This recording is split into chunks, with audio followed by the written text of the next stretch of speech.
Hello, this is DrPaulCottrell, and I'm doing a live stream. I apologize, it took a little while to set up. I'm going to go over some of my products, I'm going to go over some of the news.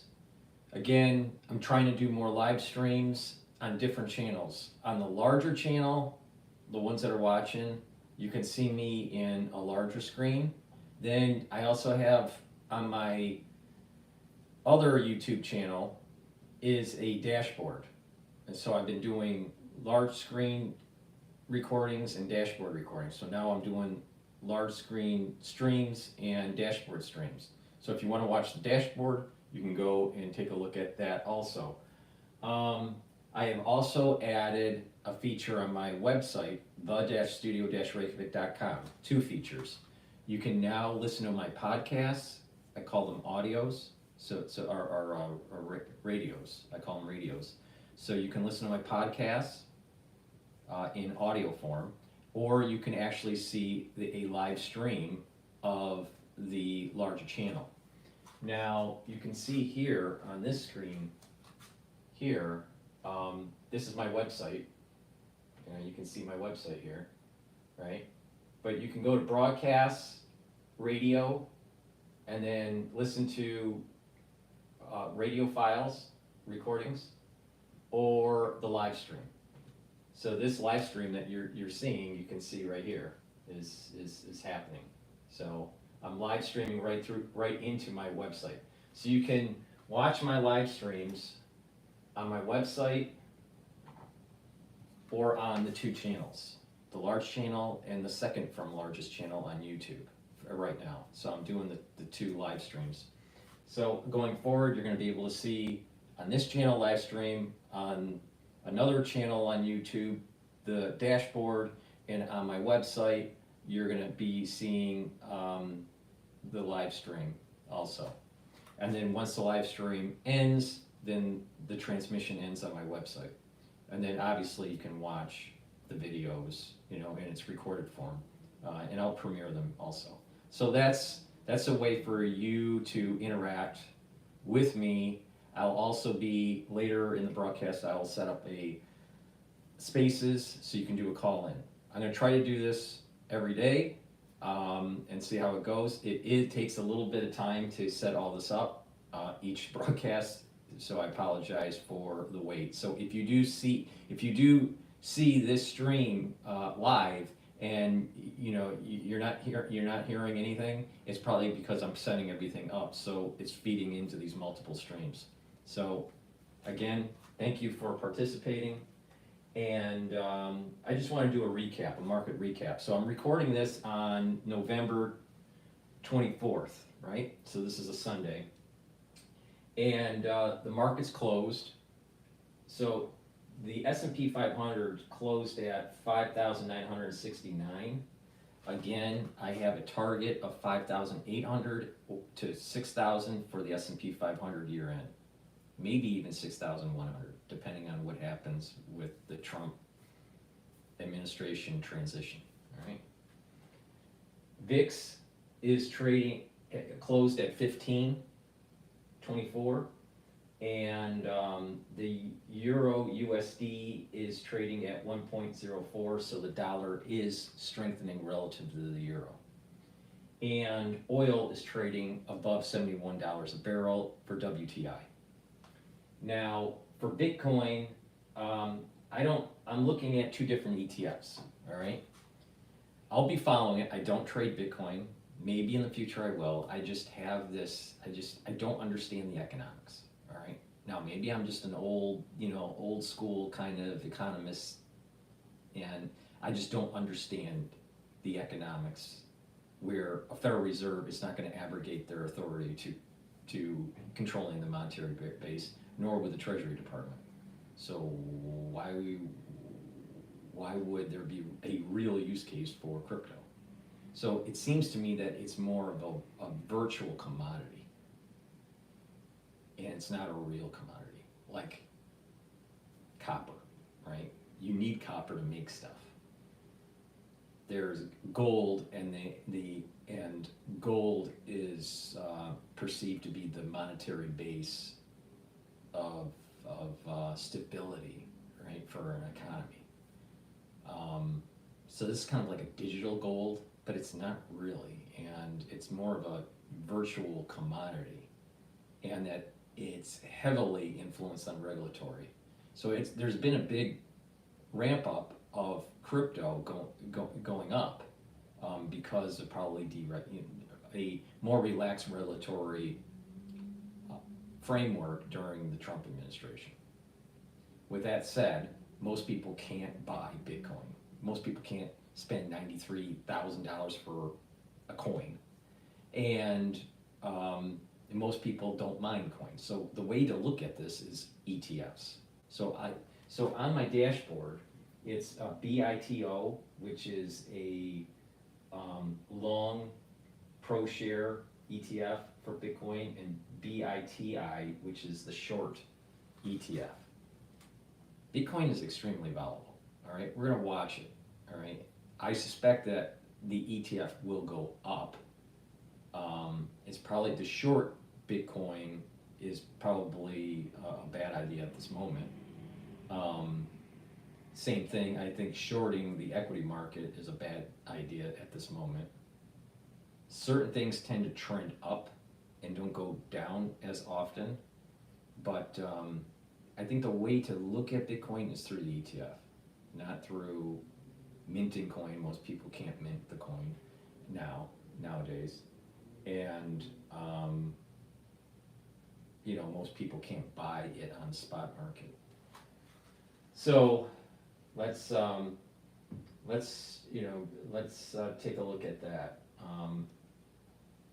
I want to go over GPS, Fareed Zakaria, and what he thinks about Elon Musk and the efficiency of the government.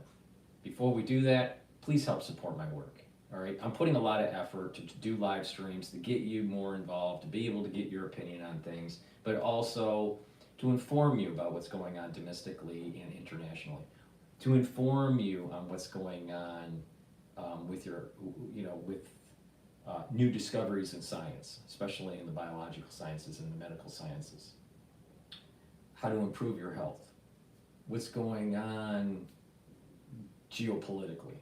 I try to mix it up a little bit, all right? And I'm investing time and energy into providing information and also adding in this kind of like live stream, stuff. It takes a lot of effort, all right?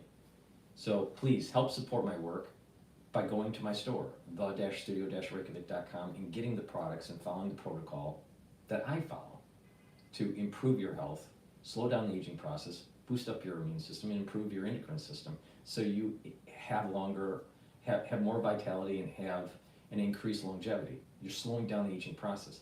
It is in your power to do this. I'm not the only one that does this.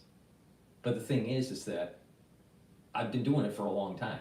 I've learned a lot, and I've assembled things in my store that if you follow what I do, you can improve your health.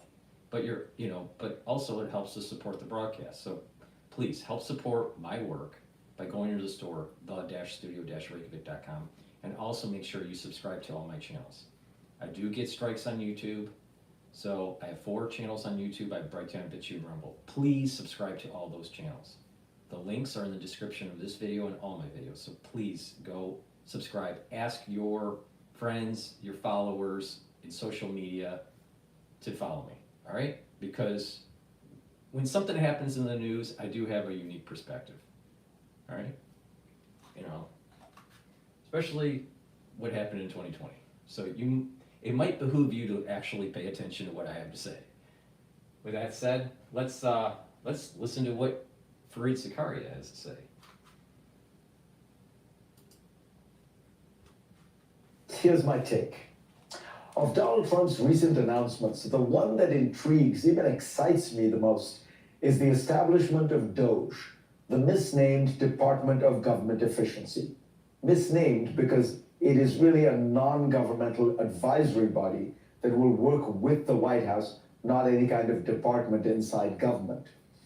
Elon Musk and Vivek Ramaswamy, who will be in charge of DOGE, are both brilliant, and the federal government has clearly become too expansive and it's too cumbersome. There are over 180,000 pages of federal regulations. Surely it's worth taking a close look at them and retiring many.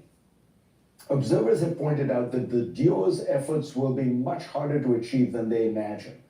Washington may be quite inefficient, but most of what it does is write checks with great efficiency. Social Security, Medicare, Medicaid, unemployment insurance, and other mandatory programs make up around 60% of the federal budget. Donald Trump has often said he would protect most of the spending. Next is the Department of Defense at over $800 billion, which has generally been considered untouchable for political reasons, though it is probably the department that most desperately needs to be streamlined.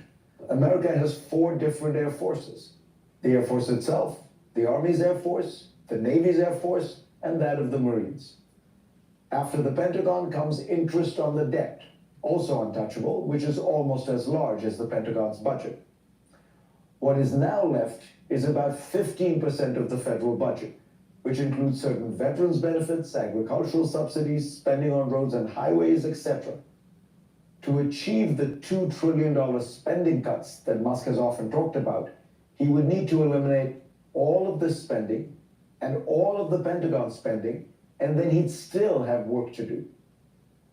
But I do support the impulse to reform, and not just because I think it will force greater scrutiny and efficiency to government, which needs it. The duo will also force the country, and especially the Republican Party, to confront a reality that it has danced around for decades. The modern Republican Party was forged in opposition to Franklin Roosevelt's New Deal. Ever since the 1930s, the party's strongest ideologues have promised to repeal the New Deal and dismantle the architecture of the federal government that was largely constructed by FDR. But they never did. The first Republican president to occupy the White House after FDR and Truman was Dwight Eisenhower, who largely accepted Roosevelt's legacy. Next, in 1968, came Richard Nixon, who actually expanded it, establishing new agencies like the EPA and proposing a version of universal health care, believe it or not. All this infuriated conservatives who kept urging rollback.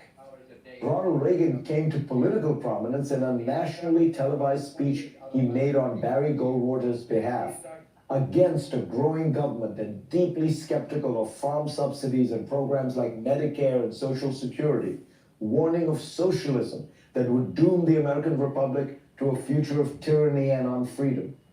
But of course, during his 2 terms in office, Reagan never seriously tried to repeal Social Security or Medicare. In fact, federal debt held by the public as a percentage of GDP grew under Reagan. It's worth noting that the only president to balance the budget since 1969 was Bill Clinton. Ramaswamy and Musk have both taken to posting a clip of economist Milton Friedman on their social media, in which he argues for a very limited role for the federal government. Ironically, this role would not seem to envision any support for things like EVs and civilian space programs, which have helped create the bulk of Elon Musk's fortune. But what decades of public policy seem to have revealed is that Friedman's vision has little support in the US.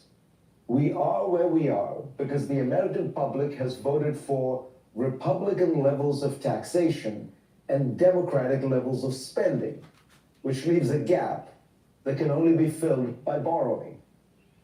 There's a strong argument that the US debt is on an unsustainable path, especially when you consider the rising costs that will come as more and more baby boomers retire. But slashing federal spending dramatically will almost certainly cause an economic downturn. Recall Europe's experiment with austerity in the 2010s.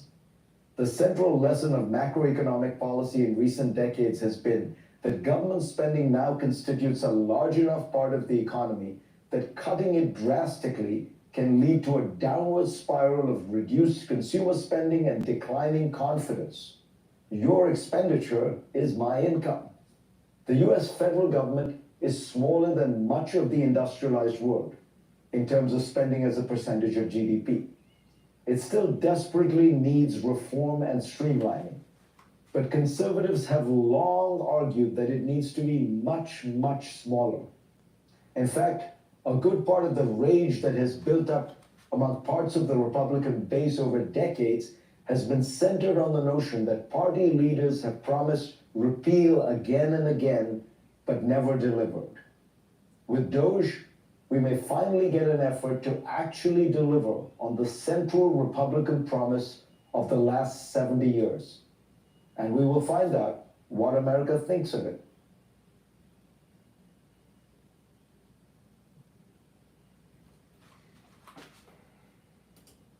All right, that's Fareed's take. Unfortunately, I had some technical difficulties on the live stream on the other one. This is extremely hard to do when I'm doing it, all right? You know, it's hard to navigate this. I'm more of a free-flowing kind of guy, and I don't want to click a whole bunch of buttons. But, you know, now it's working, all right, on the other channel. Unfortunately, they were not getting audio. They were getting video, but no audio. You're getting audio and video. But, all right, we fixed that issue.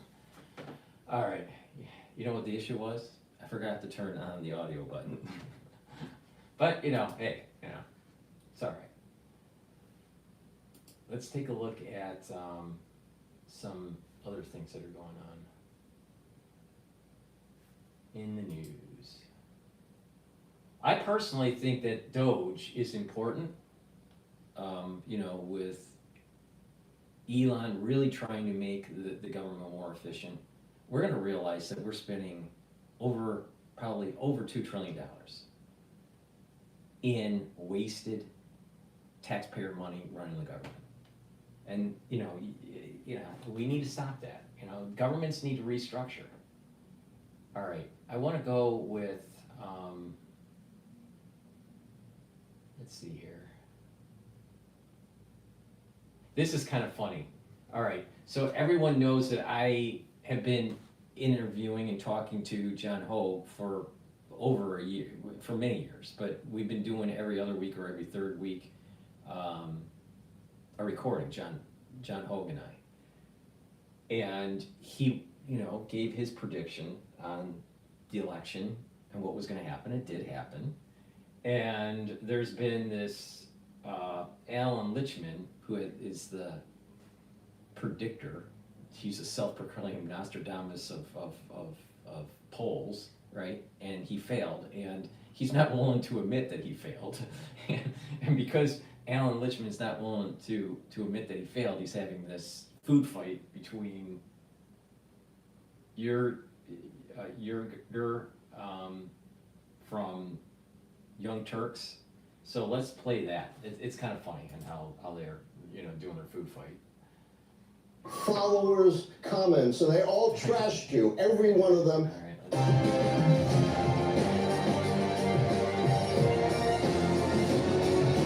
Delightful chaos unfolded on Piers Morgan's Uncensored show last night. Panelist Cenk Uygur and presidential election forecaster Allan Lichtman popped off after the Young Turks host attacked Lichtman's famed and flawed 13 keys. Let's watch this. Don't blame the voters. I think, look, we can get into this discussion, but one, I think you're blaming the voters. I think that's a terrible idea. Look, I debated Professor Lichtman before. I told him his theories about the keys were absurd. I was right, he was wrong. I said he'd lose his keys. No, you were couldn't not find right, them and I before the was election. not wrong, and that's a cheap shot, and I won't stand for it. Well, who won, brother? You should not be taking cheap shots at me. Who You won? want to make You your point, live make your in a point, total don't make it world of personal. denial. I read your own followers' comments, and they all trashed you, every one of them, and supported me. Yeah, So try right, it with right. your personal Yeah, attacks. come find out again. Make whatever Okay. point you want. Yeah. Don't make it You personal. don't know anything. Bravo, Cenk. The pair did not stop there. Let's take a look at some more. Brother, you got it wrong. Say You were whatever you want. preposterously and stupidly wrong. So, okay, all right. Can I just Don't finish a call me goddamn thought stupid. ever on this show? No, not if you're Okay, personally. well, I you admitted proved it. I was wrong. I don't need you to call me stupid. Okay. Can I just say, it's great to see you Democrats all getting Who along taught so you well. manners? It's lovely to see You a want to post-election finish a harmony as you goddamn all come thought together just again. with this Hey, one Allan. right now. Hey, Allan, you deserve a tall glass of shut up juice, so can you just shut up for a second? And let someone who knows what they're Not doing. if so right, personally Peter. attack You're me. so right. So, So Make you're any right. point Okay. you want. So- I will not sit here and stand So- for personal attacks, for blasphemy against me. For context, Lichtman, a professor and American historian, rose to fame for mostly predicting correctly the outcomes of US presidential elections since 1984 through 2020.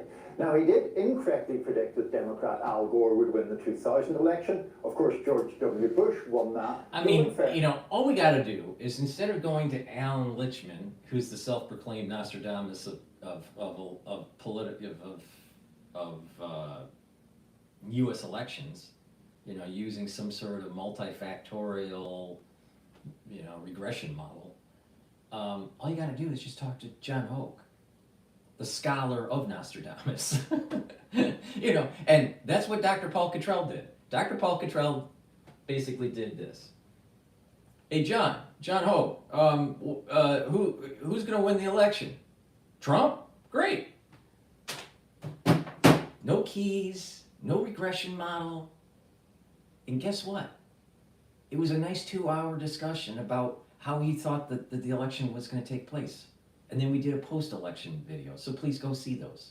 I think it's like part 22 and part 23, something like that. It was that easy, you know? And, you know, you get to learn something about history instead of this free-for-all.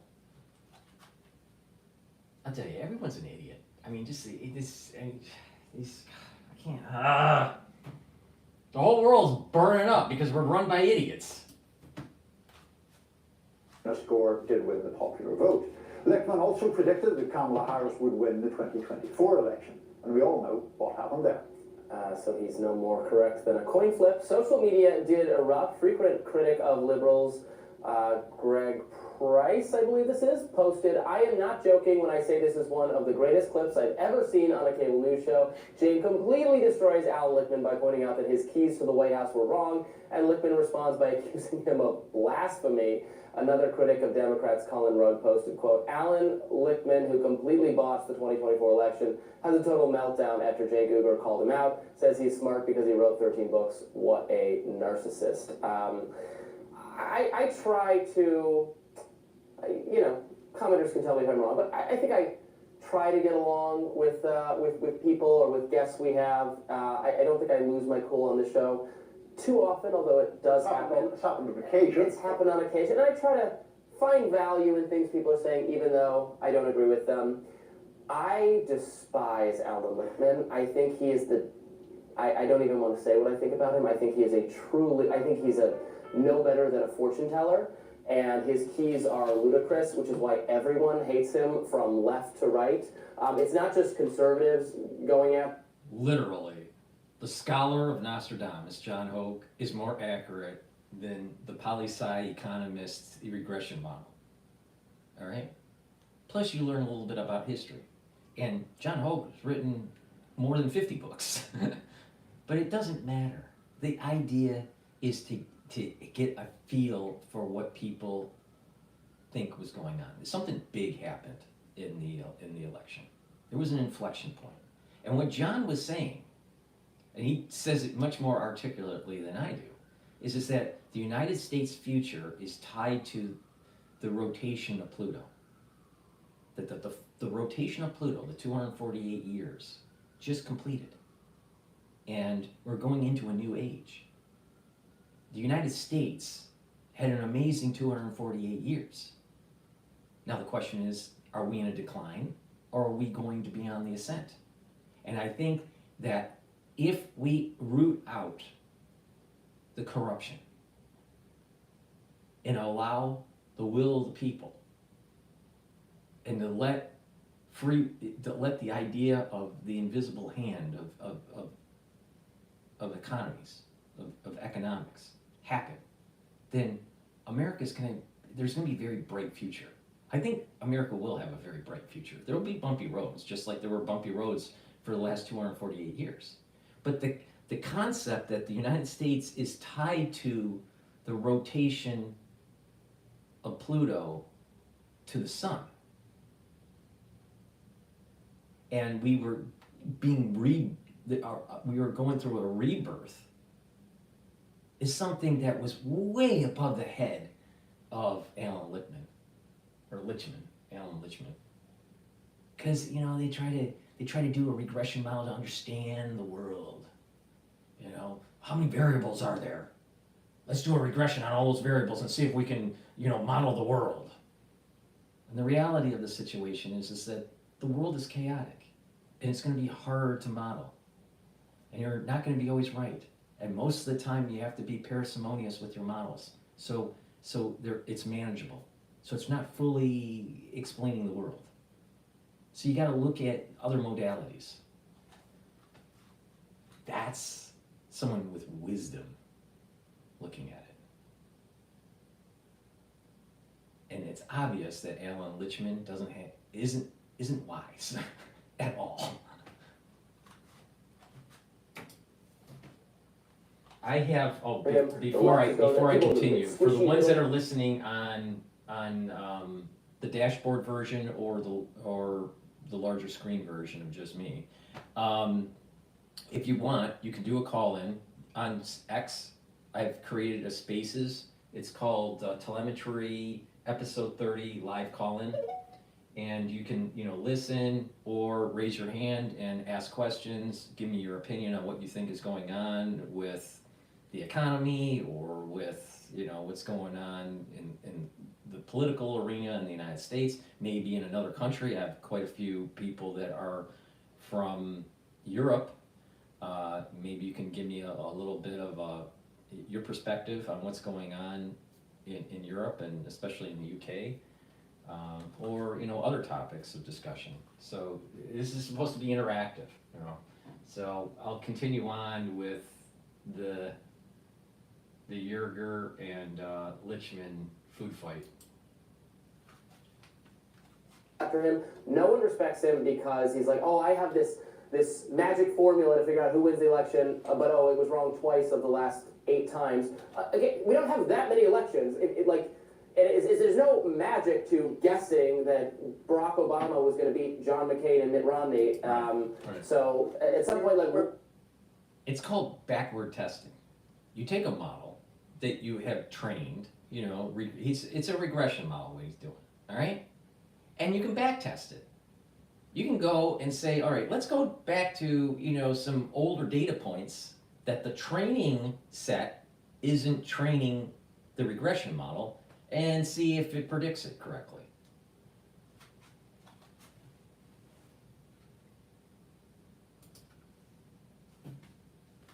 What are we impressed by here? Yeah, we were probably both correct in the predictions of a lot of those elections ourselves. So look, I have to declare a mild journalistic interest, which is that I have spoken to Professor Lichtman for various stories. He's always been very, very nice and civil and helpful to me. When I contact him for stories, it is primarily in his role as a historian, and he can be very interested in the sweep of history and all of that. He might be watching this and be upset with me. I'm not a fan of his 13 keys system. And the reason I'm not a fan is firstly, he conducted it, as I understand it, or deduced it from looking at past elections. So you're going from a situation where you know the result and then you create a theory that explains it, and then you say, well, that will predict future elections. In the 13 keys, Yeah, I'll take your call in right after playing this video here. It has another about 5 minutes to go. Major issues that I have with it is that they are not really objective measures. There are a number of them where it is a subjective judgment by Alan Lichtman, presumably, as to whether certain conditions have been met. I also just fundamentally don't think it correctly understands how politics works. That, in other words, there are these universal rules that you can apply, boiled down to 13 principles. I think originally there were only 12 keys, and he added another one at a subsequent date, and then say, well, this is some fail-safe method for predicting. That's interesting he says that, because in quant finance, when we're trying to build models to try to model price movement on particular equities or commodities or whatever, and you're building up these models, sometimes your hedging strategy starts to break apart. So you have to add a couple more variables to be able to strengthen the model to to try to capture some of that chaotic activity. Eventually the model starts breaking apart. So it's not very accurate at the very beginning. You add some more variables, it becomes a little bit more accurate as you're training, and then something new happens and the model breaks, right? And then, you know, these quants try to add additional model. That's what he did, is he added additional key because the model was breaking. Because the model doesn't work. And so what happens is quants, you know, convince a hedge fund, well, you know, we'll just add some more variables, and then they just, in the you know, the front office gets more money from the investors to, you know, feed the fund, and, you know, they continue on trading until it breaks again, and they add another variable. But eventually you just have to just throw away the model and rebuild it, because these movements are, you can only model these chaotic movements in a very smaller time frame. You can't capture the whole thing because there's too many things that go on, too many black swans, and too many, you know, out of the sky kind of events, out of the blue sky kind of events. So the models break apart. To the god Baphomet, who bestowed upon him an additional key, and he came down from the mountaintop with another stone tablet written, and then he said, oh, the great wisdom from on high. Like, I'm looking at these keys now, and then these are not, like, clear in, like, oh, that key is applying here, or it's not. Like, the key 4 is there's no significant third party or independent campaign. Would we say that about this most recent election? I don't know. It's ambiguous. There was a significant one in RFK Jr., but he endorsed Trump by the very end and tried to pull himself off the ballot. So I don't know whether to say that's a key in the incumbent's favor or not. If you have them in front of you, isn't there one that's something about whether there's a meaningful scandal for the incumbent or something along those lines? You know the problem with Lichtman is that he didn't understand that everything about Trump is chaotic. Everything. So what do you think? Why do you think you can model that? You can't model chaos. He'll always break apart.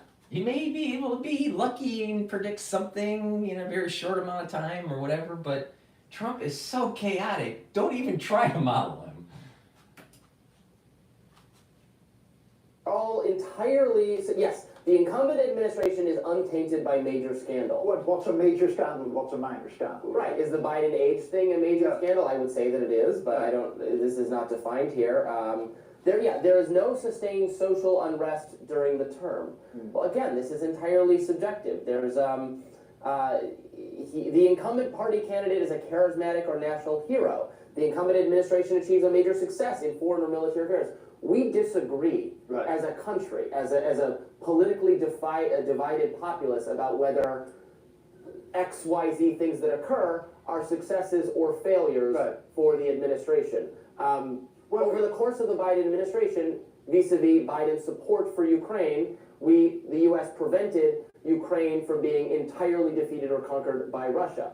Many people would count that as a military or foreign policy success. Many other people say, well, we didn't defeat Russia, and this is a waste of our money, and it's not an important military foreign policy objective to stop this from happening. So there's just disagreement about whether that counts. So the keys can't tell you anything. They're totally subjective. And those things that you've cited are, generally speaking, pertaining to policy and the judgment of policy.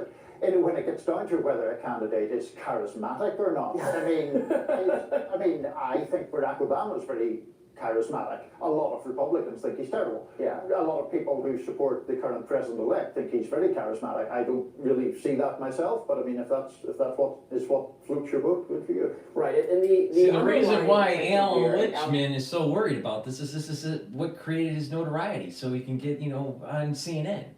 Well, if his model blew up and he lost his keys, you know, maybe he doesn't get on CNN anymore. You know, it's kind of like rocket science, all right, in a way. You're trying to be able to design a rocket to go up into space, but for some reason it keeps on blowing up. And you're trying to figure it out, right? And it's very simple. It's successful if it gets into outer space. It's a failure if it blows up, all right? Really simple. Well, if Allan Lichtman was a rocket scientist, what he would be doing is he would be saying, you know what? I had this model of how this rocket should go, and it blew up, so it must have been because of birds flapping in China. So let's blame the birds and not the model.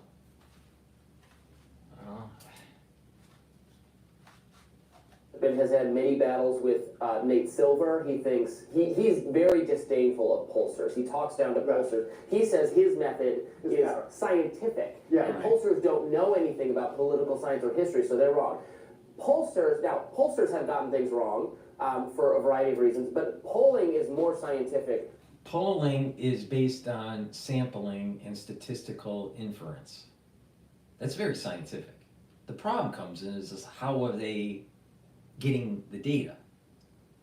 Is there some sort of sample bias that's taking place, which I think is happening, and that there is some sort of sample bias that seems to be biased to the Democratic Party, and maybe that's why the Democratic Party seemed to be polling better than what the vote actually seemed to say. But there's a lot of statistics that go into polling. But I do think that there's probably sample bias that's going on. But this subjective key regression model that he built, I think it was better to just call John Oak and say, hey, what do you think? And guess what? That's what I did. And he was right. Amazing. All right. I'm gonna take a call in here from someone on X. Hopefully it turns out okay. But before I do that, please go to my store, help support my work, all right? I put a lot of effort in this to try to inform you and also to try to, give a little bit of comic relief, because we do need some comic relief in this world. Please go to my store, the-studio-reykjavik.com. The links are in the description of this video and all my videos. And get the structural neon silver soaps. I have 4 different varieties. I have it in peppermint. I have it in lemongrass, charcoal tea tree, and also oatmeal spice. They're very high quality structural nano silver soaps, way better than some of the other stuff that you can, that you get at the store that has a bunch of chemicals and stuff in it. Go to my store, help support my work, help support your health by getting a couple bars for your household. They're very high quality. So please, go to my store, the-studio-reykjavik.com, and get the structural nano silver soaps and help support my work, and we can build something here and hopefully save the planet.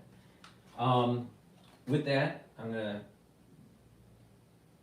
bring on someone that wants to talk here, so hopefully this works.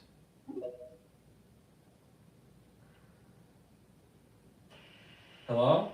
Hi, Paul. Hi, can you hear me? Yeah, everything's coming across good. I changed my name on X, but I talked to you the day of the election, or when they were I remember you. I remember. Yeah. Excellent. So I have a topic. First of all, just to comment on the Allan Lichtman thing. I mean, that's hilarious. I mean, I don't know if you saw. So there's like a series of videos. So there's the Lichtman sort of back and forth with Cenk on Piers. Right. But previous to that, if you go to Young Turks, like on YouTube, there's sort of a kind of a screaming back and forth or something with Lichtman, like before the election, and so that's the background to that video.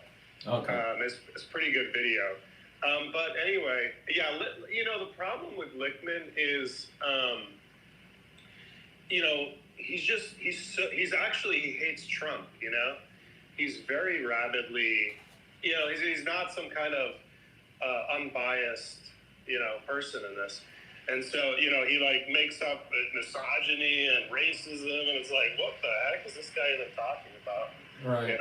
No, what I'm noticing with a lot of commentators and even social scientists, professors, they always seem to show kind of very thinly veiled axe to grind with Trump for some reason. They're not being scientific. They're being they have a bias. I noticed it with Tom Nicholas, and he's just really anti-Trump, big time. Trying to make it sound like he's gonna turn into some sort of dictator and George Washington's rolling in his grave and all this stuff, and it's just we have a balance of powers. We have branches of government, that prevents these kind of dictatorial, things from happening. So I just don't think that they're fully being honest to really on how our political system works, and they just hate Trump. They have this Trump derangement syndrome, this TDS. But it's common. I mean, you see it with Lichtman. You have it. Nicholas has it. I was on a Zoom call with what's his name, the guy that did the biography for Elon. I know what you're talking about. Yeah. He's from Louisiana. He also did one. He also did the biography for Steve Jobs. Yeah. So he's anti-Trump, and he was interviewing Professor Michael Sandel over at Harvard, and he was anti-Trump, but Sandel was like, he was going like, well, wait a minute, something's happening in America, and maybe we're wrong, and maybe we need to like reevaluate our bias. Maybe there's something wrong with the way we're thinking. Meaning them during the conversation. And so you do have some people within academia that are maybe looking inward and seeing, well, maybe the will of the people, and the wisdom of the collective is saying something that they're missing. But many of them, they have cognitive dissonance.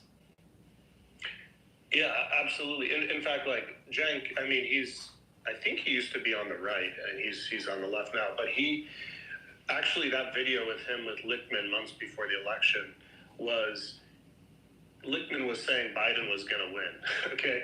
And Cenk was like, I think he was saying like Biden is mentally, he's not there. So what if his question to Lichtman was, what if Biden every day, like, I think it was like slapped a baby every day or something. And so Lichtman was like, no, he'd still win. In other words, but the other thing about Lichtman was he said that basically like X is propaganda, and so if there was no X, then is this ridiculous? And the thing is, when it was Twitter, it was heavily biased to the Democratic Party, but it was okay for that to happen and to silence conservatives, especially what was going on during the crisis in 2020.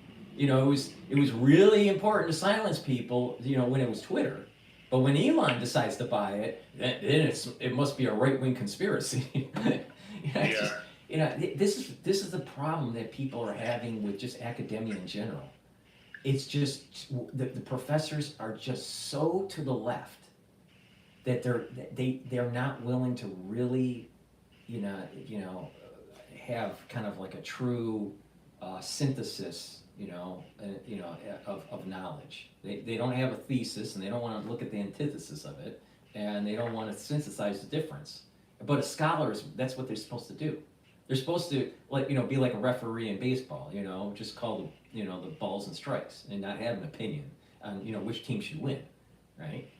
But unfortunately, what's happening with these professors is they get notoriety by having an opinion. They get to sell books when they have an opinion. It's not about truth, it's about op-ed. Everything's turning op-ed now. Like, if you think about, maybe you're a little bit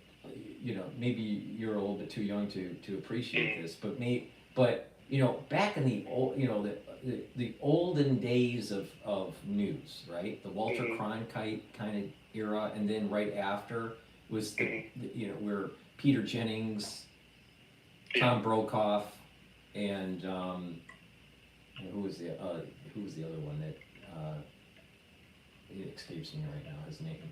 But you had these broadcasters that tried to just provide the news, but over time what was happening is that they became more and more opinionated. So news should be really factual, not op-ed. But to drive the advertisers, to drive the eyeballs, you need everything to turn op-ed. So now it's a free-for-all on CNN. Even Bloomberg is opinionated now. It used to not be. If you watched Bloomberg in the 80s, or if you watched Bloomberg in the 90s, it wasn't as opinionated as it is now. like Bloomberg TV. Yeah. CNN, even in the olden days, didn't have that op-ed opinionated free-for-all that it is on now. I think they just hire too many lawyers, and they all they do is argue at the table, unfortunately. But this is the problem. Is that you have academia that's putting in their 2 cents, their opinion, and it's not based on fact. And you also have the news isn't really broadcasting the news anymore. They're just broadcasting opinions. Yeah, I mean, and it's like, okay, Lichtman said he wrote 13 books, and he has this model, and so clearly he's, my estimation, I haven't looked at any of it, and you're more sort of academically trained, especially in statistics and stuff than I am, but he, so I assume that his work has some value to it. But the problem is when he gets on all over the news after the election and says the reason why Trump won was because of he just literally lists the talking points: misinformation, misogyny, racism. This is why he won, and that's why the keys broke. It's like he's gone from, let's just say, academic sort of pursuit to literally like his brain, is shut off, and now it's just emotions.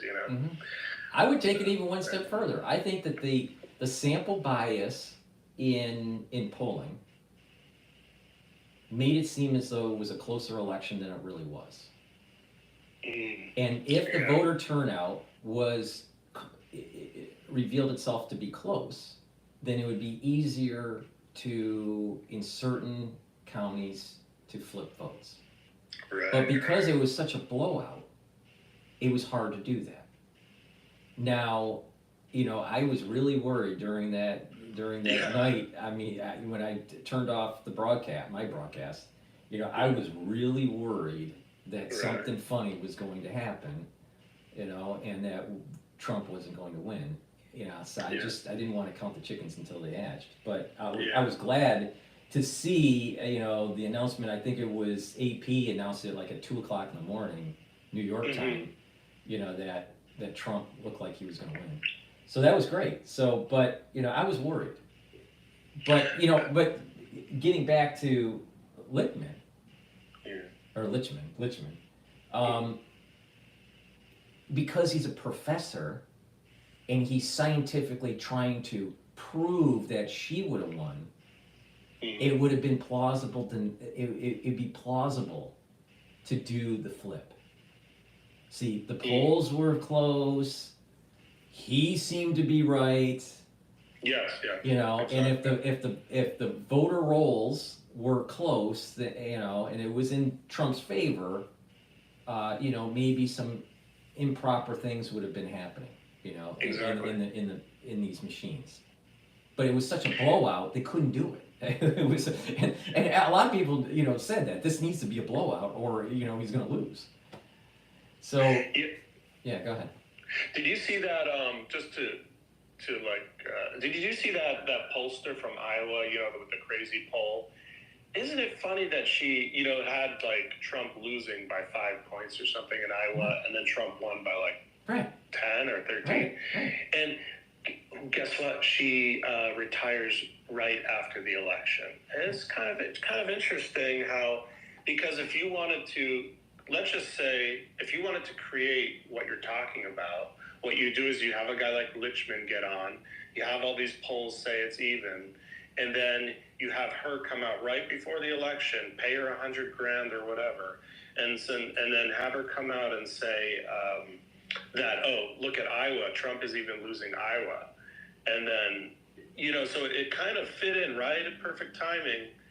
And it's very odd, she retires right after the poll comes out. It's like, because now she doesn't need to be relied upon for accuracy because she's retired. It's interesting. No, I think I think that there was there's some sort of built-in bias to the sampling, but I think there was also an additional built-in bias to be against Trump. I think if Trump wasn't running, these polls, everything's above board. I just think the way they sample seems to sample a little bit more Democrat leaning in the country than, let's say, what's really going on in flyover. And it may be because of population densities where they're doing the polling and stuff like that. But I think there was an additional bias of just anti-Trump.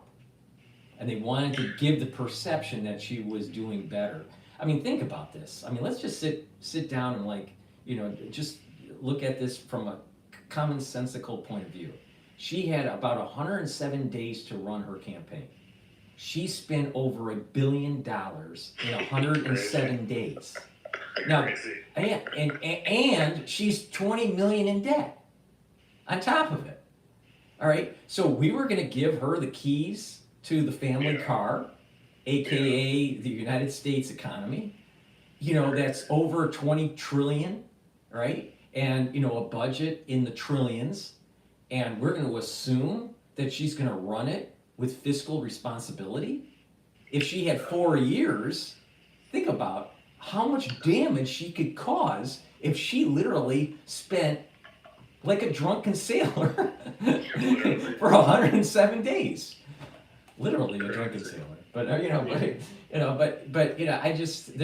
I'm so glad that she didn't get in.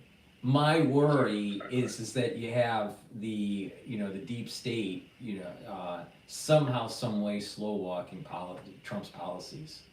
I think it's going to be a huge free for all when ICE goes into these sanctuary cities like New York and starts rooting out some of the illegal immigrants that are coming in that are especially part of these gangs. It's a real thing that's going on in New York.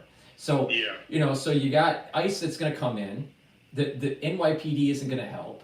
It's going to be all over the news and how Trump's administration is tearing apart families and blah, blah, blah. But their first wave is going to be trying to get the criminals, right? Absolutely. Right. So, it's going to be interesting how that's played out in the news. Because they're going to spin it as try to demonize Trump, but what Trump's really doing is trying to make the city safer.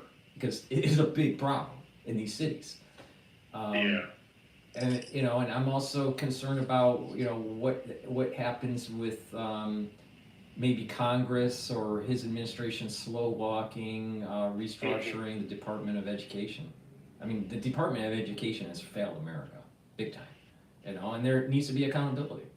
Now, what they need to do to fix it, I'm not sure. I don't know if you just put it to the state level, or you just totally abolish the Department of Education. Do you restructure it at the federal level? I'm not sure. And let's talk about what I talked about a little bit on election night.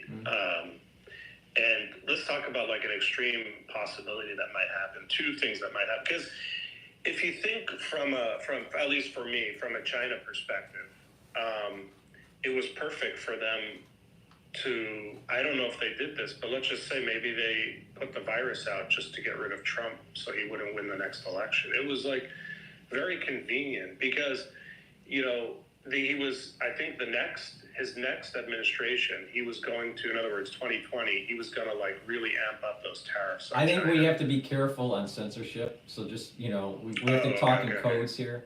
But I think that there was a pathogen that was released on purpose to do two things.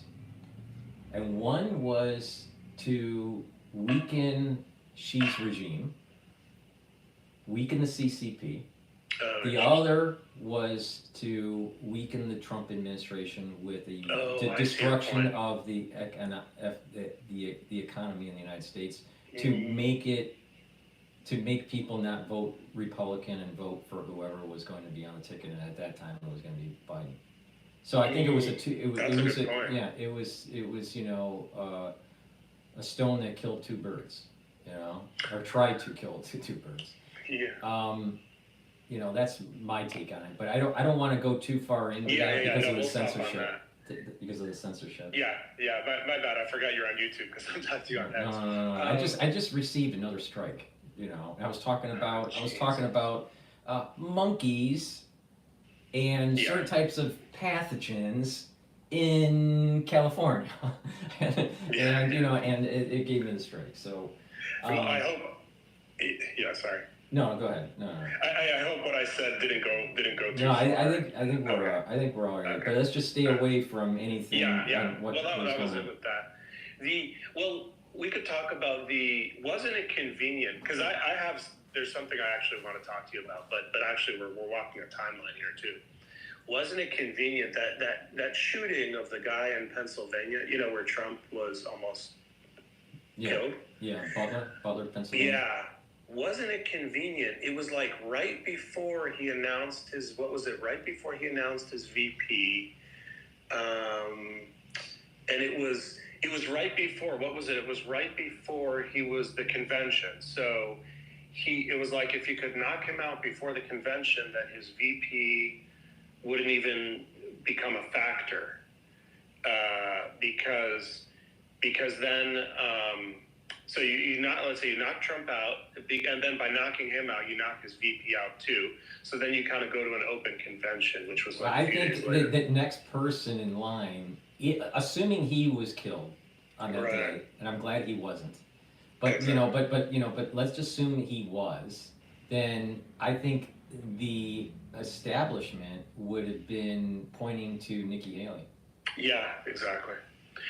Or like Rubio or whatever, Nikki Haley, but if you actually look, I literally think it was an accident that he wasn't hit, because Trump always talks about it with his head turning, but if you look, so they say that shot is very easy to make. I'm not a rifle shooter, so I don't know,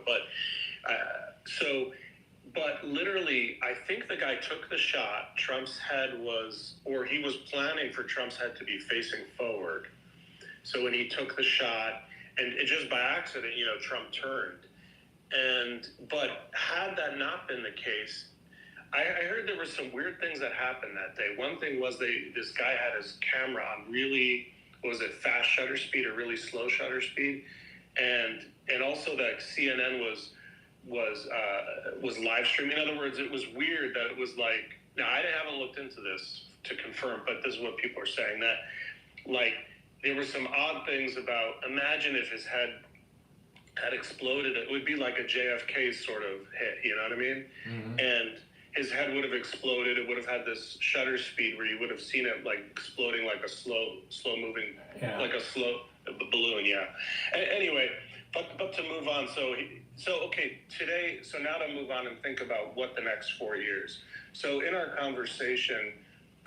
Before you go there, yeah, I just want to dovetail into what you were saying. Absolutely. Let's assume that he was hit and killed.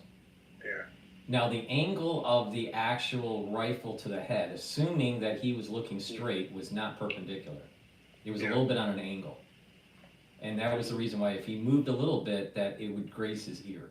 All right? Mm. So on his left side, if he didn't move and he was looking straight, it would have taken his, it wouldn't have been his left, it would have been his right side.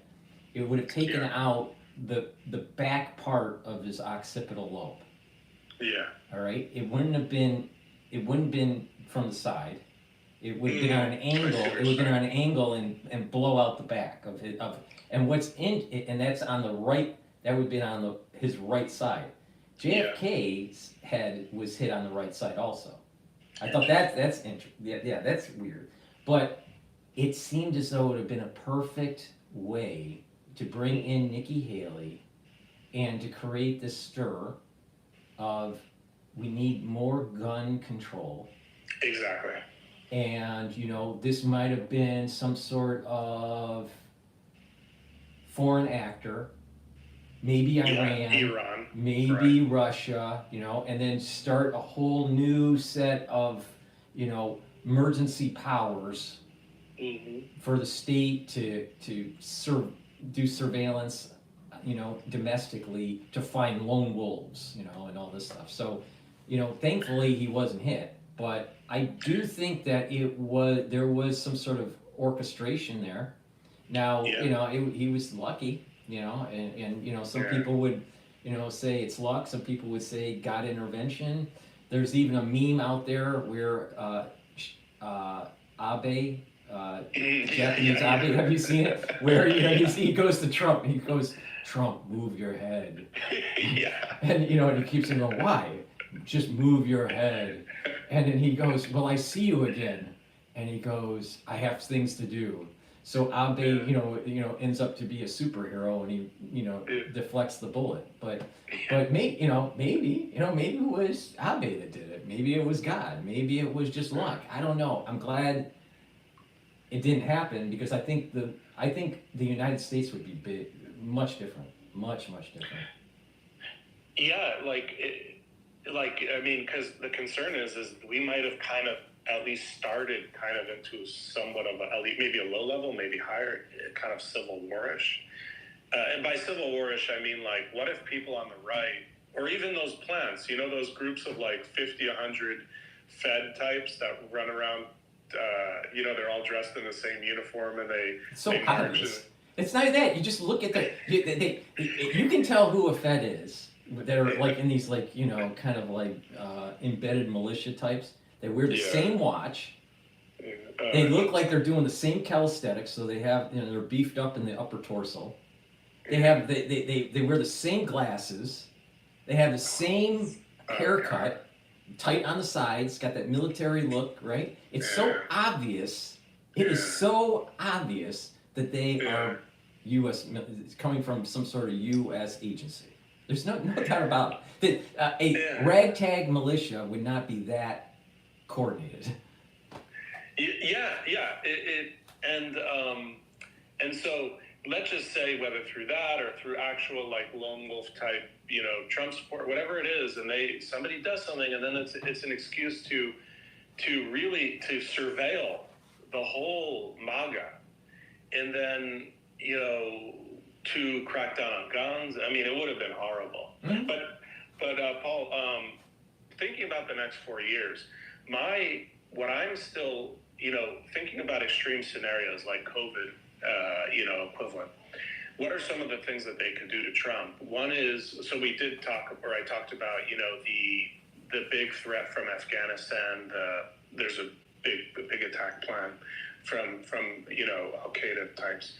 And then the other thing is now they're pushing, with Ukraine and the problem also is, it's like kind of a World War III. The other problem is with the wide open border. Are you telling me that all these Chinese, intel agents haven't come in, and Iranian intel agents haven't come in? I mean, I don't know. They could be setting Trump up for something really bad. I think to dovetail into what you're saying, I think there's a setup for another 9/11 taking place. That's what this book that I finally finished reading.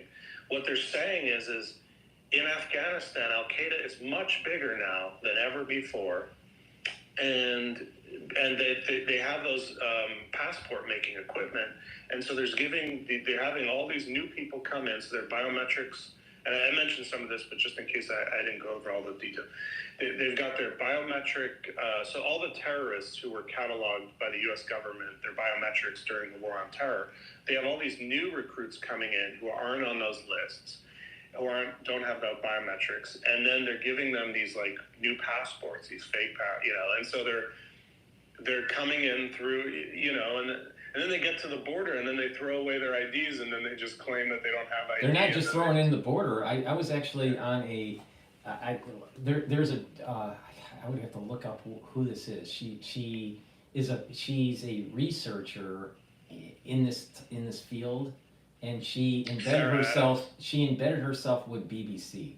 But I was on actually a Zoom call. She was promoting her research. All right. And I think she wrote a book. I'd have to look up her name. All right, but she said when she was embedded with the patrol service that's by the border there. Yeah. They don't throw away the passports. What they do is they put them in cactuses. They actually stuff them in cactuses. So that the cactuses that are all over the border there. That's where you find them. They don't just throw them away. They stuff them in the cactuses. They're trying to hide them. Yeah. Because they were told if you are undocumented, it's easier to get processed for asylum. Wow. Wow. So they're documented to get because what's happening is she was trying to explain that there is a huge. This is not just Mexico. It's not just South America. These are individuals that are tied to China, tied to Ukraine, tied to Iran. You know, even countries in Africa. There is a network that gets them into South America. Yeah. But to get to South America, they have all these fake passports. So they are carrying the fake passport during their caravan all the way up to the Rio Grande, right? That makes sense. Once they cross over with their papers, they hide them. They stuff them in these cactuses. So what the Border Patrol is finding is they collect them. They collect the papers. Now they're trying to they build a database off of what they've collected, and then to see if they do, you know, catch one of these people, they correlate it and see if that one of those documents that they found in the cactus happens to be the person that they picked up. Now, most of the people, they don't pick up everybody, so it's rare to really catch, you know, who is who. But they were told, don't have any papers on you, and it's easier to process. As an undocumented immigrant. Yeah, sorry. And the scary part is, how about all those people that are trying, I mean, they open the door. So somebody who's not trying to come through the open door, this is scary. This is worrisome because are those terrorists? Are those I would say that, you know, right, you know, she did throw up some graphs. I'd have to dig in and see if I had a screenshot of the graphs because it was a Zoom call when she was doing her little presentation. But what is surprising is that there are a lot more nefarious actors coming across than would have been expected. I mean, it's tens of thousands. It's not, you know, it's a high number. It's not like just 100. It's a high number that's coming in that's of worrisome character, right? That could cause like a 9/11 kind of situation. So, but you know, but the majority are, you know, probably just individuals that are being trafficked, you know, into the United States, unfortunately, and they're just trying to have a better life. You know, the majority of the people that are coming over there are not terrorists, but there are tens of thousands of individuals that are coming across the border that we should really worry about. And so, all right, Trump gets in. This is the way I think it's going to play out. Trump gets in. He starts to try to restructure the national security state. All right? He gets a little bit of momentum, and then all of a sudden, boom, something happens, and the whole media is going, see what happens? You restructured the national security state, and they got through, and we, you know, lost track of them. You know, they broke through the net, and it's your fault, Trump. And forget Doge, Yeah, and then all of a sudden, Congress does a hearing and starts to print more money for, you know, the Patriot Act Part 2. Exactly. That's actually that. Before you said that, that was pretty much what I was thinking. Was like, let Trump get settled in, get lulled in a little bit, hit him, and here's some options of what they can do. Imagine if they did a dirty bomb in a city, or multiple dirty bombs. Now, to get the, you know, nuclear or, you know, radioactive material for a dirty bomb is not hard. You know, like there's that stuff in smoke detectors, you know. So, you know, just the scare factor, even if it's not that bad, you know.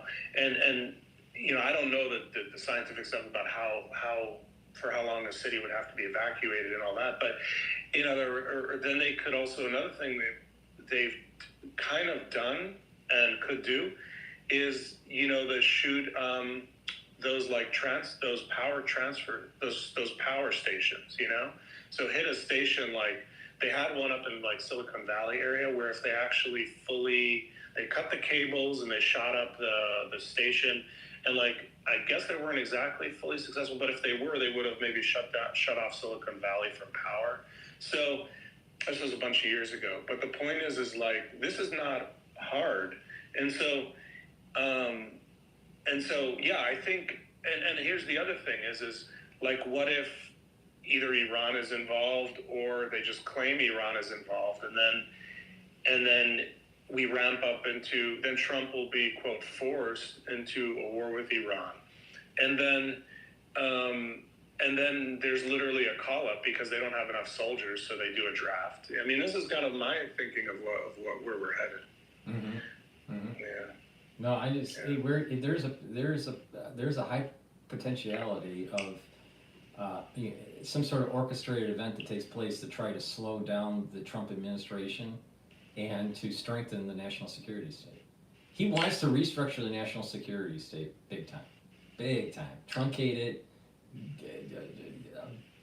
reduce the power, investigate the corruption. And these are the people that created 9/11, and they're the ones that could create another one. And he's playing with the hornet's nest. Now, hopefully he is able to do it. Maybe if you have a strong enough attorney general, going after the corruption, then this might happen. But the probability of some sort of terrorist thing happening in the United States within the next year, I think is elevated by a lot. Yeah, and who gains, right? And China gains, Iran gains, Russia gains, and the deep state gains. So, I mean, it's like four or more birds with one stone. Mm-hmm. Mm-hmm. Which goes back to what was going on back in the the late 2019.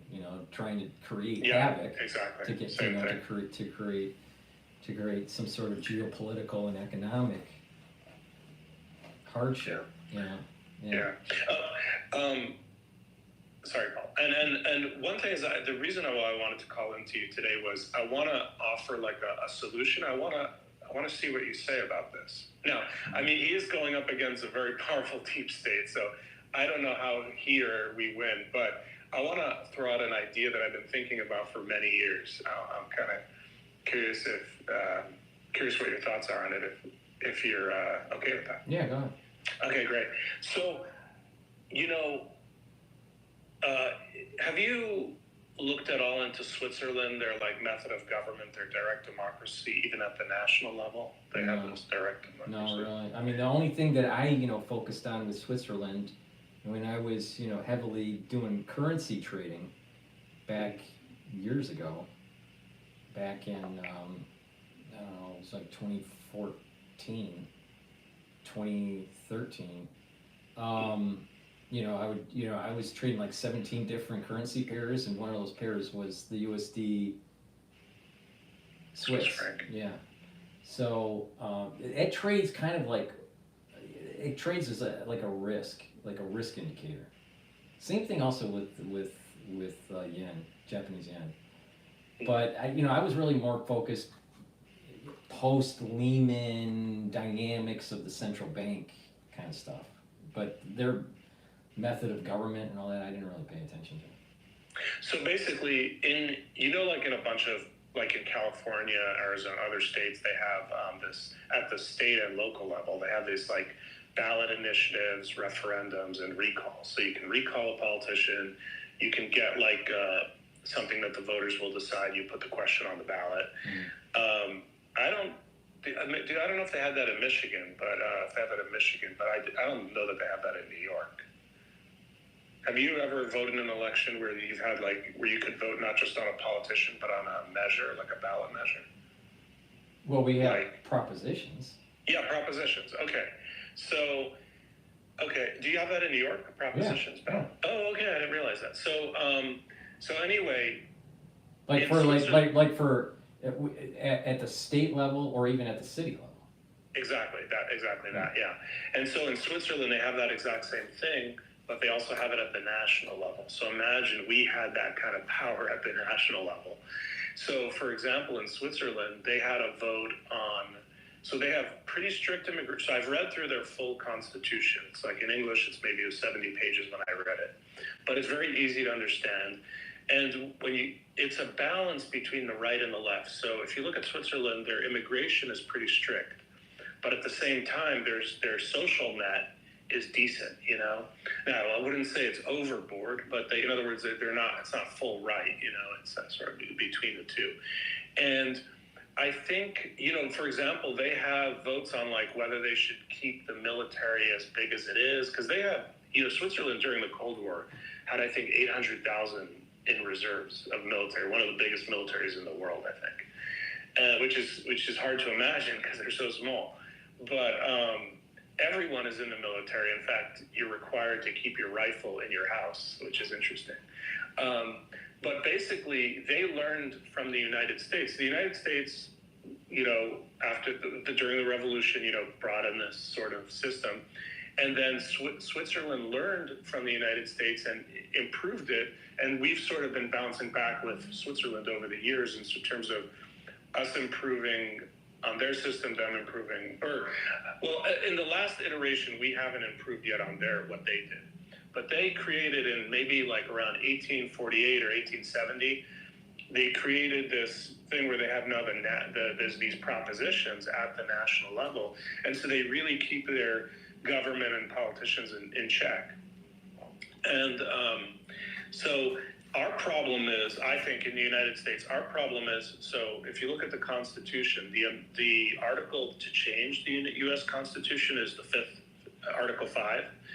And basically now there's two ways to change the U.S. Constitution.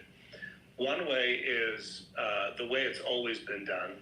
So the second way has never been used, but the way it's always been done is it gets voted on through Congress. I don't know what the number is, I forget, but they vote for like a constitutional amendment, I guess the House and the Senate. And then that gets forwarded to the states, and then like I guess it's 3/4 of the states have to approve a constitutional amendment. The other way to do it is the states, I think it's like 2/3 of the states call for a constitutional convention, and then it's still the same 3/4, I think it is, that vote to ratify. So you'll have a constitutional convention, they'll propose amendments to the Constitution, and then those amendments still get voted on by 3/4 of the states have to approve it. So I guess what I think we should have in this country is it would be really nice if this country was to move to the system that they have in Switzerland. Now, in the way that in the United States, the way that we got our direct democracy at the state and local level, for the most part, was during the Progressive era, and sort of late 1800s and maybe early 1900s. And so, late 18, so like 18, I don't know the exact, but let's just say late 1880 to 1900, 1900 to 1920, so somewhere around that range. And so what happened was there was this kind of revolt at that time, this kind of populist revolt against a lot of corruption in the system, and that's how they got all these states to have these, you know, this direct democracy put in their constitution at the state and local level. So, but I think now is the time for us to do that at the national level. The problem is you know, the deep state is so strong, but you know, I've been, the past number of weeks, I've been reading this pamphlet or this kind of small book that was created back during the Progressive era. This guy had studied the Swiss system, and then they used that pamphlet or book kind of became sort of that's what they used to get people to support, you know, get these state legislators to support this change in their constitutions and stuff at the state and local level. Let me see if there was anything else, and then I want to get your comment. But the big issue is how would we get this done? So the big problem is the second method, you know, Article 5 of the Constitution, the way to change the Constitution. The second method of changing the Constitution is through a constitutional convention. But there's this like propaganda out there, maybe it's true, that if we create if the states call a constitutional convention, then it could be run away and we could ruin the whole United States. I don't know if it's true or not, but the point is, I mean, and there's some, like, well, if there was a constitutional convention and it was ratified, then it may break the system, because you could have a constitutional convention that nullifies the three branches of government. Yeah, you would still need 3/4 of the states to approve it, right? Right, but that's what I'm saying, is if it was Yeah. ratified. Right, If right. it's not And just it it's not just the convention, but it's the ratification of the product from the convention that is worrisome. Yeah, but I think it would be hard for me to imagine that you'd have 3/4 of the states. You see, That would agree. here's the problem with Yeah. with the social structures. Let's just kind of zoom out to like a high level here. Social structures build up over time, and that if you change the underlying assumptions of the social structure, it could collapse the whole system. Like Now, the all right, social now contract, yeah. let's apply that concept to where we're at today. After World War II, there was a big buildup of the military-industrial complex that was tied to the Manhattan Project, and our nuclear deterrence and buildup of nuclear armament based on certain assumptions. Now, if we have a constitutional convention that really upends a lot that we have, I would be concerned who's guarding the nukes. How do we prevent some sort of accidental exchange with another country? If we decide to upend everything, does that mean that maybe an adversary decides to attack us and there's no one really there to push the button to defend? So we're in an environment where I'm not even sure if we can have a constitutional convention until we actually have de-armament of nuclear weapons. See, we're wired in such a way that if we do anything majorly radical that may be legal, it could launch nuclear war on the other side, because the deep state they did this on purpose. They sort of did,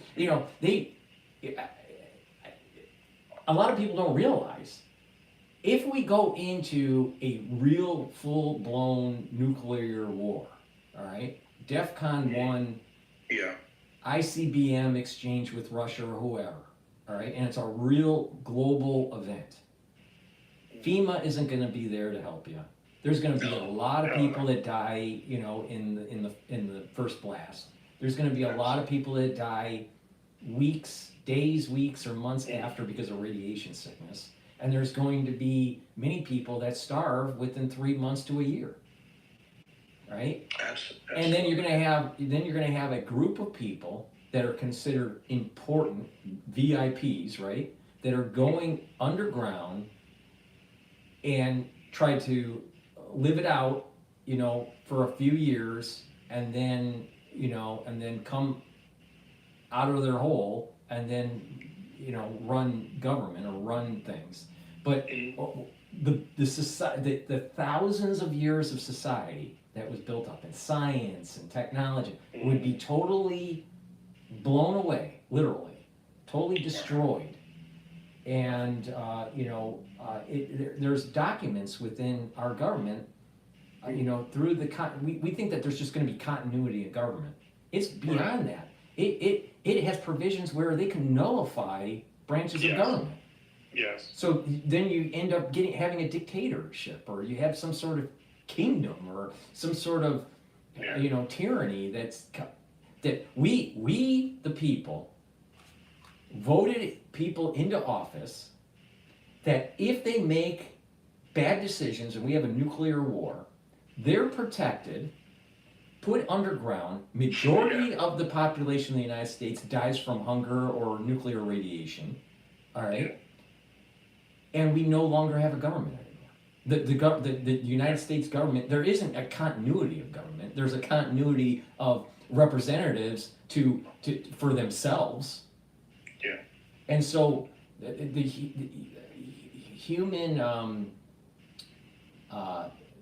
human behavior in that kind of environment, you're going to have individuals that will want to have their own serfdom. They want to protect themselves. They want to, So, absolutely. So I think it's probably more important to try to de-escalate the nuclear armaments that are taking place in the world, before we can actually have some sort of new Magna Carta. Yeah. You know, because if you start changing that dynamic, Yeah. that could be the thing that launches World War III nuclear. You know, we're kind of in Yeah. World War III now, but it's more conventional. But a nuclear World War III, that could very well happen with the Constitutional Convention, because who's watching the news? Yeah. And then let's say it passes, all right, and there's a new Yeah. type of government. Yeah. Who has the keys? You know, Yeah. who's controlling the military? Does the military decide, you know what, we're going to spin off? We're not going to be part of this Constitutional Convention Right. product, and there's going to be a faction between the old government and this new government and the military apparatus with nukes. You know, to me, it seems like it would be just total chaos. Back in the day when there wasn't nukes, I would agree with you that there was this means to try to rectify some of the problems that we have. But in a world of nukes, when there's a world that everything's wired to that miscalculation can happen on any day of the week. We can literally, most people don't think about this, we can wake up any day of the week and be nuked. Yeah. But we just have this cognitive dissonance because it hasn't happened yet, so let's not worry about it. But a miscalculation can happen any day. And we've had moments in time, like the Cuban Missile Crisis, like moments during Reagan's administration where there was some accidental misinterpretation of some simulations that were going on. Where we almost nuked the world. Yeah. So I don't have too much confidence in a constitutional convention because of the way the whole world is wired up with nukes. I think you make a really good point. I think because there's nukes, I think the deep state looks at that there's something more important than the Constitution itself, and that's to make sure that the United States and the world doesn't get nuked. And so they will putting aside my idea, just in general, just day to day in the government, I think that they do look at the threat of nuclear weapons as trumping, and it's not a bad thing. This is the reality. They look at the threat of nuclear, I mean, maybe it's a bad thing, but what I'm saying is on a day-to-day basis, they look at the threat of a nuclear weapon being blown up in the United States as that if the danger of that is more important to stop that than to worry so much about people's privacy or and this and that. Exactly. And I think you're exactly right. I think you're making me connect some things in my head, which is some other things I thought about, which is you could draw a line, say, from nukes to 9/11 to the Patriot Act and to like what's going on today. The deep state is they justify what they're doing and how they're acting because it's so dangerous. Mm-hmm. But their Achilles heel is that if you can de-escalate, de-escalate the nuclear threat, then now that's their Achilles heel. Because you no longer need them to tell you and how things are.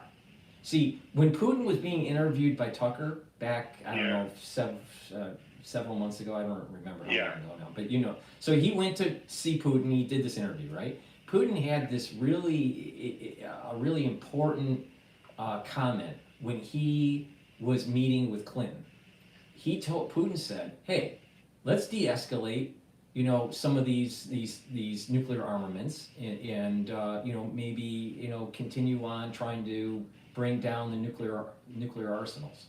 All right, I don't know the full details of his conversation with Tucker, and basically Clinton said that sounds like a great idea. Let me talk to my people, the gurus of international affairs and nuclear deterrence, and Clinton came back, said, we can't do it. Sorry. It's a great idea, but we can't do it. Because the reality of the situation is that the national security state, the deep state, these Cold War experts, they have a job as long as there's nuclear weapons and Russia's a bad guy. But the moment that Russia's not a bad guy, and we radically disarm nuclear capability around the world, we don't need this nuclear deep state.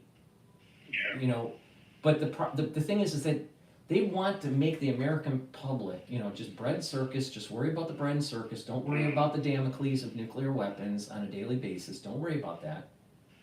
Just worry, they want you to worry about climate change, and they don't want you to worry about, literally, we could be nuked at any given day of the week, all right? Literal climate change. Yeah, all right.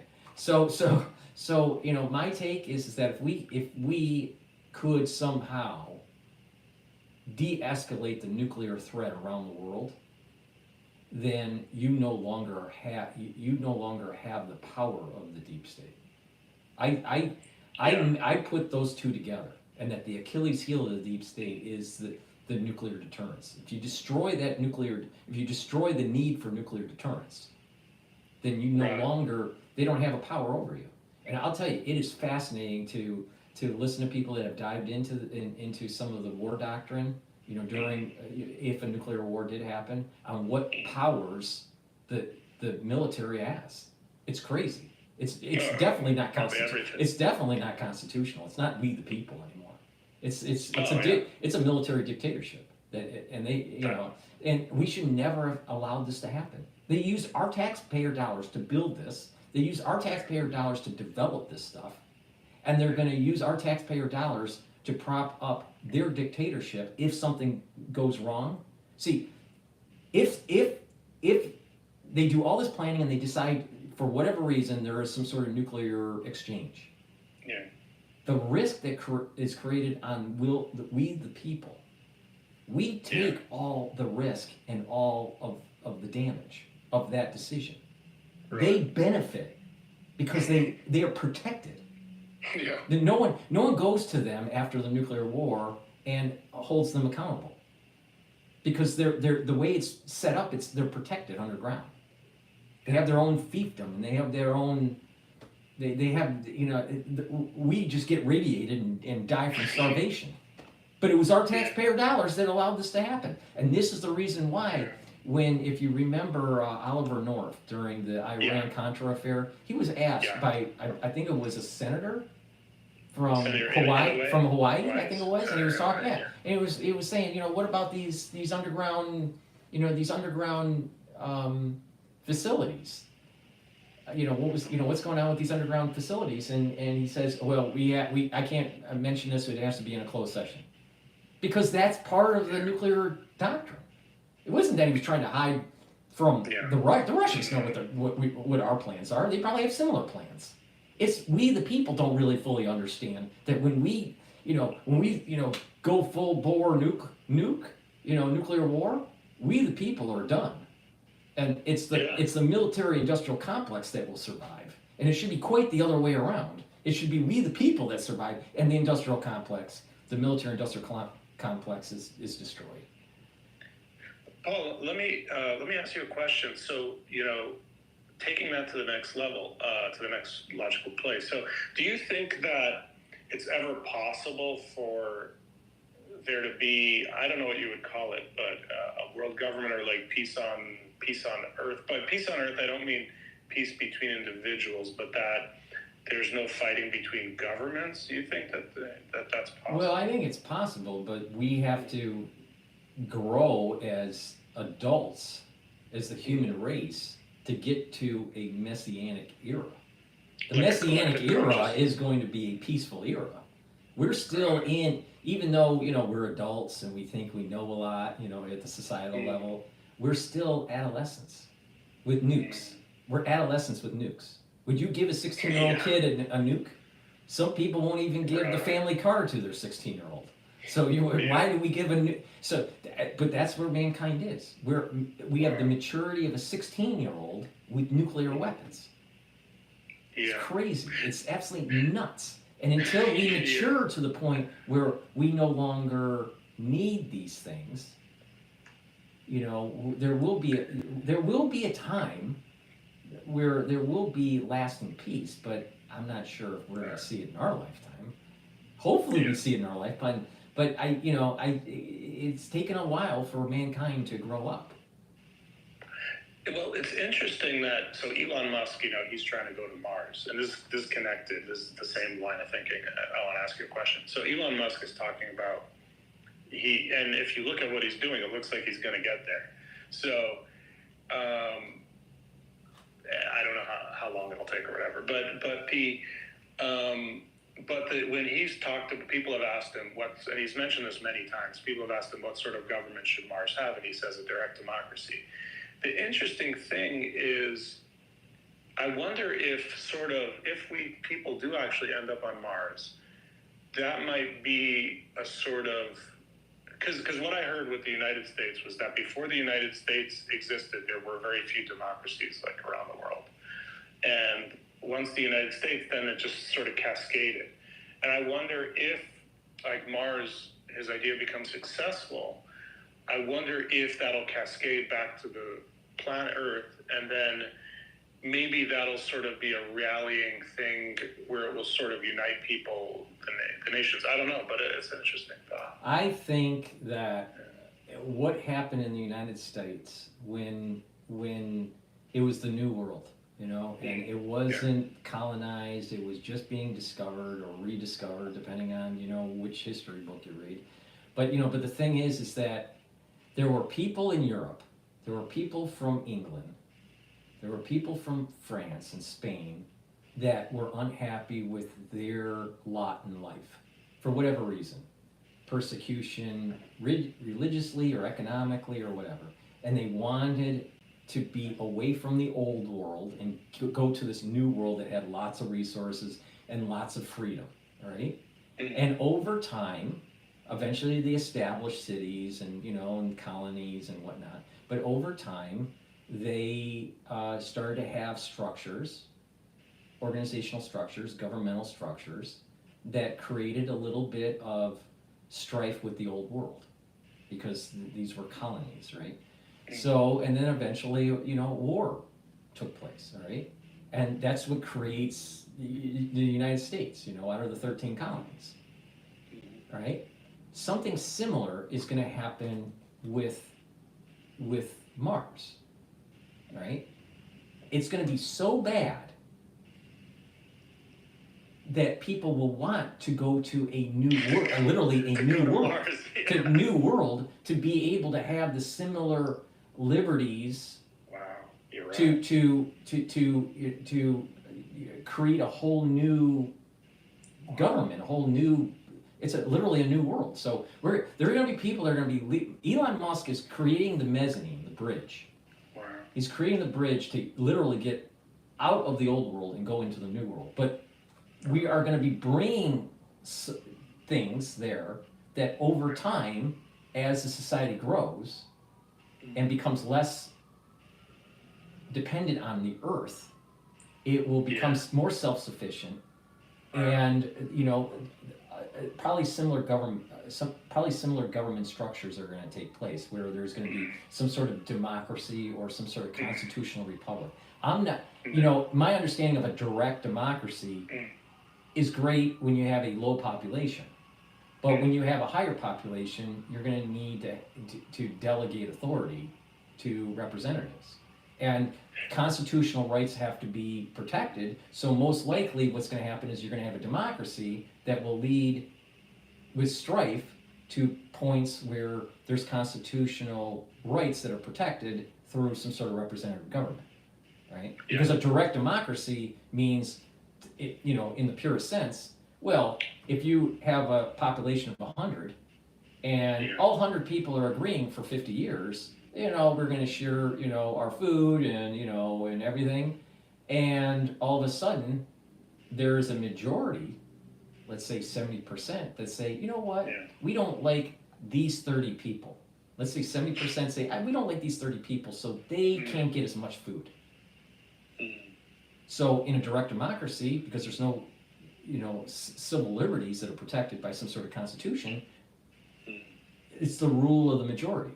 That's a direct democracy, is a rule of majority. So that's a problem, right? So this is the reason why our founding fathers said, we don't want a direct democracy. We don't want a democracy.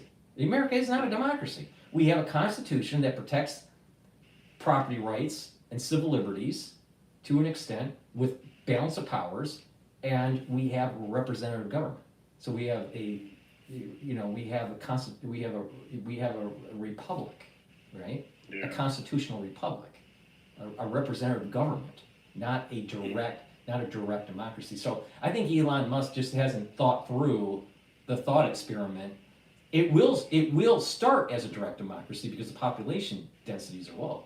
But once the population densities get to a certain, because that's how Greece worked. Greece had a direct democracy, right? But eventually it fell apart because the population got too big, and that there was infighting between the haves and the have-nots. Interesting. So, but I do think that Mars is going to be the new America. Way in the future, the old world, where people are going to want to go, we're tired of the old world, and it's going to be the idealism of America, of the United States, is going to be planted in a new world. And Elon's creating that structure.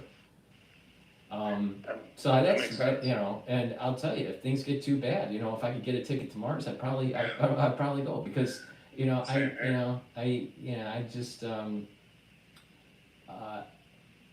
it's going to be fascinating, that first 100 people that go there, and that know that they can't come back, Yeah. Wow, this is, and by the way, just to clarify about the direct democracy thing, so like in Switzerland, it's not a full direct democracy. They still have a constitution, they still have representatives, but it's sort of the people can veto, sort of, or Yeah, but here's the problem: is that what happens when the people veto the civil liberties that were written into the Constitution? Let's say, like, for example, freedom of speech. If this is the problem with the Democratic Party. The Democratic Party literally wants to write out the freedom of speech out of the Constitution.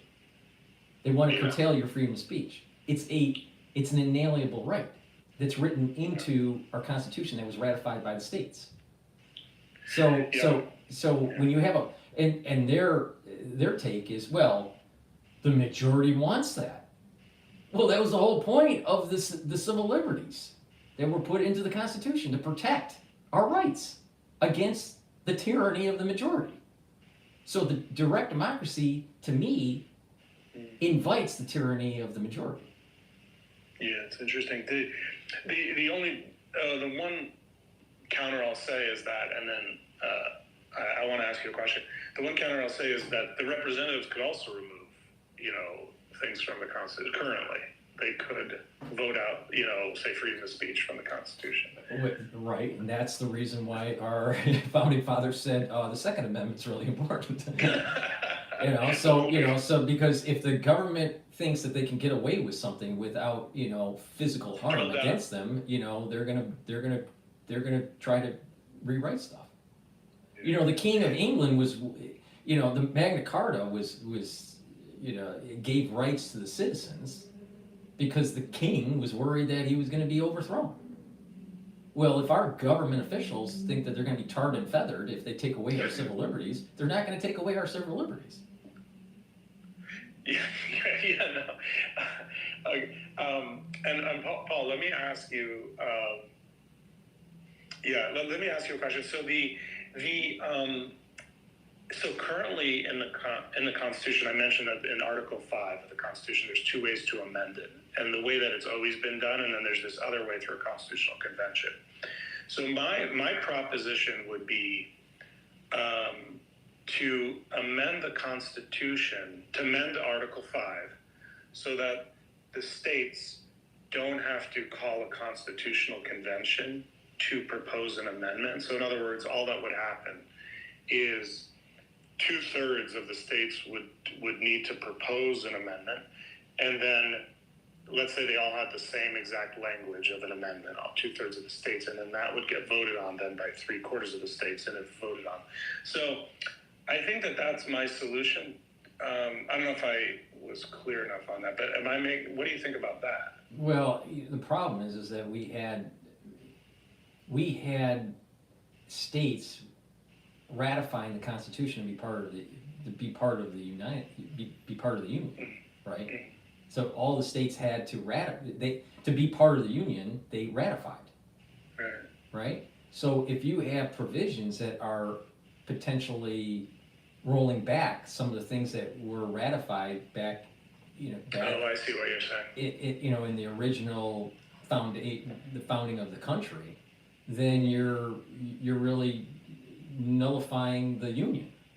So states would then say, well, we're not part of the Union. It's a breakup of the Union then. So I don't think we want to break up the Union. The Union needs to be strong. If anything, we need to own Greenland. We should be owning Canada, and we should, America should be getting bigger, not smaller. It's just the American way, right? So I think we need to focus on the idea of strengthening the Union, making sure that what has been written in the Constitution is protected, and that is not being nullified through some sort of convention or some sort of, state propositions or whatever. Of course, it's a living document, and that perhaps there are civil liberties that haven't been thought of that should be added to the Constitution to protect, but it definitely should not be eroding civil liberties. So, like for example, when the founding of the country, women were considered actually property to men, right? Because through some sort of historical religious thing there going on, with betrothing of a wife and giving of the dowry and all this stuff. So all right. So there was a time period where the zeitgeist was women were property of men. Well, there's a new idea, right? And then there was the idea, well, women should have all the rights and privileges of a male, in terms of, earning a living and constitutional freedoms and all that, right? Something similar might be happening with the unborn. There may need to be a constitutional amendment to protect the unborn. Just like there was a need to protect women's rights, for life, liberty, and the pursuit of happiness. Well, there needs to be the life, liberty, and the pursuit of happiness of the unborn. Now, there needs to be a debate on when that delineation point is, but it seems to me that it would be before birth, not after birth. So those kinds of things I can see as being added to the Constitution, but that would be through the natural, addition to the Constitution through Congress, not through some sort of new cabal of states, trying to restructure, creating a new Magna Carta, right? So, but if things get so bad, if our representatives in government are compromised by lobbying groups and the deep state to the point where they're not representing the will of the people, then you're probably right. We need to have some sort of state pushback. But I just feel as though growing the country is a better thing than shrinking the country. And I think that adding constitutional rights, constitutional protections, after vigorous debate, I think is a good idea. But taking away ones, I think, is a danger. And see, the thing is that once you open that up to be rewritten, then people are going to say, well, we don't want the Second Amendment. We don't even want the Fourth Amendment because you know what? We had this terrorist attack and we want to have never-ending surveillance. Right? So, what's allowing us to push back on the deep state is our constitutional freedoms. Wow. You know, so there's a lot of wisdom in that document. Unfortunately, a lot of representatives have never read it. So, you know, and then they say things that they don't even understand, like AOC thinking that gun rights aren't, the protection of guns and the right to bear arms is not, it's not in the Constitution. It is in the Constitution. You know? Or, the freedom of speech and the way, these people, they're not reading the Constitution, they're not reading the Federalist Papers during the drafting of the Constitution on what the thoughts were of the Founding Fathers. I mean, and until you have a representative that has dived into those two documents, the Constitution and the thoughts of the Founding Fathers as the Constitution was being written through the Federalist Papers, these people, are perhaps shouldn't say anything because they don't seem to be educated enough to really have an opinion on should the Constitution be modified or not. Because I'll tell you, I mean, there's a lot, when you dive into it, there's a lot of wisdom. A lot of wisdom. These people, by the time they were 30 years old, they did more in their life than most people will do when they're 60 or 70. Crazy. It's crazy. And it's just, and these, and we really need to go, well, maybe they were right. They're not just a bunch of white dudes that were just old and, old world. These people were extremely smart, and they knew about human character. They understood the good and the bad of human character. And they tried to weave a document to protect people to the best that they could, to also, get all 13 colonies to sign up for it and become a nation. But You're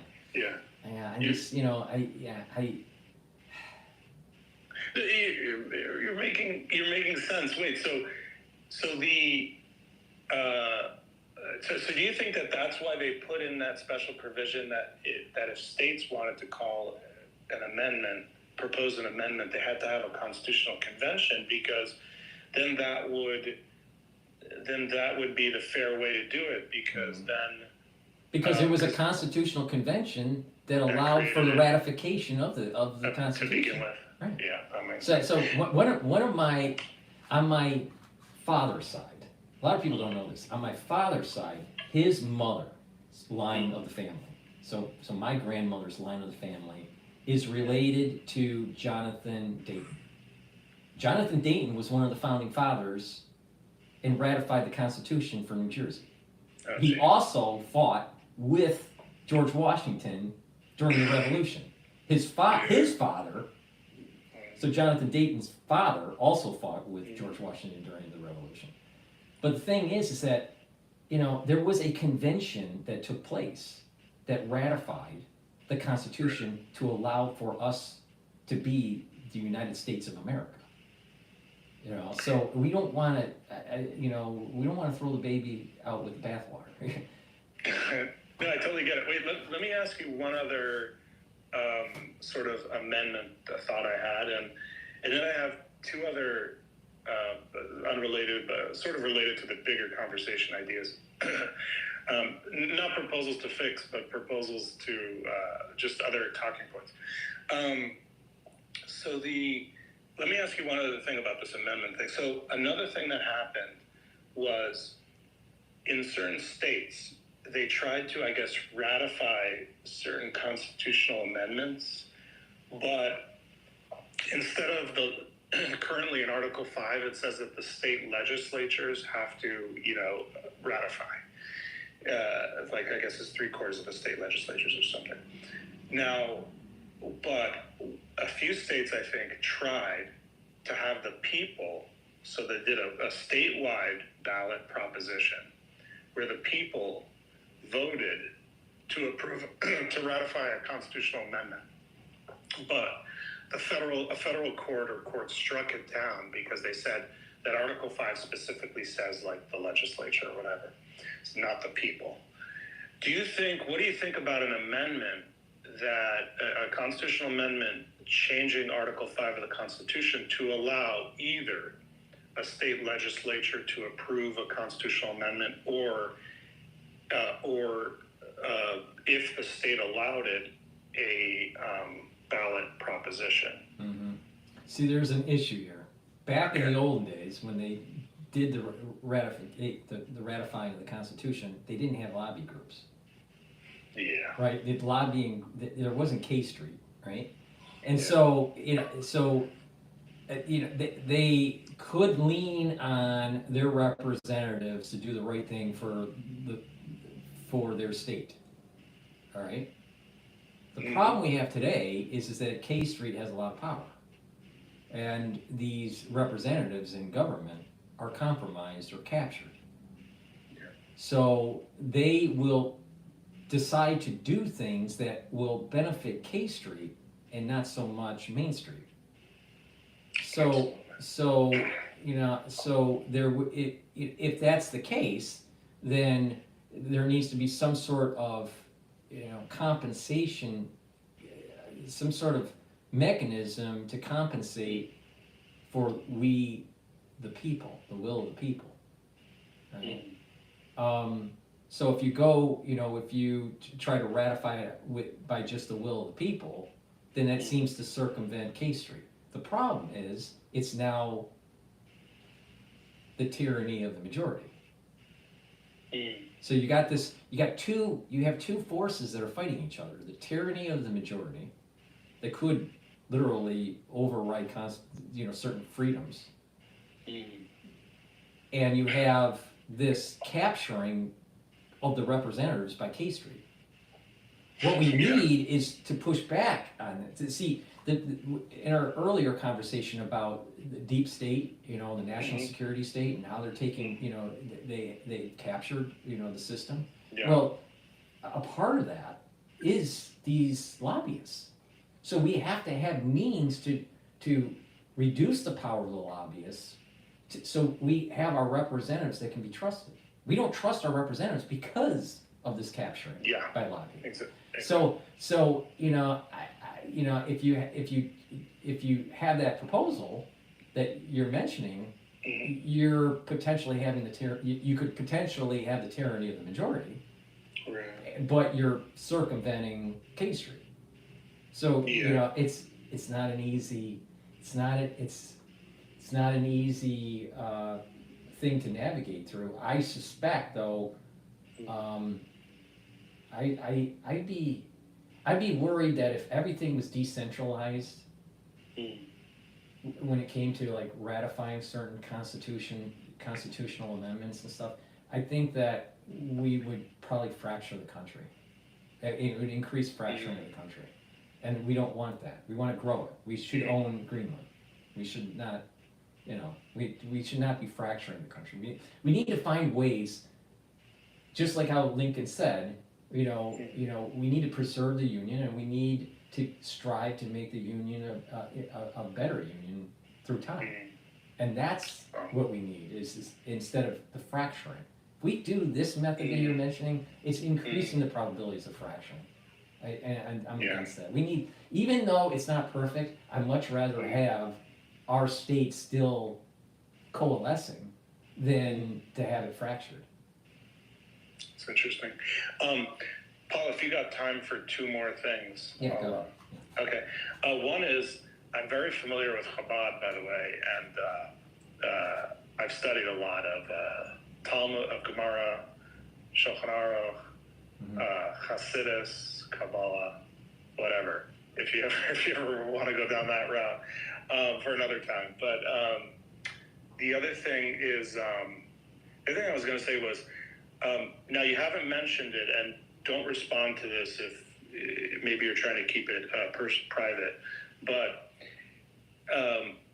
well, are you pursuing an MD right now, or no, you haven't? No. Well, I was pursuing an MD.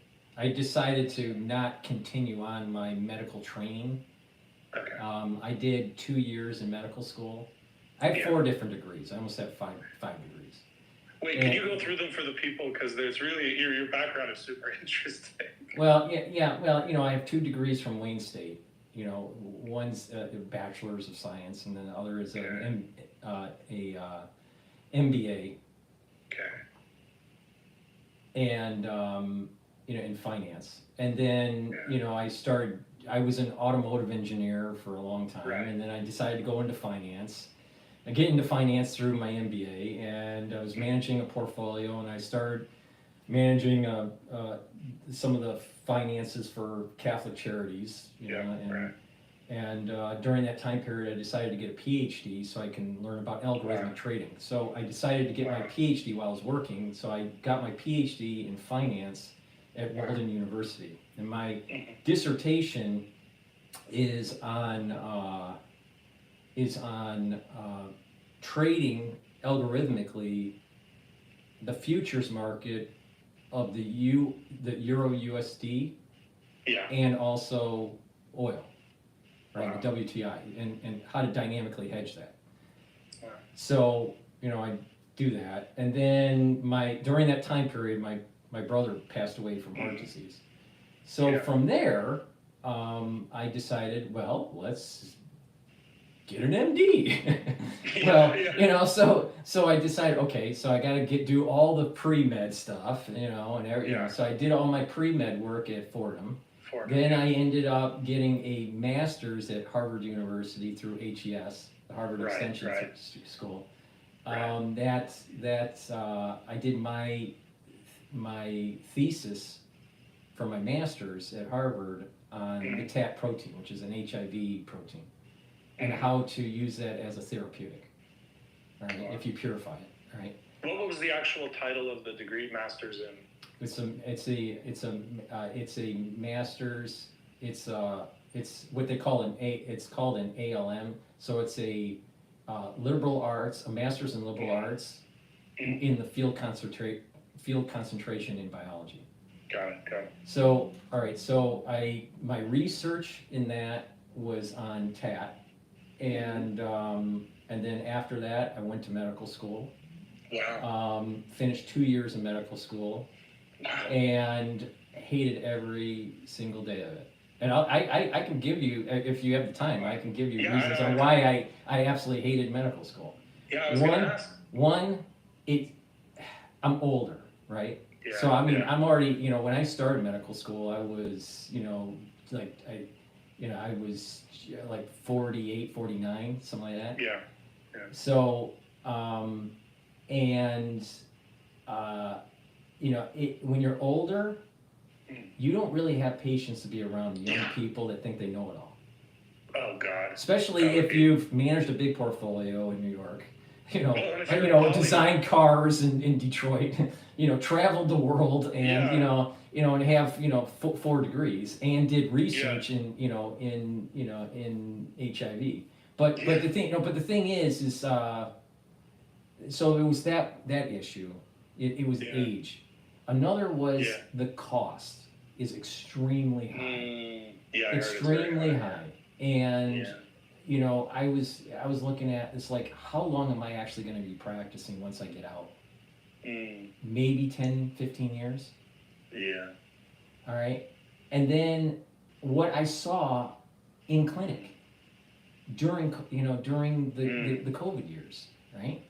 Oh wow, you were in clinic. Yeah. So I saw patients that were coming down with the disease, right? And and I didn't like what I was seeing. I did not like what I was seeing. And then my mother dies from COVID in 2022, and that was horrific to see, to go through that. And at the same time, just before that, my father ends up getting ischemic dementia and has to go into a nursing home. And so I'm seeing these two, my parents, in their late stage of life, and it's kind of like a PTSD. You don't want to see other patients that are in their end stage of life because it's a constant reminder. So I don't want to see it. So Yeah, that makes sense. Yeah. yeah, so I just, so I decided, so that for, that issue, then a lot of people don't realize, yeah, you can get into medical school and you can learn a lot, and I did learn a lot, and I'm glad I did it. But the thing is that you have to be poked every year. You're getting constantly inoculated. I did not like that. Oh, right. Did not like that at all.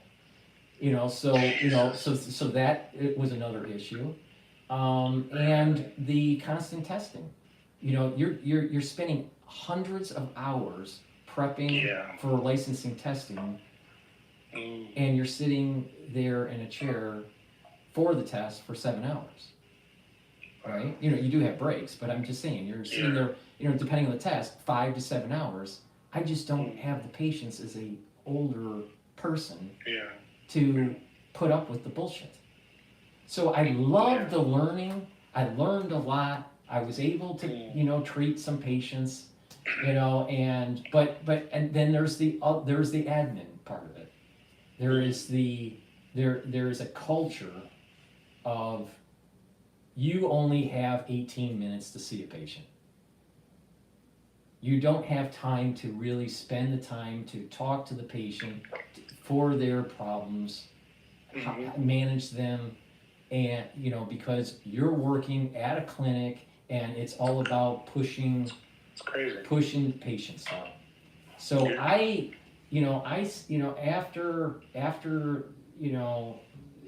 going into the third year, I did not like it. I didn't, for like 10 different reasons. Some of them were personal. Some of them were like, I didn't want to see old people, dying, because it reminded me of my parents. Another was, I didn't want to spend the next 5 years, in this heavy test mode thing, and not only that, as you get older, you don't want to change your shifts. You want to wake up at I want to wake up at 7 o'clock, and I want to go to bed at 11. 7 a.m. to 11 p.m. I don't want to have 3 shifts a week from 10 p.m. to 4 a.m. and then I just don't want that life. I just don't want it. I just So if I was younger, I probably would have had a different mindset. But I decided to just throw in the towel and just say, I learned a lot. I help people to the best of my ability, in clinic, and I went through it in an era that most people would not have gone through. I mean, I went through my training during COVID. That's true. And I had kind of some unique perspectives from it, but I did not like the administrativeness of it, of the industry. Yeah. And this is the reason why a lot of students are, a lot of residents are leaving. Wow. I did not know one person that practiced medicine or was in residency that liked it. Not one person. Wow. And there are individuals, practicing, they're leaving the industry. The ones that went into residency, many of them are leaving, and they're just saying it's not worth it. It's not worth the cost. Because it's not just the financial cost of going through medical school, but it's also the emotional cost. Because you're putting so much of your effort, you don't really have a life. There's no life. Absolutely. So when you get older, you start realizing, what, each hour is, has a certain value to it. When you're younger, it's like, I can waste this, I can waste this time, I can waste that. So when people are younger, they're in waste time modes. Sometimes they're even in money waste mode. But when you get older, you're just a little bit more judicious with your time. So I just feel, and it was rough for me to come to that, because I put a lot of, because it's the pre-med, it's the masters, it's going through medical school, it's going through I already put in by the time I pulled the plug, I already put 7 years in. 7 years. I put 7 years in before I decided to pull the plug. Because I realized I don't want it, because it's just not worth it. It's just... Well, you learned a lot during those 7 years anyway. Yeah. So, I took that knowledge of medicine at the clinical level and kind of coupled it with my research at the bench level. So, and that's important, because a lot of people are just bench researchers, and the others are just clinicians. Having a little bit of merging those two together, I think, was really beneficial. But I had no intentions of going back to medical school. Yeah, no, that makes sense. Now, I've never heard you say the name of a medical school because I'm sure that was probably on purpose so that people didn't like spam the medical or whatever. But did you get into was it a prestigious medical school? Was it? I mean, it was middle of the road. It wasn't prestigious. Middle of the road. And it doesn't matter with your capabilities, you do well anywhere. But well, I'm in a mode now where I am trying to enjoy my life, and I'm in like pseudo retirement now. I feel you. Wait, so let me ask you something. First of all, how often do you run into fellow polymaths? I would say you're a polymath. There's no doubt you're an autodidact and a polymath. So, right. How often do you run into those? Because I have. You don't. I mean, maybe once every 3 years, maybe. Mm-hmm. It's exactly. rare. It's rare. I do associate with people that are smart. I would say that you can have higher IQs than I. But a lot of people that are smart and and really well versed in a particular subject, they're only well versed in one subject. That's true. And it's rare to talk to people that have a breadth and a depth in multiple disciplines. That's the rare part. So I'm around people that know a lot, but on a daily basis. But the thing is that I wouldn't put them in the polymath category because they're one trick ponies. That's what I call a one trick pony.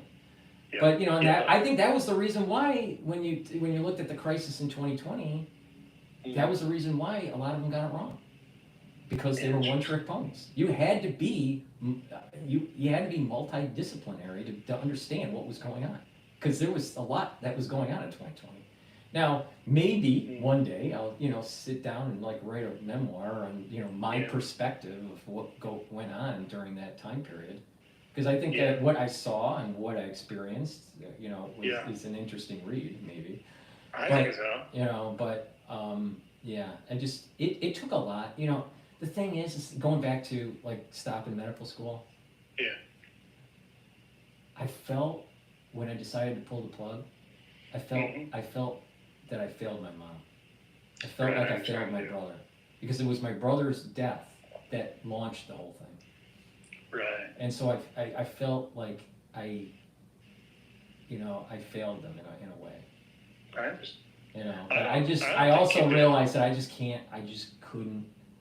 I don't want to waste my time anymore. I just want to do what I want to do. I don't want to. Yeah. And then you got all the the regulations and and the recertifications, and you got to deal with the BS with looking over your back, making sure that you're not getting some sort of malpractice lawsuit or anything. And it's just not worth it. It's just not worth it. And what's interesting, if you look at this, there's a lot of vloggers that were going through medical school or going through residency. A lot of them are checking out. A lot of them are going, you know what? I'm not. They're not continuing. They're not continuing their education. Some of these people were being.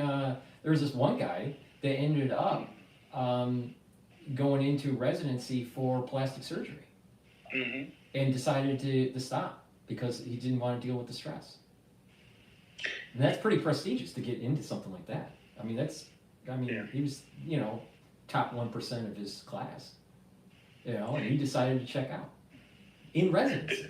You know, so I mean, Yeah. so there's obviously something wrong with the industry. If you have these many people that are talented that are like going, you know what, this is crazy.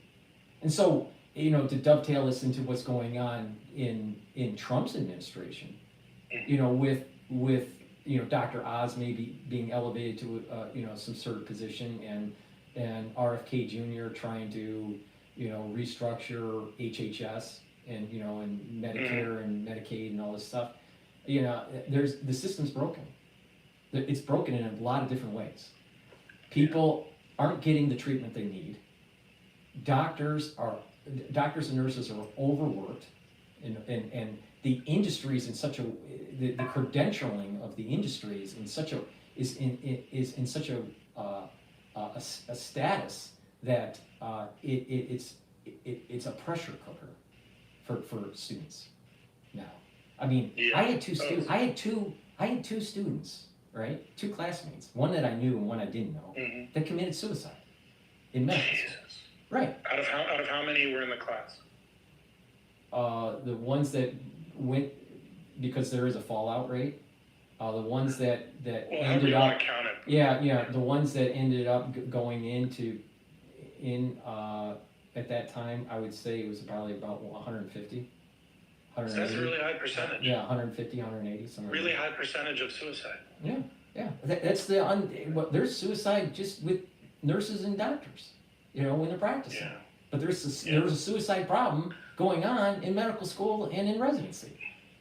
Jesus. You know, so so I would, you know, and they were all, you know, these students, they're, you know, more, you know, better than mid-level, you know, and they just cracked under the pressure.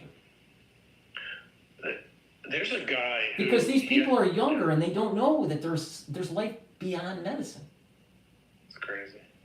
You know, I'm wise enough to realize there's automotive, there's finance, there's, you know, engineering, there's, you know, there's other things, there's entrepreneurship, there's, you know, but some of these kids, they have been bred to be a doctor since they were 12 years old. So by the time that they get to 27, 28, 29 years old and they're having some difficulty, they feel like they have to check out because they look at that bill. They look at their, you know, they look at that bill and they go, my God, it's going to cost them, you know, anywhere from, you know, $2,000 to $4,000 a month to pay, right? So they're like, they've never had a job, a real job, and they are in, you know, and they're like looking at like, how are they going to pay if they get out of, you know, if they can't get into the residency that they want? It's a pressure cooker. It's a huge pressure cooker. So they need to just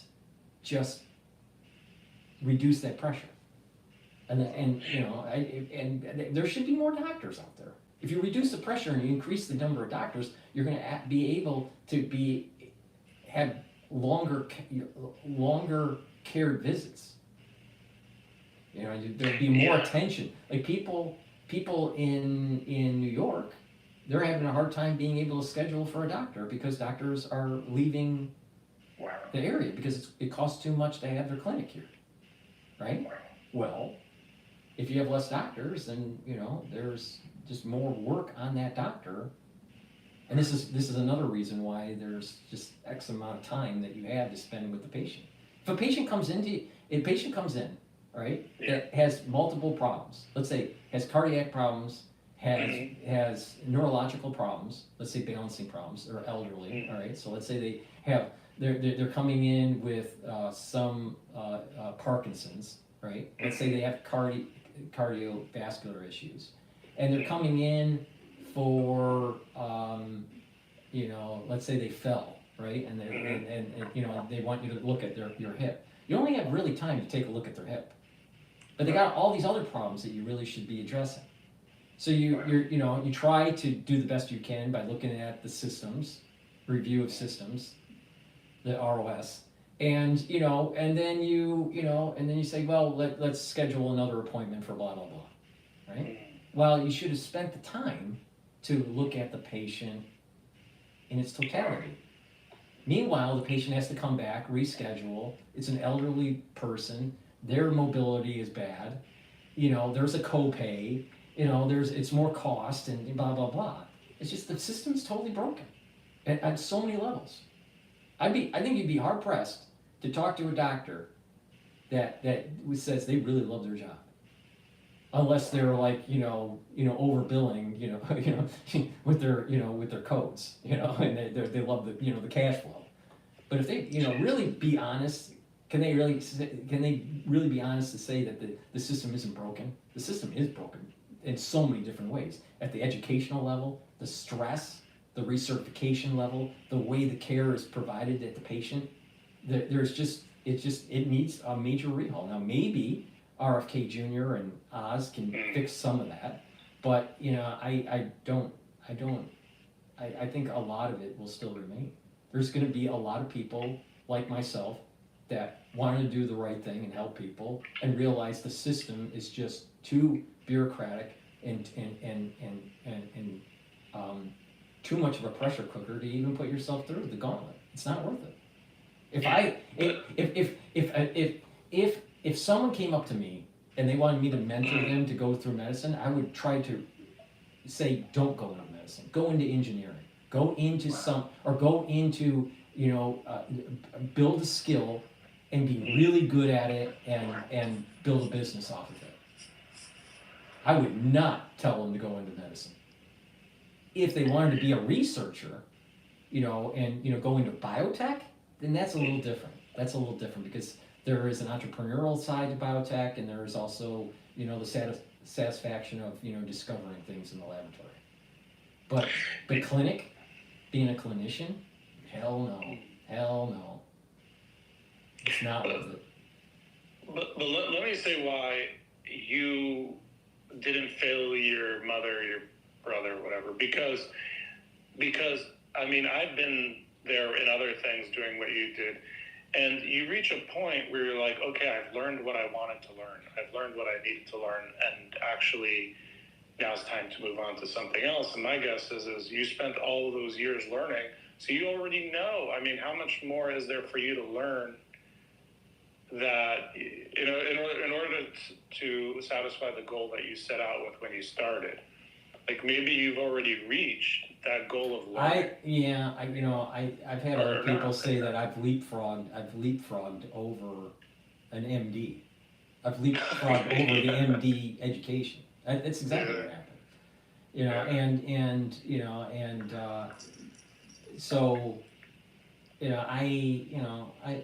But I do feel as though, I don't know. When I went on this journey, I spent time going through the journey and not spending enough time with my parents, and not knowing that that time that I spent, in the laboratory or in class and all this stuff, I missed the holidays and I missed, those key events that I should have spent with my parents, thinking that I'd have time down the road to do that. Wow. And I didn't realize that my parents would crash, at the same time, my father ended up crashing with dementia quickly, and he was the caregiver of my mother, and she crashed after that quickly. And, and it gets even weirder. My father was in the hospital for 13 days, and, my brother and I had to, make the decision for a feeding tube or not. And if we decided not to do it, he would have died. And so we were going through this, like, you're in a situation where if you don't do it, he's going to die in about 48 hours. If you do, he might have some sort of cognitive recovery. So what do? Well, we put the feeding tube in, he survived, his body is healthy. The problem is his brain is gone. So I'm at a state where it's like, what? The better decision was to let him go. Yeah. And not, right, because he's still alive, right? Because you've talked about how much it costs as well, too.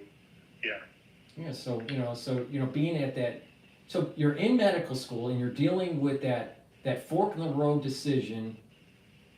Do you stop treatment on your parent to allow them Yeah. to exit peacefully, or do you Yeah. try to roll the dice on science to see if they get better? Yeah. Well, once you're there and you go through those types of decisions, you start seeing life differently.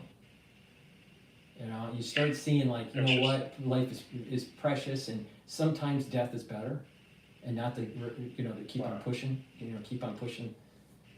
Because our technologies are such that we can keep a body alive for a long time. Doesn't mean that person is having a nice life, but we can keep a body alive for a long time, right? So so seeing all that all together, all at once during COVID, and all this during the stress of being in medical school and all that, I had enough of it. That would have been hard, yeah, because I know you were traveling like up to Harvard when you were doing the masters, which is crazy. I mean, that would have been hard enough. And it kind of upsets me, that people try to demonize, even though I was trying to really help the people. But it doesn't matter anymore. I mean, it is what it is, and the bottom line is that I was proven right. Well, they may try to demonize, but as a total outsider who was no dog in the fight, you're the only guy who had the knowledge, and I had like ins with the government, so I could like see stuff like at a low level, like here's reports and this and that, like. But the guy who I read through some of that. It's funny, I think it was before they demonized hydroxychloroquine, when they talked about that sort of stuff. No, we got to be careful on what you say. Don't. I'll just stop there. But let me move to another thing for a second. There's a YouTube channel called Gooby and Doobie. I don't know if you've heard of it. Goobie and Doobie, Doobie. And I think one of those is the name of his dog. And here's the title of his YouTube video. I was an MIT-educated neurosurgeon, now I'm unemployed. So he became a neurosurgeon, and then he quit.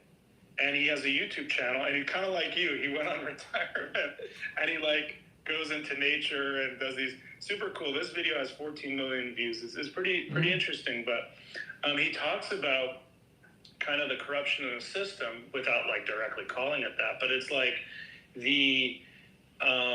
we're talking about how like people would come into him because he was doing like back surgeries, and what he found was like people that exercised like healed and never needed the back surgery or something, and then like people who didn't exercise, who he did the surgery on, they would come back a certain number of years later because they were unhealthy, so they needed the surgery. And it gets weaker. The bones get weaker. The muscles get weaker. There's an atrophy. The thing is that so going with JFK, all right. So JFK had back surgery, all right, and he started having back problems after that surgery.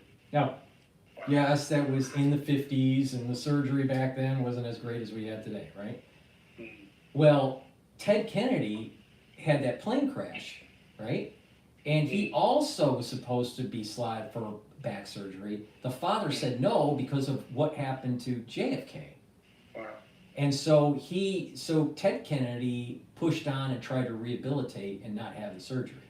Okay. And he fared a lot better. How I know this is that I listened to the audio book of Ted Kennedy, and he goes into detail about this. So you're totally right? What people don't realize is like even today, let's say even if you don't have a back problem, all right, you can slow down back issues. As we get older, we start having problems with the curvature of the back, or osteoporosis, or even osteoarthritis. Well, you can reduce that by just strengthening back muscles and pushing your spine backward, right? By stretching. Like exercising and building up the muscles. Most people, when they work out, they're working the front part of their torso, not the back part. Chest, yeah. And this is the part of the reason. As they're building up their biceps and their triceps and and their stomach muscles, it's all contracting and actually Curves them forward. curling. Yeah. So you want to actually go the other way. You want to build up the muscles in the back, and you'll actually have better posture. You'll be taller, and what will happen is that you'll have a better muscular structure for the spine to be able to weather the overall loads that are happening as you age. So back muscles, building up back muscles is a major improvement that people can do like now. But people, and it's simple stuff to do. You don't have to be you don't have to be lifting all this super weight. You can just do simple calisthenics that strengthen back muscles for males and females, and you're going to see better curvature of the back. And then not just that, when you have a better curvature of the back, you're actually improving your pulmonary system. A lot of people don't think so when you're so you're going to be able to be breathing better, right? And you're not going to be in much pain when you're older and you start pulling your back. You pull it, you hear an old person when they get out of the chair, they pull their back out or whatever. Well, if you have a strong back, you don't pull your back out. So just doing these exercises that they're almost like anti-aging exercises in a way, because if they didn't do the exercise, you'd slowly have the curvature of the back, right? They slowly start losing height. And they just kind of and then all of a sudden the vertebrae will start to rub because your disc is starting to erode.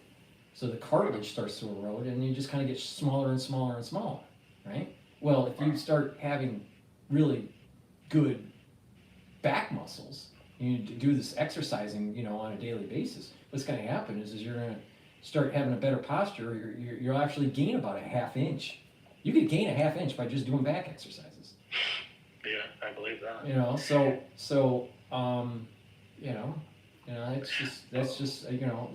That's what I get out of medical school, right there. Well, actually, that's important knowledge. Is that because the end, always, people get so complicated, but the end result of a lot of research is sometimes something very simple. Dude. I know how to, they train me on how to, work up a patient and reading EKG and, prescribe medication for different types of cardiovascular problems. I'm telling you, you can stop a lot of this by just changing the diet, working out, but not overworking out, and also taking certain types of things that will not only reduce the chance of clots or plaque buildup, but also shrink the plaque. You can actually shrink plaque. I mean, so you could do an ultrasound, right? A lot of people that are older, especially my age, if they haven't been, watching their diet, they'll do an ultrasound of, let's say they do a stress test, and they normally do an ultrasound of the carotid, right? So you do the ultrasound of the carotid, and a lot of people are 40, 50% blockage. Oh no. All right? Well, you start doing certain things like a little bit of exercise, bringing down inflammation, taking D3 and K2. This sounds like a commercial now, but it's not. No. But the point is that by doing these things, you can take these things and it will actually shrink the plaque. I didn't know that. But you've talked about before how the reason why you look so much younger than you are is because you had seen your brother, what had happened. So you started researching these things a long time ago, and started. So have you been sort of exercising? Yeah, I don't know, because you've done triathlons or marathons or something. No, I've done triathlons and marathons. Half marathons and triathlons. So you've been, and so basically so tell me if this is correct. So you've been basically researching how to stay healthy. And so you've been sort of creating a regimen for yourself, which includes exercise, diet, supplements. Is that correct? Mm-hmm. I've been on this journey since I was 16 years old. I was on this journey since I was 16 years old, and I've been tweaking it. And it's not just me doing it and just reading a health magazine. I actually started learning the science of it and learning the medicine of it. See, the thing in medical school is they teach you how to detect a disease and how to try to treat the disease. But usually these people that have cardiovascular problems, they end up eventually having heart failure if they live long enough, right? So that's not really, that's just treating the disease. It's not curing it, right? So the best way to do it is prevent the individuals from getting to the point where they have dilated cardiomyopathy or, some sort of hypertrophy of the left ventricle or something like that because of high blood pressure. There's ways to prevent that. Start by just, doing the simple stuff. And that is, it's about prevention. See, medical school is about prevention because it would destroy the whole industry. The whole industry is based on, are you sick? Oh, you have high cholesterol? Here's a statin. Instead of, what? There's ways to reduce that naturally, So, but they don't, unfortunately, and you know what I wish people would listen more often? Is that if they followed what I've done, they would radically improve their health. Radically. 90% of the people that are on statins can get off statins if they go with the proper diet and the proper supplementation. Most people that are, on the early stage of heart disease can reverse that and get off the beta antagonist or agonist, move to a non-pharmacological means of treatment. But they don't pay attention. And this is the thing that because of people demonized me at the very beginning, I was not able to reach as large of an audience to tell people these things. Well, by people demonizing, are you talking about like drug interests and? Well, there are I was attacked by many fronts during the crisis, right? Yeah. And I wasn't able to accrete enough followers. Yes, and I had channels that were nuked during it, and so you listen to other people. That other MDs that talk about the subject matter. I don't believe that they're as knowledgeable about the subject matter as I am. But they have 1 million followers. I don't have 1 million followers. If I had 1 million followers, I'd have 1 million followers that I can tell them on how to shrink their plaque and their carotid artery. I wonder if you could build it more on X, because I think on X you can. It's pretty free, I believe. Yeah, I've been trying to accrete. On X, I'm playing around with different ways of, using different platforms, and I'm doing more like this, I'm doing more live type stuff, to try to stream it and that. But the thing is because channels were blown up, because of the censorship, I was not able to inform people on how to use preventative medicine as a means to improve your health in different systems, including your immune system. Not to go into the details, but the thing is, it can be done. It can be done. And what bothers me is you got a lot of people. I don't want to go into the depths of this, but there are a lot of people that are focused on just the injury from the inoculation. All right? And because they're only focused on that, they've been able to create a very large audience, right? And a lot of these people that have built up huge channels, never, a lot of them, not all of them, but a lot of them never treated a COVID patient. Some of them are PhD. There's nothing wrong with a PhD. I have a PhD. But I had a unique experience because I was in medical school to be able to treat COVID patients. So I have a medical education. Just I didn't finish my MD. But the thing is that some of these PhDs that are talking about the crisis of 2020 was never in medical school. And they're too old to be in medical school now because they're already retired. And on top of it, they pontificate about the pathophysiology of this stuff, and they really don't have a background in it, at all. But yet they've been able to accrete millions of followers. Then you have individuals that that were part of the problem, that were part of working for the Department of Defense. you know, or biodefense. You know, they were part of the problem, and then they switched sides because that's where the money is. You know, first you get the contract money, and then you go to the other side to, you know, to get to accrete followers and get notoriety because of inoculation injury. You know, I don't want to mention names, but you know, but you know, but there are people like that, and then you have other individuals that practice medicine, right? That are cardiologists or even psychiatrists, because there's lots of people that are having, you know, issues with psychiatry, you know, because of what they went through for many reasons, you know. But instead of treating people, what they do is they go and they're a podcaster now. Because why? Because they want to be celebrity doc. Now, if myocarditis is so prevalent, which it is, but if myocarditis is so prevalent, it is through the Hippocratic Oath that I had to say and they had to say, right? It is their obligation to make sure that they are open 15 hours a day, making sure they're treating myocarditis, instead of spending time on a freaking podcast. Yeah.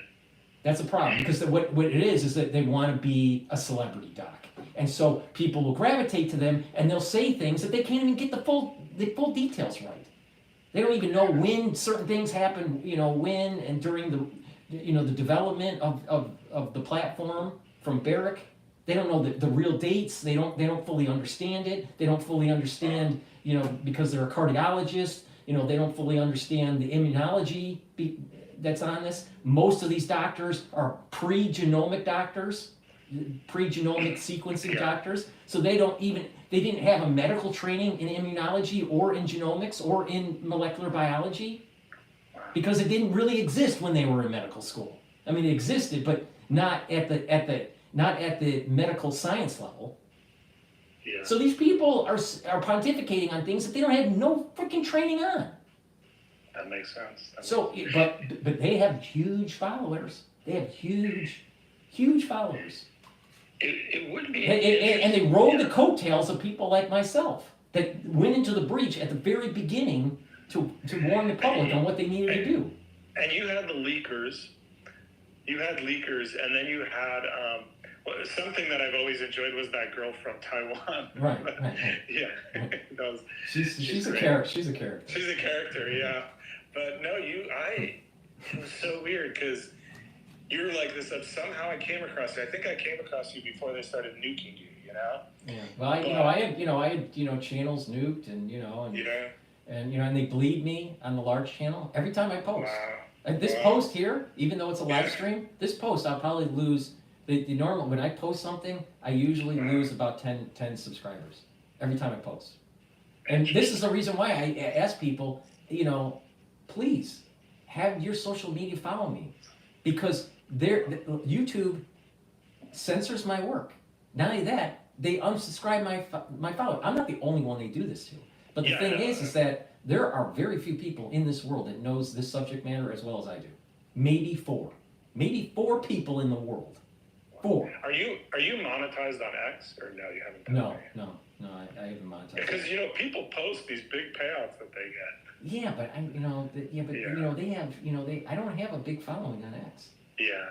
But I'll try to build it up. But the thing is that I need people to help, and by helping is just like, listen to this guy. He's seen it. He's seen it. And if you listen, he's giving you a roadmap on how to improve your life, how to improve your health. People don't realize. See, here's what happened. I caught you before they started nuking you. So I saw everything that was going on, and what happened was they nuked you to try to shut you down. But you're sly on how you basically have multiple platforms and channels. But that's kind of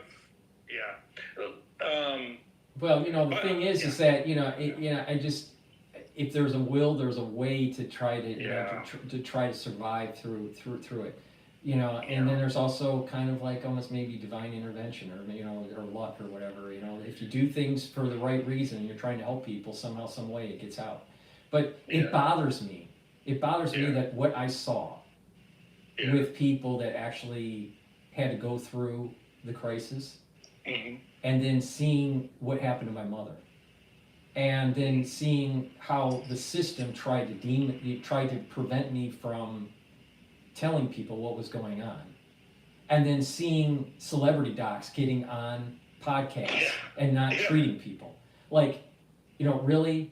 I mean, like, I'm not a big fan of Dr. Drew. Never was. Well, he was the one I was thinking of in my mind. Do you see those advertisements he's in? They're horrible.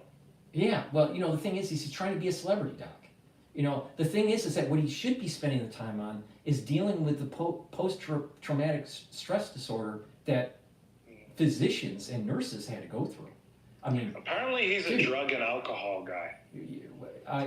When I was in automotive, sometimes we'd be in the shop looking at the machines, running, and at night he used to have a show where people would call in. Yes, and it was all about sex talk. It was like sex talk. And it was like he was trying to be the Dr. Ruth, of his generation.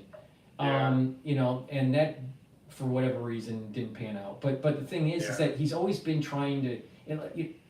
He's a psychiatrist. He's an MD. He's a psychiatrist. And the reality of the situation is there's nothing wrong with that, right? But people, literally, I had colleagues that had to code people 9 times a day and call the family that their loved one died 9 times a day.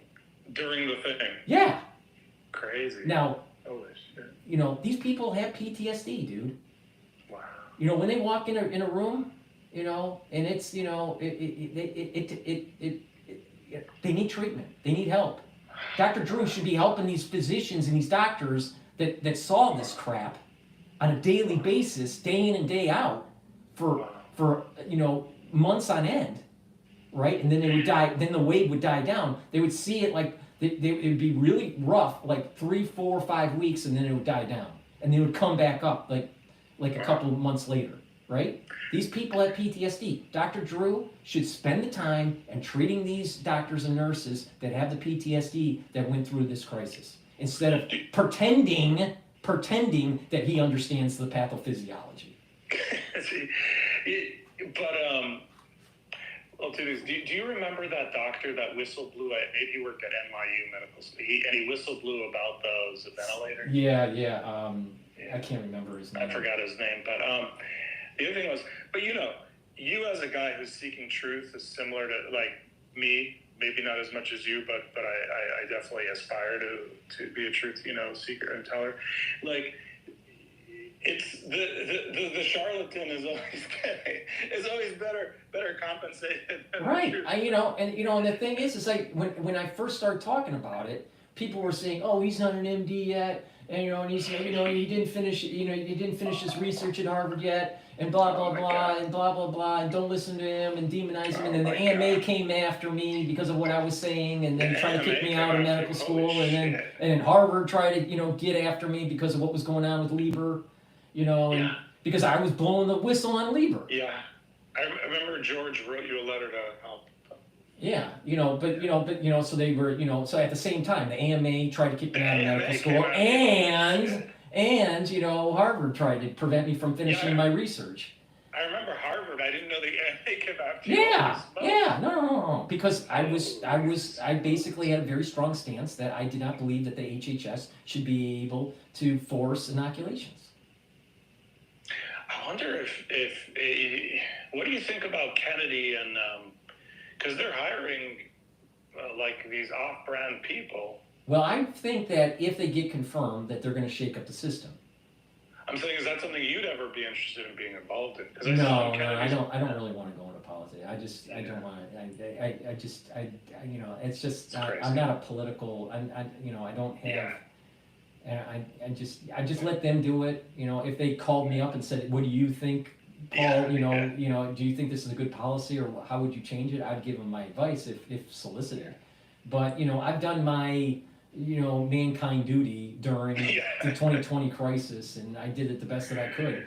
I just am a little perturbed that you have these celebrity docs that built up huge channels on the work that I did and others that have done that don't have anywhere near the notoriety. Were they literally because I remember, I think you were saying this maybe, but were they actually literally listening to your broadcast and then stealing the stuff? People were doing this? Well, some people were. Some people were. No. Some people were. You know, there were certain things that I was saying that seemed to be verbatim that came out of Glenn Beck. Holy shit. Wow. Back in, I think this was like 2021, 2022. You know, and then, you know, I had a lot, you'd be surprised, I'm not going to say, but you'd be surprised. Yeah, no, that's okay. You'd be surprised the celebrities that have purchased products from me. Oh, no kidding. Yeah, like very famous people. I'm never going to say that. Don't. Very famous people. And they were listening, and they followed, and they, you know, and they navigated well through the crisis. But very famous people. The problem is, the problem here that I have is that you've got people that look like, I don't know, Kenny Rogers, that decide to, you know, to be the ethics of the crisis, even though he may have been the cause, a part of it, and you know, has huge followers, and is monetized and goes on these conferences, right? And now he's starting to pontificate about World War III, you know. You know, like he's trying to. If you notice what Kenny Rogers is doing, he's trying to create himself as some sort of polymath. He's faking it. He's not real. He's not a real polymath. That's for sure. I mean, but the thing is, he's just faking it. He's faking it. Oh yeah. Well, I mean, well, like when I called you a polymath, it's kind of obvious to me. There's no fake there. Right. You know, but the thing is, Kenny Rogers, he built up a notoriety, and then now he's going to tell you about, you know, the Defense Department, and you know, he's pontificating about the Ukraine war and what's going on in Taiwan, you know, and all this stuff, you know. And I'm like, if people really listen to my early work, I was saying that what was going on during the crisis is going to play big when it comes to our defense in the Pacific theater. Because there was a component, because the whole idea is to weaken Xi so Taiwan would not, because what was happening during this time period? Hong Kong was taken over, right? So if you weaken Xi, it weakens his chance of taking over Taiwan. Wow. So this is all, this whole thing that we went through was to weaken Trump and to weaken Xi, right? And you know, and so I've been saying this from day one. From the early days in 2020, the very early days, it was tied to the Pacific. It was tied to the Pacific, you know, theater for war with Taiwan. That was the reason why Miss Taiwan got involved. And then you know, there was this long arc of development that goes all the way back to 2001 on the platform. I'm not going to say the name, but you know, the platform that was used. So there's this long arc that goes all the way back to biowarfare footing just before 9/11. And then right after 9/11, you had all the anthrax scare and all that. That was all. This whole arc of history is tied together. Now, no one connected the dots like I did. No one. No. And the thing is that the famous cardiologist that's always talking about vaccine injury, he can't even get the right date on when the actual platform started out of Barrett's lab. He keeps on saying 2016. It's not 2016. It actually started in 2001. Yeah. You know? But he's pre-genomic. He's a pre-genomic MD that didn't have much understanding of molecular biology or genomics or even immune system. But he's going to tell you how it really is. Jesus. But you know, but what's the crazy thing is there's such a large following these individuals had, and they were not in the breach at the very beginning. There was very few people at the very beginning that were trailblazers like what I was doing. And well, sometimes I wonder some of these people, I'm not saying specifically in this exact case, though it could be possible, but just in general, some of these people, I wonder who they're actually working for. Well, I think that there are some people that, I think they're different types. I don't want to put just everyone in one basket. Yeah. But I think there are different types of individuals that covered this. Some of them, had, a scientific background in a particular discipline, particular system of the body, maybe, lymphatic system, or maybe neurological system, or whatever, and they were trying to understand it from their slice of lens of looking at it, which was important. And they were just trying to, cover it from their perspective, and I think they, did a decent job. There were others that here's another dark side of medicine. Most doctors in the early days of COVID wanted to pretend that it wasn't happening because they were afraid their clinic was going to be closed. Wow. Because it would have disturbed their cash flow. And that was at the clinic level, that was at the private office level, and also at the hospital level. And then when it got to the point where the lobbying group, the medical lobbying group, was complaining that you're shutting down these facilities, that they need help with the COVID money. Wow.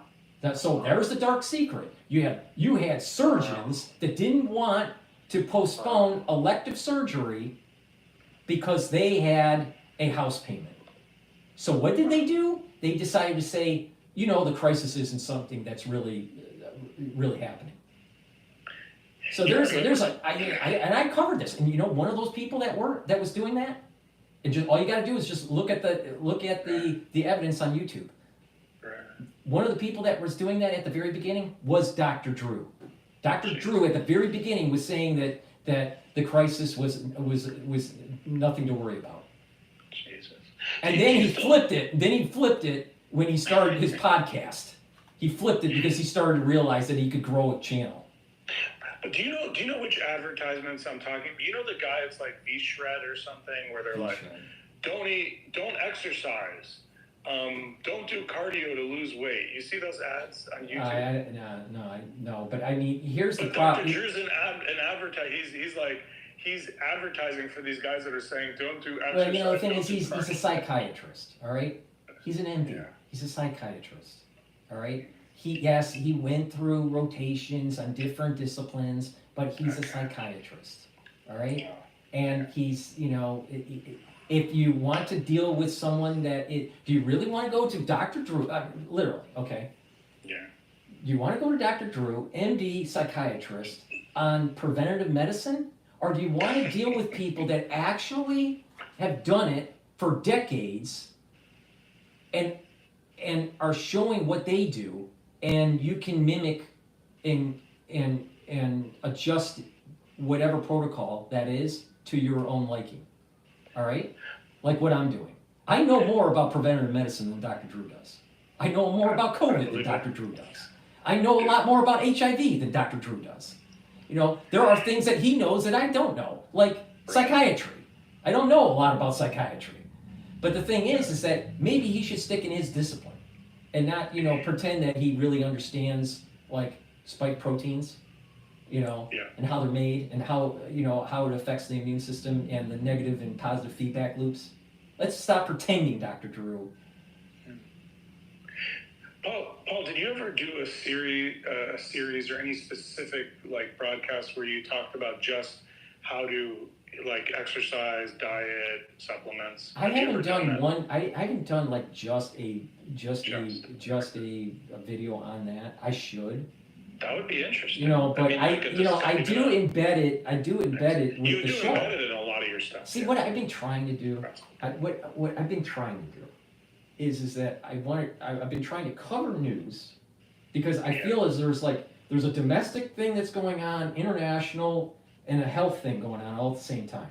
So I'm trying to cover that, covering the news and giving my perspective on it, but then also trying to embed what I have on my store to be able to show people what I do. Everything on the store I take. So what I do to improve now not everybody can afford that. I mean, it's a lot of money, right? But if you stack it certain ways, and I've created these boxes, anti-aging boxes and longevity boxes that if you stack it a certain way, you can target a certain system, like a cardiovascular system or your neurological system or your immune system or whatever. So, instead of spending $1,200, you can maybe only spend $200 if you want to just focus on one particular system. But, I try to kind of embed it with the news and the store, instead of just a health show. I don't want to just do a health show. Honestly, it would kind of bore me. But because I'm a little bit, sometimes I'm a little bit livid when it comes to covering some of this stuff, and I think people need a little bit of comic relief too. I mean, but I just like Allan Lichtman and things. I just have, looking back on covering the crisis, I am a little perturbed that there are people that have been giving notoriety and they really shouldn't be getting notoriety. Charlotte. They weren't, Dr. Drew isn't telling you how to reduce cardiovascular disease and how to reduce plaque in your carotid. No, he's telling you don't He's not, exercise. That's what his ads and I'm telling you how to reduce blockage. Because that's going to save someone's life. Because you know what? It's really sad to see someone not being able to breathe, and and they're in the emergency room, dude, and and their life is flashing, in front of them, and they're having a heart attack right in front of you. It's a little too late then. It's a little too late. Do you have a backup of all the videos you made from say COVID? Most of the stuff I have backed up. Not everyone, but most of it. That's good. All right, one last thing, I think. Thanks so much for doing this. Well, I'm going to be doing these live streams, and I want people to, to call in on Spaces to talk about it. And this probably may be just a call-in show and just bitch session for 3 hours. Or it could be humorous too. Right. Maybe that's it. It just evolves. But I think going over the COVID years, one of my favorite times was actually just opening up the line and having people call in and telling me what they were seeing. Well, you had whistleblowers from hospitals and things saying they're saying it's not happening while I see it happening. I remember those. But Paul, not only that, I had people in the medical profession in New York, and also first responders, fire, EMS, them. They watch the channel religiously. And so when I go to, let's say, a store within New York, and I bump into some people, some of these people that are like part of the NYPD or FDNY, they'll come up to me and say, you're Dr. Paul, right? And I go, yeah.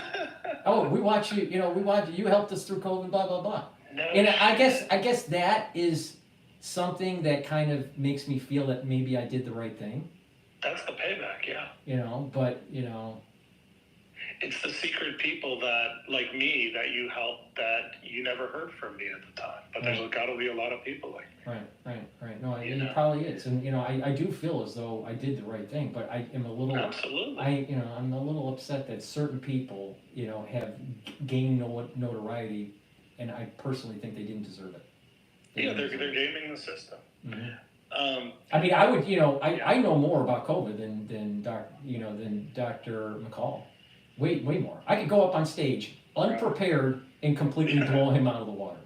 Totally unprepared. Now, certain things that he's saying is right, but he's not saying the whole story. He couldn't get his license if he didn't agree on the science that beta coronaviruses caused myocarditis in the 1980s. That's way before the platform was developed. But if you listen to him, it's as if myocarditis just started after 2019, which is total BS. Well, my father got a vaccine. I think it was the flu vaccine, and he got some mild amount of, I think it was myocarditis. Mm-hmm. And in other words, this is. See, what's happening is a lot. If you look at these EKGs, a lot of people are having these signal problems that are starting to pop up. They're like a blockage, either the right or left bundle blockage, right? Wow. But and I did a video on this 4 years ago. The heart will the signaling will happen, and that signaling will propagate like inward to outward and then come back. And because of that inflammation from the myocarditis, what will happen is it causes a disruption when during the contraction, and all of a sudden you start to potentially go into AFib, or have some sort of problem with restart with a normal frequency of the heart, so a normal rhythm. But there is this rebound. There's an outward signaling that allows for the contraction, and then there's an inward. There's a rebound that's taking place, and with that inflammation, it's blocked. It's in certain areas it's blocked. Now, if it just stays if it's just inflamed and it kind of goes away, then it's not that big of a deal. But if it's chronic inflammation, then you're talking about scarring, and when you have scarring, that's as if the tissue has been ischemic. And if the tissue was ischemic, then you definitely have a problem. You have a remodeling problem with your heart. And then people start having dilation problems, or the early stage. It's really the early stages of heart failure. Now let's focus on that and try to prevent that. Yeah, instead of going on podcasts and building up millions of followers, because the whole idea is that there's got to be a way to reduce the inflammation, because if myocarditis is caused by the inflammatory response of inoculations and of the pathogen, then you have to calm that down. You have to calm the pro-cytokine profile. Yeah. Right? And that's what I've been saying for like 5 years. 5 years. Yeah, you've been calm down take anti-inflammatories. They're natural anti-inflammatories. Yeah. Yeah, no. I do think that you know more than I know I do, but the thing is, I've gotten to the point where, you put everything on the field, and you just have to wait. You have to let another generation, to play the football game. I already put everything on the field, dude. I mean, I put everything on the field. You really did. And you risked a lot. But I just, and so I'm just trying to, build up some sort of channel that brings up, other topics too. But I know how to, I know how to try to mitigate some of these diseases that are happening in America. Diabetes, heart disease, neurological diseases, these things, many of them can be mitigated. Many, if people just took the time to do it. I was so sad, trying to treat patients with diabetes. All right, and you'd sit there and you'd go, okay, you're type 2 diabetic. You got to control your insulin. You got to watch what you're eating. You got to make sure you check your blood. Blah blah blah. Right. But if you lose the weight, you watch what you're eating. You can get off the medication. You can control it. And when you're controlling it, then you're reducing the chances of kidney disease. You're reducing the chances of cardiovascular disease, right? They don't want to listen. These people, dude, I've seen so many patients. They don't want to listen. They just want. Can you just give me a pill? They don't want to stop drinking the Coca-Cola. Yeah. And it's like, well, my knees are hurting now. Well, that's because you're overweight. If you lose the weight, you won't have the knee problem. Can't I just go to an orthopedic surgeon and just get a knee replacement? Yeah, you could, but literally, that's America right there. Yeah. It's like what you talk about. If people just walk, they don't have to do some extraneous exercise. If you walk a few miles a day, you'll shed most of your extra weight. So, Paul, one other thing on just to tie it all together. Have you ever got into reading like the great books of like the Western world or anything? When you say the great books of the Western world, so there's a set of books. It's like 60 volumes, okay? And there's like a reading plan to get through it, but it takes like 10 years. But it's like great books. It goes all the way back to like Plato and Aristotle. Well, this sounds like the Harvard reading. Yes, that's exactly the one. I some of the books I already read. Yeah. I did have a point in time, actually recently, about 6 months ago, that I was thinking, maybe I would just start reading it. But I started noticing that I probably read about 30% of them already, 40% of it already. Throughout my whole either academic career or just, on the side. And then I started realizing, you know what, there's probably contemporary work that's very similar. Yeah. Like I have this philosophy with Shakespeare. I'm not a big fan of Shakespeare. All right, I'm not a big fan of Shakespeare. I don't like reading Shakespeare. It's very hard. But I read, I just don't have a Shakespearean mind. I can figure out, pathogens made by biolabs, but I can't read Shakespeare, right? But there are modern versions of the storyline in other books or in movies or whatever. So it's really, I've been exposed to something similar, but in a modern context. So I think that's true with many parts of the Harvard series. Yes. And if you look, I've read a lot of books, dude. I mean, I've thousands. It's a lot. And maybe maybe I would probably prefer reading some of the more esoteric stuff on Hasidus or Kabbalah than to read the Harvard book. Yeah. Wait, let me ask you about that actually, because that was something I forgot I wanted to ask you was, one thing you've never talked about, I don't think, is because I've studied some Kabbalah, but through Hasidus, really, not on its own. Have you ever gotten into secret societies and Hermeticism, occult? I'm not talking about any hocus pocus. I'm not talking about any black magic, weird stuff. I'm just talking about studying. What I'm interested in is understanding how much power do secret societies have in society, and how, if they do have power, then how far back has this power gone, and where's the source of their power? In other words, is it some kind of knowledge on how humans work and how the world works on it? I don't know. Have you ever thought about that stuff? Are you interested in that kind of stuff? Well, I mean, I always viewed that whole esoteric stuff more on a religious context, and not really a secret society context. I do know throughout my whole life, I have known people that were Freemasons. Right. Yeah, like my grandfather. I have my observation, outside observation, is just that almost all of them are very, very nice people that will do anything to help you. Yeah.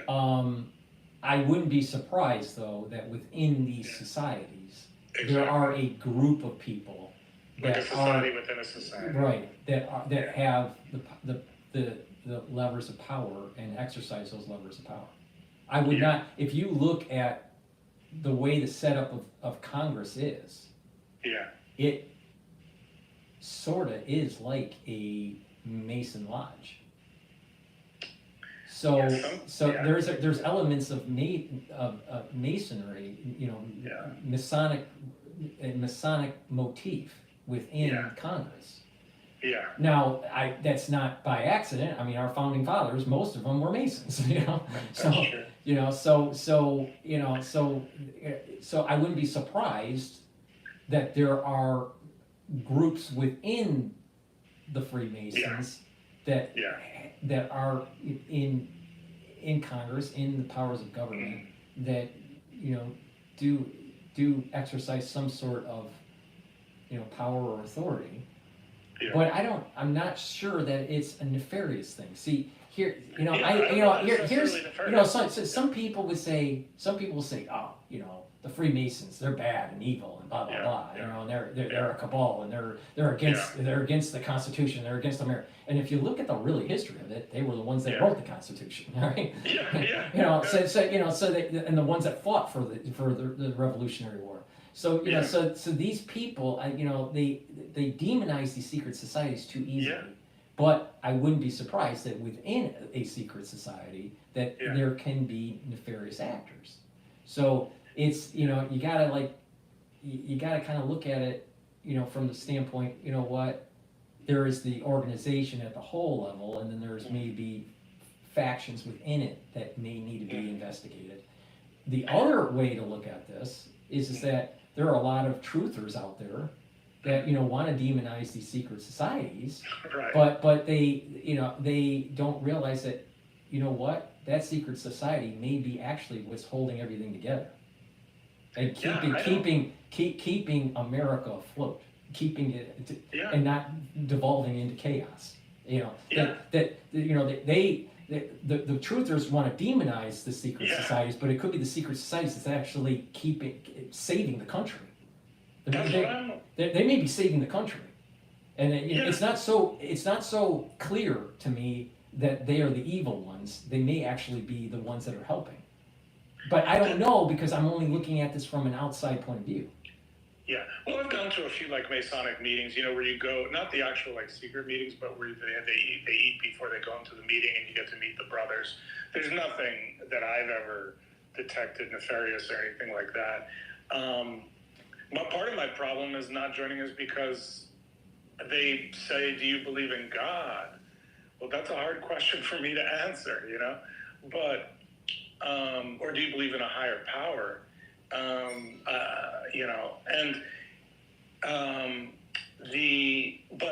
But yeah, like I don't think that there's necessarily anything wrong with secret societies, but this is why I want to find out more. Right. The thing is that because it's secret, it creates this imagination overload, and depending on how that person is, they may be thinking, well, maybe this is an evil organization, maybe it's a positive organization. But if you look at the history of America, the Freemasons have done a lot that have been positive for the country. A lot. Yeah. Right. But that doesn't mean everyone is is positive. That doesn't mean everyone's evil either. I just think that the whole truther movement, for lack of a better term, I think demonizes the Freemasons in the United States too easily, way too easily, and that they need to to realize a little bit more of the history. But then they'll come up with, well, this person wrote this book and he said this and blah blah blah and all. So like I said, you have good actors and bad actors in any organization. You can find good and bad actors at McDonald's, right? In Chabad. Right. Or in any religious institution. There are good and bad people in the Vatican. There are good and bad people. I'm sure there were good and bad people during the Sanhedrin. I'm sure there were good and bad. There's good and bad people. In any organization, and it's too easy to demonize the whole lot. Oh yeah, I mean it's just like they just throw crap on the wall and say right. Like even with Chabad, from my understanding of how it is there's a faction. It's broken up into factions. So there's one faction group that is very, very pro Mashiach, messianic, right? It's a fringe group. Most of them are coming from Israel. That's these fringe group that's young and impressionable. And then you have another group that it's like, well, no, there's this multiple hundreds of years of history between one Rebbe to another and what they wrote, and with their Maimorums and in their they're from Reagans and all this stuff. That there's this, and they lose it. So are there some bad actors in that religious institution? Yeah, there are, but there are also some very wise and humble people too.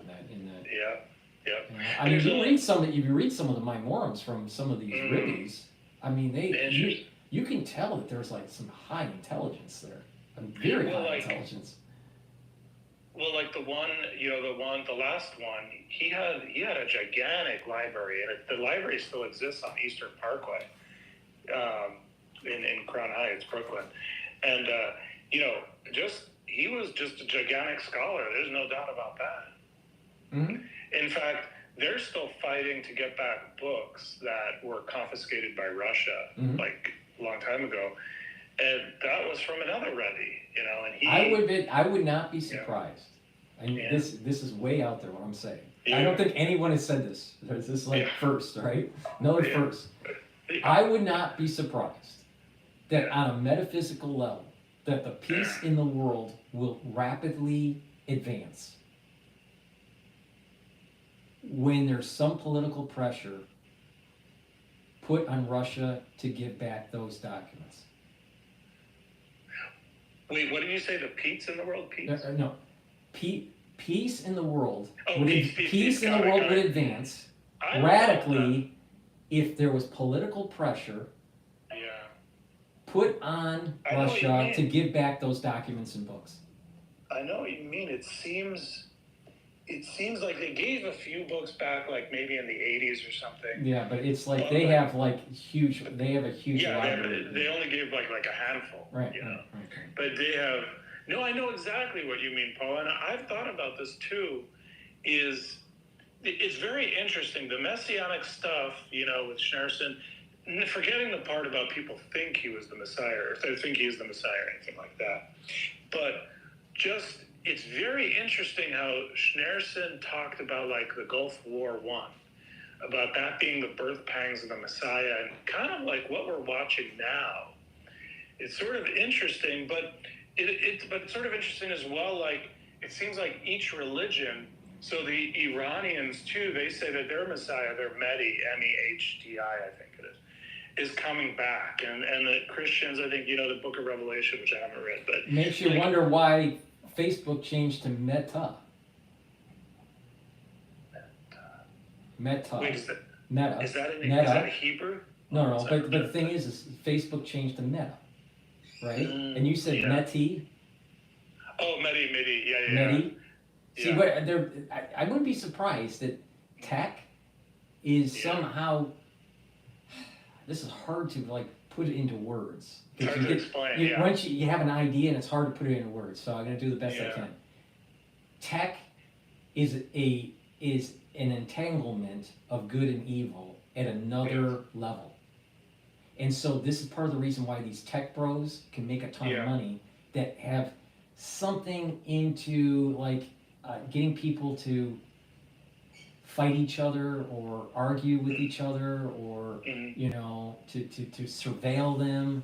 You know, there's this kind of there's almost like there's an entanglement of good and evil. Yes, these technologies can be used for good, but a lot of it is being used to hurt people in some way, some form. But you have these tech bros that are making a ton of money doing it, and it's almost like these tech bros have a tendency to kind of name their company, Mm. you know, like Oracle, you know, like Oracle. Yeah. You know, Yeah. you know, so it just to me. Yeah. You know, the infinity, even Facebook's new logo is like the infinity. Oh, it's an infinity loop. It's Interesting. an infinity loop. So you know, I wouldn't be surprised that there's tech aligning with some sort of calendar alignment of the messianic age. I think is how I want to say this. There's an alignment that's taking place. Well, if you wanted to bring about the Messianic age, I think you would need the tech that's being built right now will help, is setting us up for a Messianic age. It's very true. I mean, you know, think about it. How can people, in the Messianic era, it's stated, now maybe we're interpreting it wrong, but the Messianic era, we're supposed to have every day a Shabbos. Well, how can every day be a Shabbos if no one's working? Well, that means AI. AI, which Yeah, Elon's robots, talking about, right. That means that you have digital slaves doing everything for you. Well, yeah. you know, so if everyone has a Shabbos every day, Shabbos, you know what? How your food's cooked for you, everything's done for you. Well, this but what does that mean? I mean, what do we do as humans? Let's say that is the case, and everything is done for us, and everybody has a Shabbos every day for 1,000 years. Yeah. What do people do? Well, I've thought about this. I think it's similar to this is it's a blessing and a curse. I think because the blessing is we have, for example, we have cars, so therefore people aren't walking as much, and so then people are getting sedentary, and they're so in the olden days everybody was healthy, everybody was fit, and so. I think that's what's going to happen is you're going to have to do things to counteract the negatives that are going to come with it, Like, in other words, I think you're going to have to, like, do things to keep your mind, exercised and all that. But it's... do people just read a book? Or they just become scholars? Do they... Yeah, if the robots are doing the experiments, but if you did the experiments yourself, that would be breaking the Shabbos, so, what, There's going to be a lot of Shabbos guys, all these robots. I don't understand when the whole world is doing Shabbos. This is very hard to understand. No, I was like, what do people do? You can't make art. You can't, can't draw. You can't create a statue. You can't, there's lots of things you can't do. So, is everybody just praying? Do you think we get implanted with the neural link, and then that really ups our brain capacity, and then, See, my take is that the Messianic era will naturally allow us to be more intelligent without some sort of augmentation, electronic augmentation. I personally think that we have access to information, or we have the creative skill set already in us. It's just that something about the way we're raised or our diet or whatever is preventing us from fully utilizing it.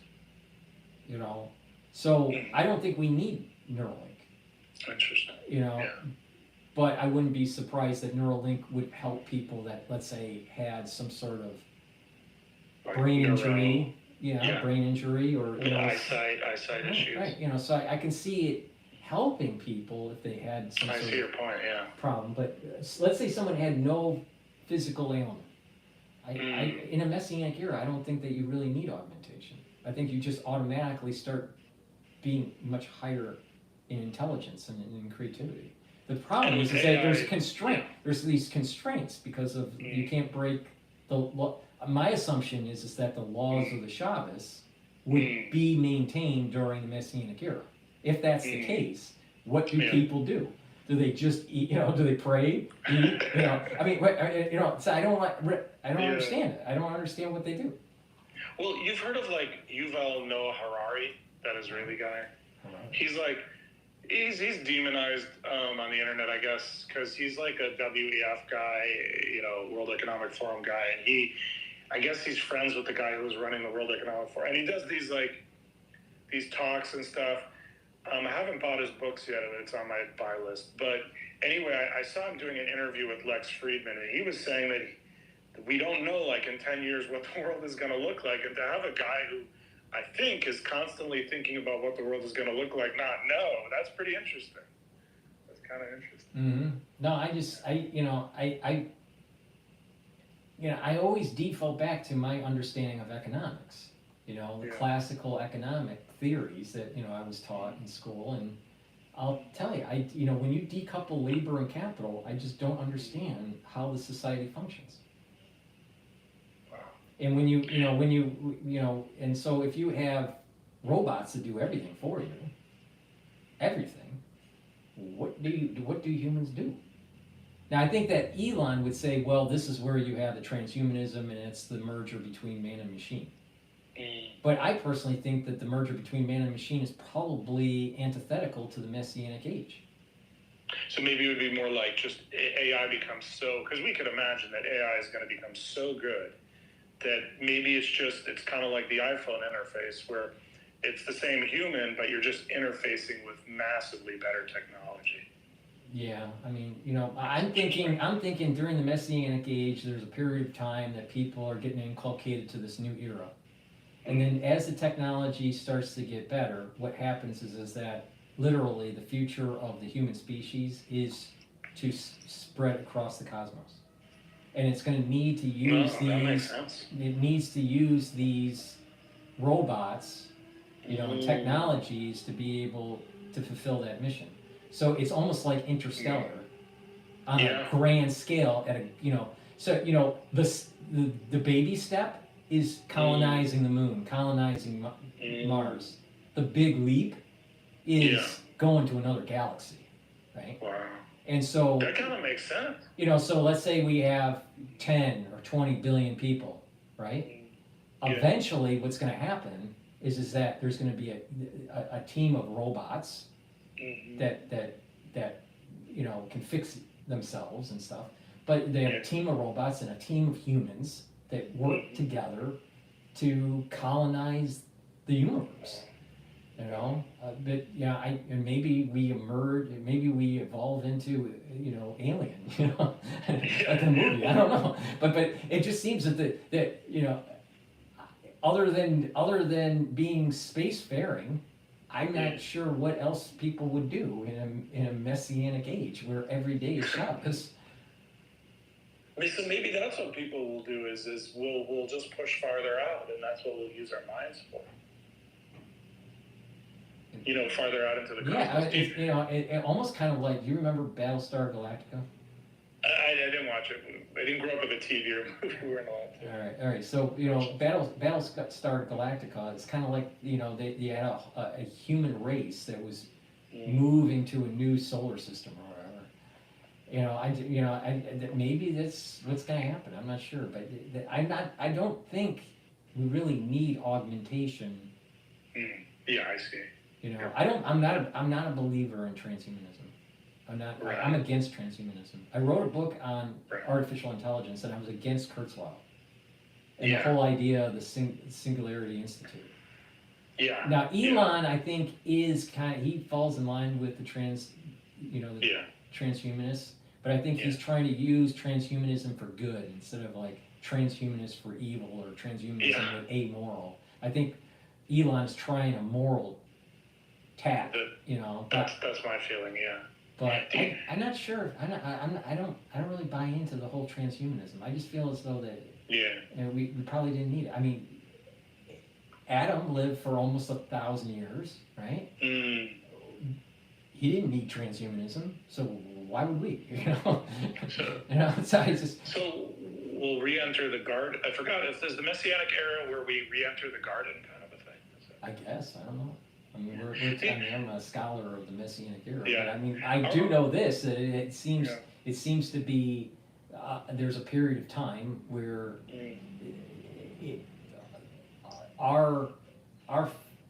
the foundation of society is radically changed.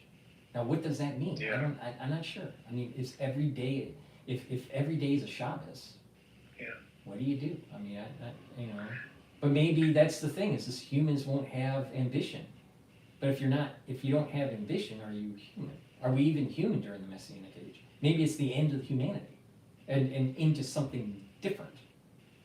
Maybe all the things that are good and bad about humans have to die for us to elevate to the Messianic age that's more angelic. Even though we're in physical form, but maybe we have to shed the good and the bad to be more angelic.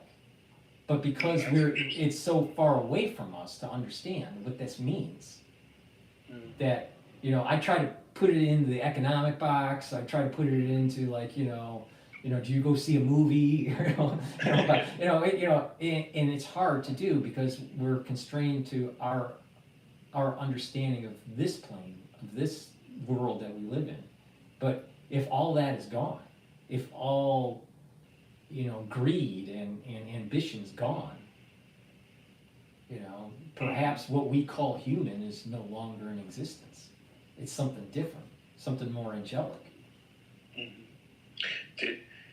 I haven't looked into this, but are they going to be able to, like, I guess they call it terraform Mars? Like, are we going to be able to breathe? Are we going to always have to have breathing apparatuses? There's going to be a period of time where you need the breathing apparatus until the atmospheric concentrations reach a certain level and at a certain pressure.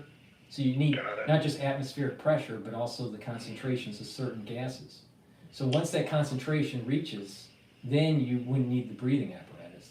So over time, you're going to need it less and less. So like right now, you have to have it because of the pressure and because of the gas concentrations.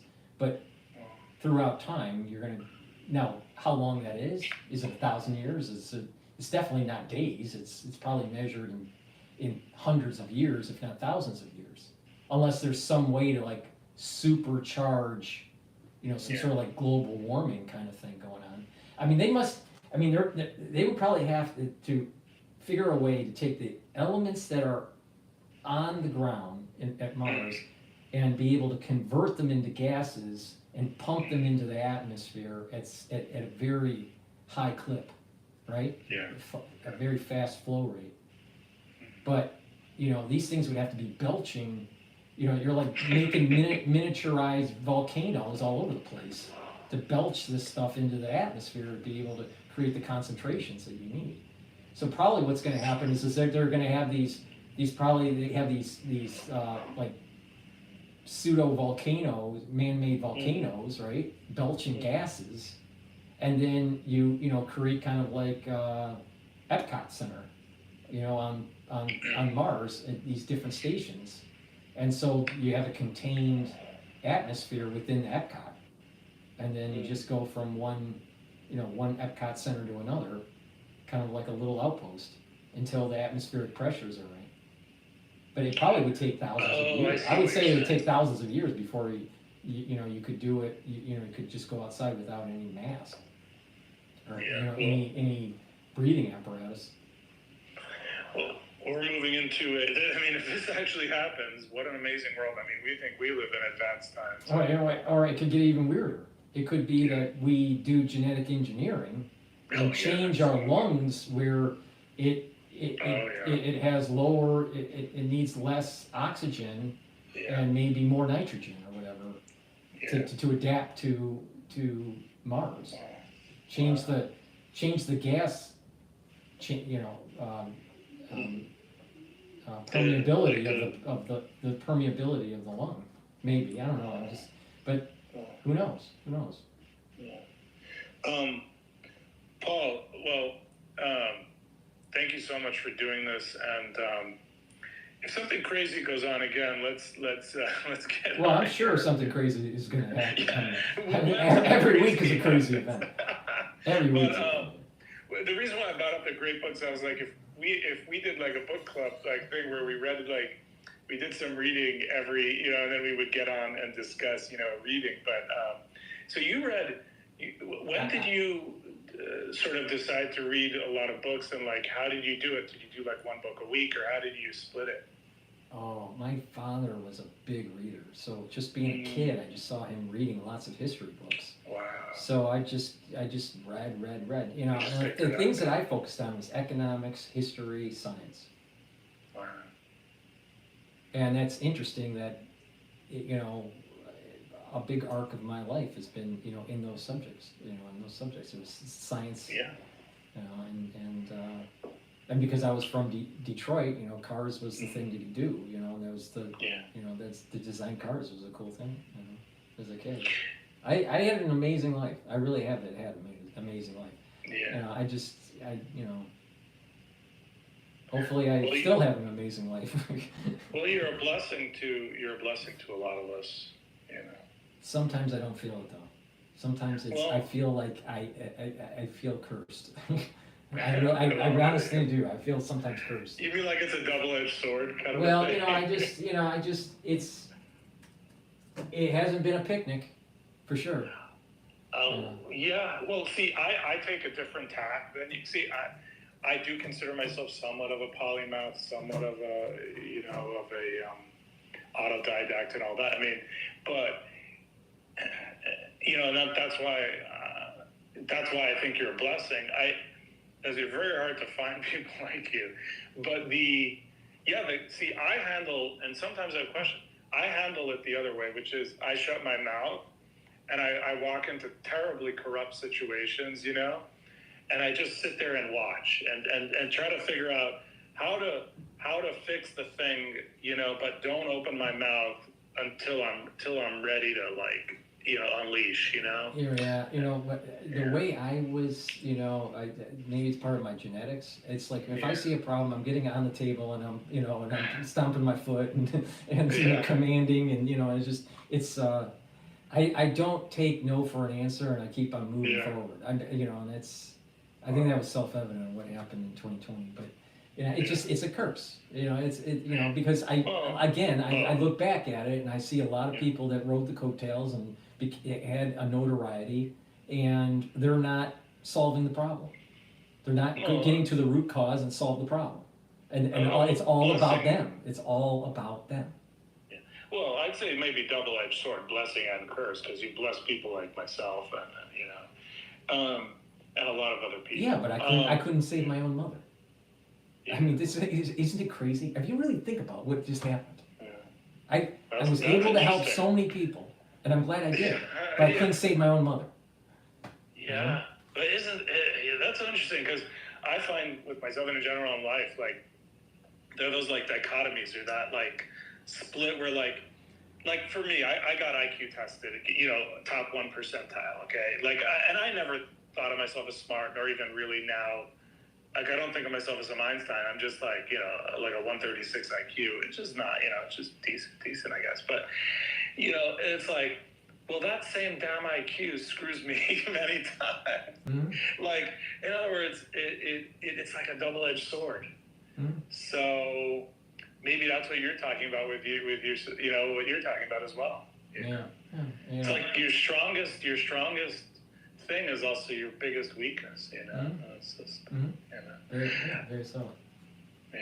Do you think, one theory that I've had, maybe we'll end after this, but one theory, maybe I'll get off after this, but we could continue talking. But one theory that I've had is, if you look back at humanity, what was the structure of humans before civilization?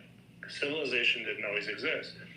According to science, according to academia, so before humans and civilizations, humans lived in small bands, like sort of running or roaming on the savannah, like the African savannah. And, these small bands I don't know what they were like, I forgot the number, maybe 20 to 200, something like that. So very small. And I think what we're living in right now, civilization is it's sort of a technology. In other words, I'm comparing it to a technology like a car. Just like a car, the pluses of a car are amazing, but the downside of having a car is people become more sedentary. And so similarly, I think civilization, the pluses of civilization are, wow, Elon's gone to Mars.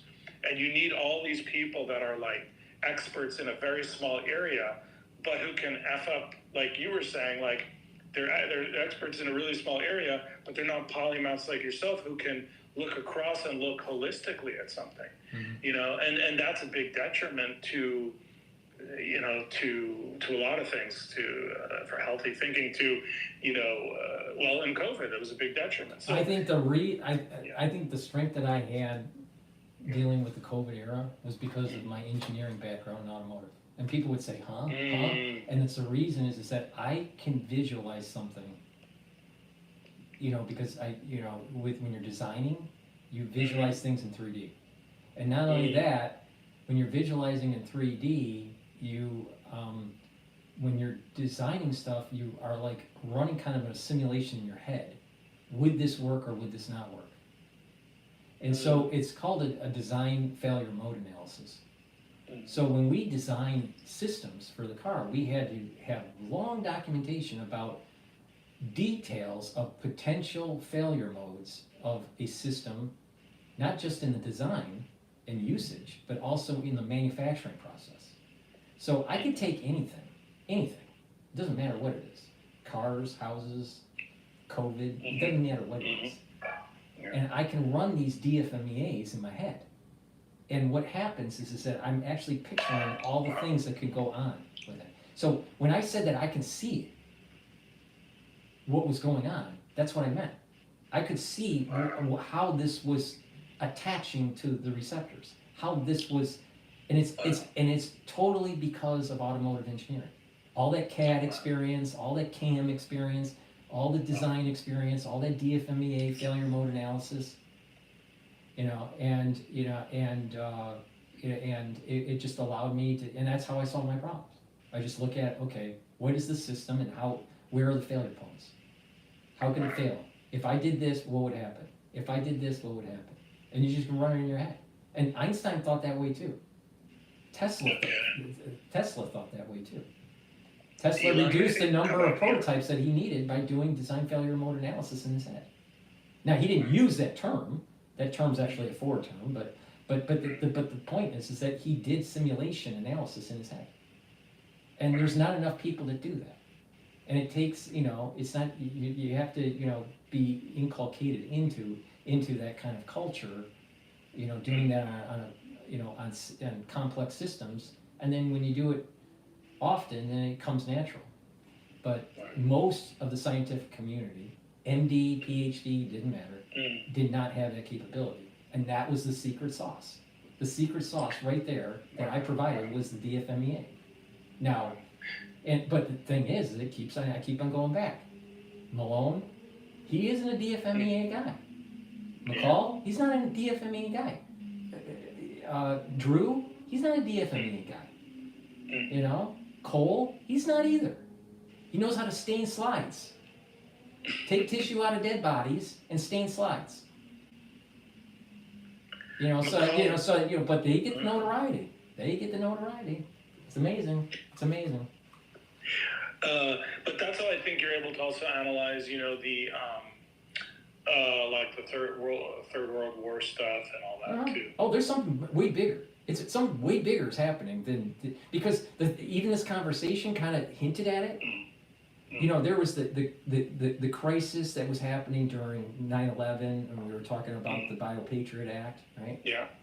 Right, and then the bookends and how that kind of parlays into what we went through in 2020. Yeah. This emergence of world conflict that's going on in the Middle East, in Europe, and in Asia.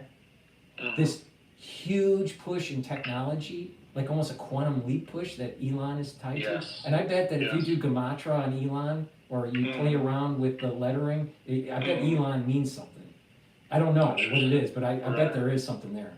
And then this messianic thing. These things are coming together. There's like we're getting like there's like a birth pain that's taking place, and we're seeing the birth pains of this. Now, what are we an alien baby? I don't know. I don't know. Is this going to be a complete abortion? I don't know. But something's happening. Sorry. What was it? I'm forgetting what I was going to say about this, but back about what I was saying about the humans. So let me just open something. Okay, there we go. So I've thought about humans. So in order for civilization, because what is civilization? I think this is just a hypothesis I have, or a theory, but civilization is like organizing the people to build the pyramid in Egypt. That's a small example of what civilization is. So you have somebody who's really good at chipping away stones. So you have these specialties, and then you have, in one sense, you could look at humanity now within civilization as like slavery, because we're slaves, we're slaves in every way, in so many ways. And then on the other hand, you say, well, it's not necessarily slavery as in like a bad thing, but it's sort of, we need people to be organized for the greater good to build out the future, So that's my thought on. Yeah, I mean, that's, you have to go through some sort of pain to be able to build something more positive. I think that the things that we're seeing in the world, some of these things with the climate, things with water, things with locusts, or, with disease, we're literally going through like almost a series of plagues. Yeah. And it's what I call the larger Egypt. We're in the larger Egypt. People are indebted. Indebtedness was the warning that Moses said not to get into, or you become slaves. Many countries are in debt.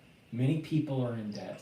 They are a slave. They are a slave to the system, if they want to admit to it or not. But most people are a slave to the system.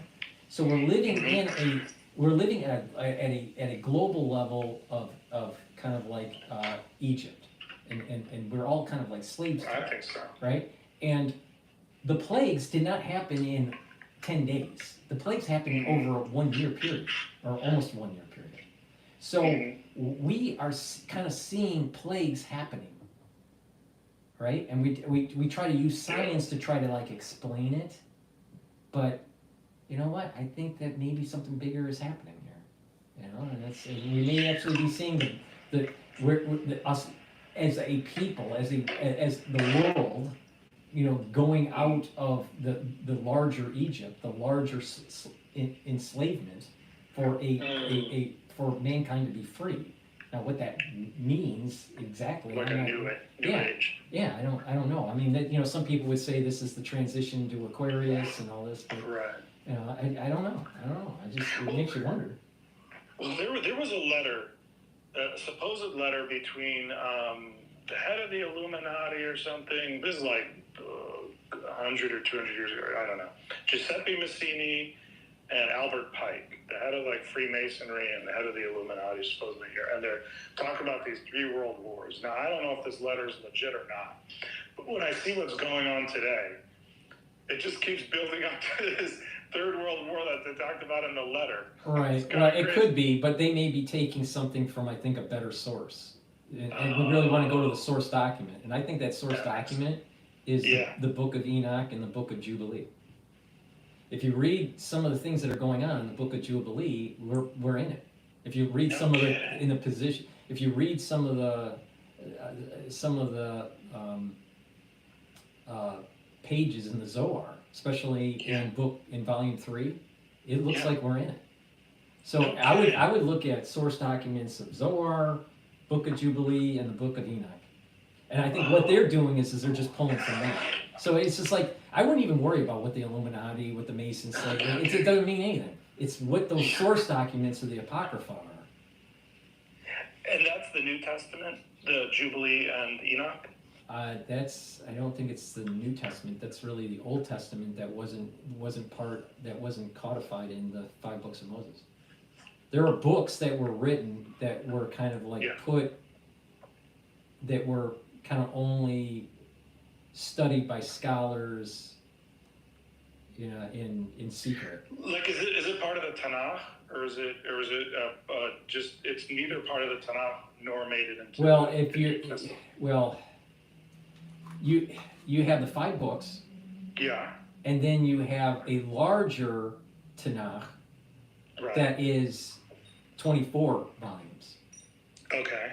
That's the codified. That's like the Proverbs and that's Proverbs and all this, Kings and prophets and all that. So and then you have a series of books that weren't part of that. They weren't part of that codified volume that were studied. Yeah. That aren't. They're more cryptic. They're really studied. Now, my understanding is that they have found piece of these books in the Dead Sea Scrolls. Mm-hmm. So, you know, I would say that these individuals are probably looking at the source documents of the Jubilee. Somehow they had access to the Book of Enoch and the Book of Jubilee. And it's been translated. It was translated in Aramaic. It was translated into Greek. Mm-hmm. It was translated into German. So somehow, some way, I wouldn't be surprised that Pike, because he was German, right? He probably got the German version of it. That makes. And so I don't really pay attention to like what the Masons are saying or the Illuminati, because the source documents are really the Tanakh and some of these other texts that are outside of the Tanakh. Have you ever heard of a guy named Bill Cooper, Milton William Cooper or something? He predicted 9/11. It's kind of crazy. Oh, There's a video. yeah. I heard someone was telling me about this. Yeah. 9/11, I think, is in the Bible code, and if things that are in the Bible code were meant to be. Now, why is it? What if I look at it from just an American know-it-all kind of perspective, it was a deep state kind of thing that went on. There was a stand down, and it was let to happen to get overreach for the national security state. But there are things written in the Bible code that go right to 9/11. There are things that happened during things that happened in the crisis of 2020 that are related to 9/11. And just the numbers 911, I don't think is an accident. No, but it's even weirder. 45 and 47 equal 9/11. Oh, Jesus. Yeah. Wait. 45. 45 and 47 equal 9/11. 9. Oh my God. Right, and Trump, dude, I'm gonna blow your mind here. All right, I've been saying that the crisis that we went through was a bookend to 9/11. All right, Holy shit. Right? Yeah. Trump, who's one of the first people that they were talking to in New York when 9/11 happened? Trump. It was Trump. He was walking down Wall Street. Yes. And Trump was supposed to own the buildings. He wasn't able to close the deal, and Silverstein bought them over him. No kidding. Are Right. you serious? Yes. He was supposed to buy the buildings. He and Silverstein were fighting each other on getting the lease. Holy shit. Owning the lease for 100 years or whatever it was. So Silverstein wins, and 9/11 happens, and Silverstein makes a ton of money, and Trump is. I'm telling you, 9/11 and the things that are happening today are 100% connected. 100% connected. So, and it's not. And another thing is, it's not by accident. We just finished the cycle of Pluto, full cycle of Pluto from the birth of the United States. The full cycle is 248 years. All right, we finished the full cycle. If Trump didn't lose the last election, the prior general election, he wouldn't have been the president for the 250th anniversary. Yes, that is very strange. So that he's going to be the president. Right. So he's the president launching us into a new age. The new age, yeah. And 9/11, when people say 9/11, it was like that was the moment in time where life changed. It was like the delineation, the pre-post 9/11, right? So the same thing. This 250th anniversary is like it's a rebirth. It's a beginning of something he's big. setting it up as a demarcation. Right. Right. So it's not by accident. It's not by accident. Well, and here's the other thing about Trump is, if you think about what's the essence of America, Trump is the essence of America. The way he presents himself is the essence of America. Well, a little bit, because a guy in a suit and a tie, right? Flamboyant, but he's he's eating McDonald's on his jet, and he's a billionaire but talks like a sailor. It's just like everything about him is American. is like the perfect American. Now, but here's the interesting thing: is if you wanted to take America into a new age, you need the Pied Piper. You need the guy who people are going to follow. Yeah. And I don't mean Pied Piper in a negative way. I just mean you're going to need a guy that people are going to follow. And who better could you ever think of than Trump to lead America into the new age? Because he grabbed the zeitgeist. He is America, and he says, and so now all his followers are going to say whatever he says, they're pretty much going to walk. And what was really important during the revolution, there was two areas. It was Boston and New York. And New York was a major hub, right? And and George Washington was shot at during the Revolution, right? And he wasn't hit. He was protected somehow. There was even stories about redcoats having him aimed in sight, and they didn't have the nerve to shoot him. Wow. So, so the point I'm making is that there's an element, not that he's perfect, but there's an element of Washington's soul. There's an element of it, a piece of it that's in Trump. Trump's is different, but there's a Washington-esque thing about him. Well, I don't know if you noticed, but in his first administration, he talked about Lincoln a lot. He really revered Lincoln, and he went up to the Lincoln Memorial and took some pictures. I just always felt Trump, but at the time we weren't kind of in a civil war, kind of a pre-Civil War thing, which we are now, I would say. So, and so I always wondered, what does Trump know that we? What does Trump know that we don't know, maybe, or it was odd to me. I couldn't understand his thing about Lincoln, but now it's making more sense. And There's a soul root. So we all have soul roots, right? Mm-hmm. And when we get recycled, because we have to do something in this world because we somehow failed in the previous one.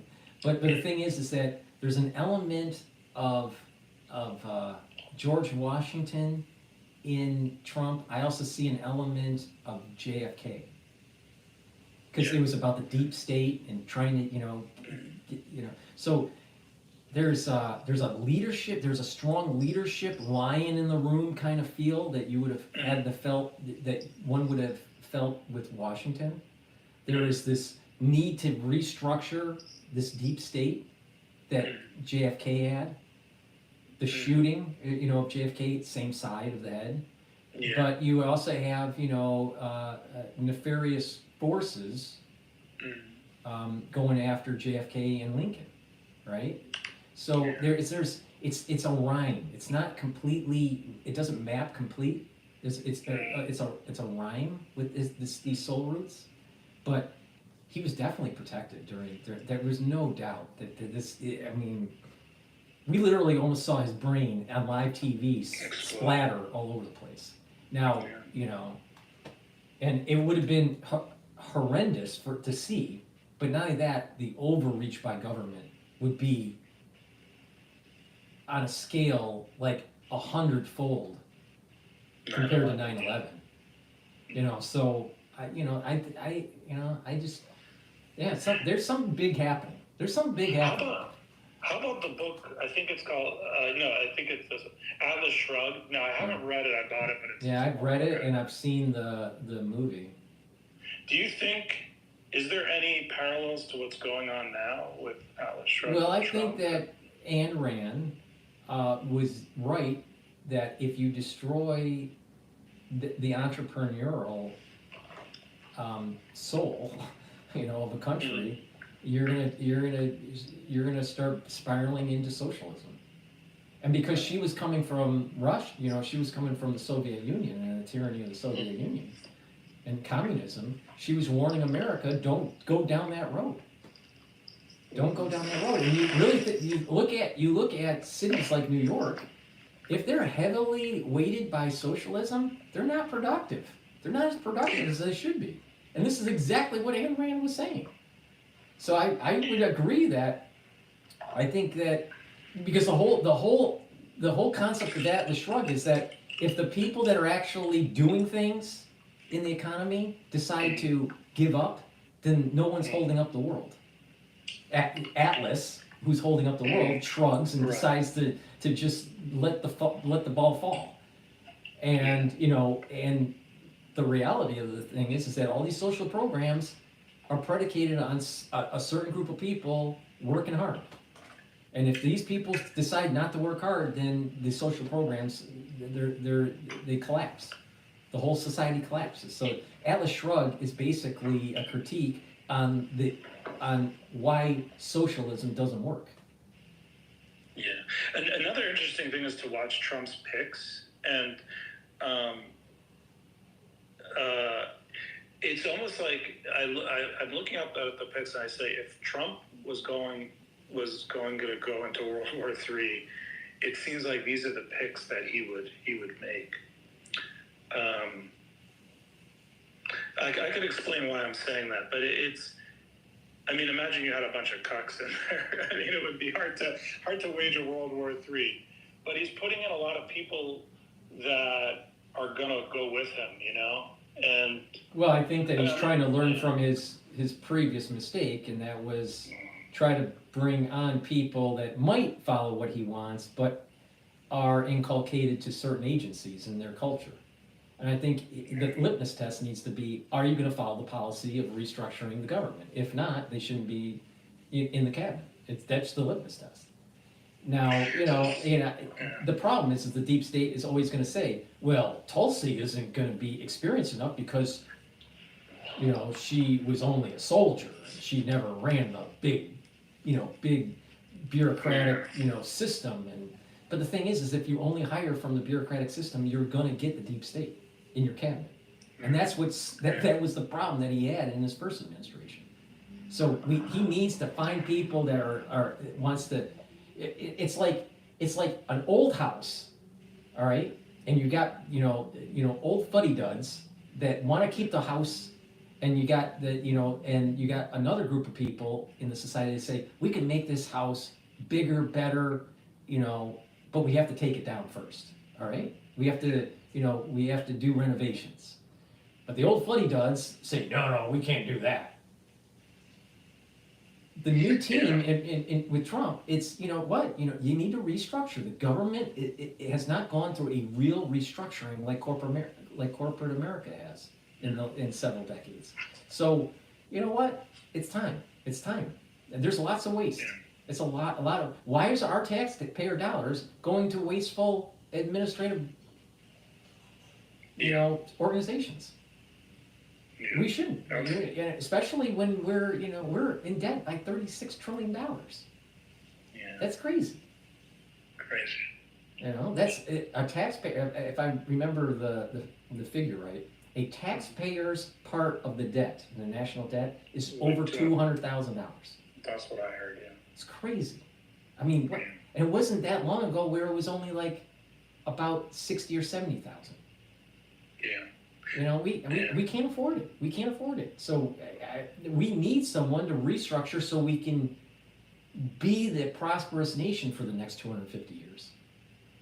Yeah. When you look at Trump, doesn't it, you wonder, how does this guy survive all the crap that's thrown at him? And one thought is let's say you were a part of some secret society and you were given a mission. I would not be surprised that he is part of, I would not be surprised that he is a Freemason. Yeah. He gives me impressions that he might be. He does that hand signal. He gives me some impressions, and same thing with Gates, Matt Gates. I think he's a Freemason. Interesting. So, but the thing is I wouldn't be surprised but some of these people don't want to say that, right? But maybe he is, maybe he isn't. Maybe he knows people that are, Hamilton wasn't a Freemason, but he knew a lot of people that were. Right, so you can still be a powerful guy and and not be a Freemason. So is he? Or I don't know. I wouldn't be surprised if he is. But what protects him? What is? John Hogue says that it's because of his astrology.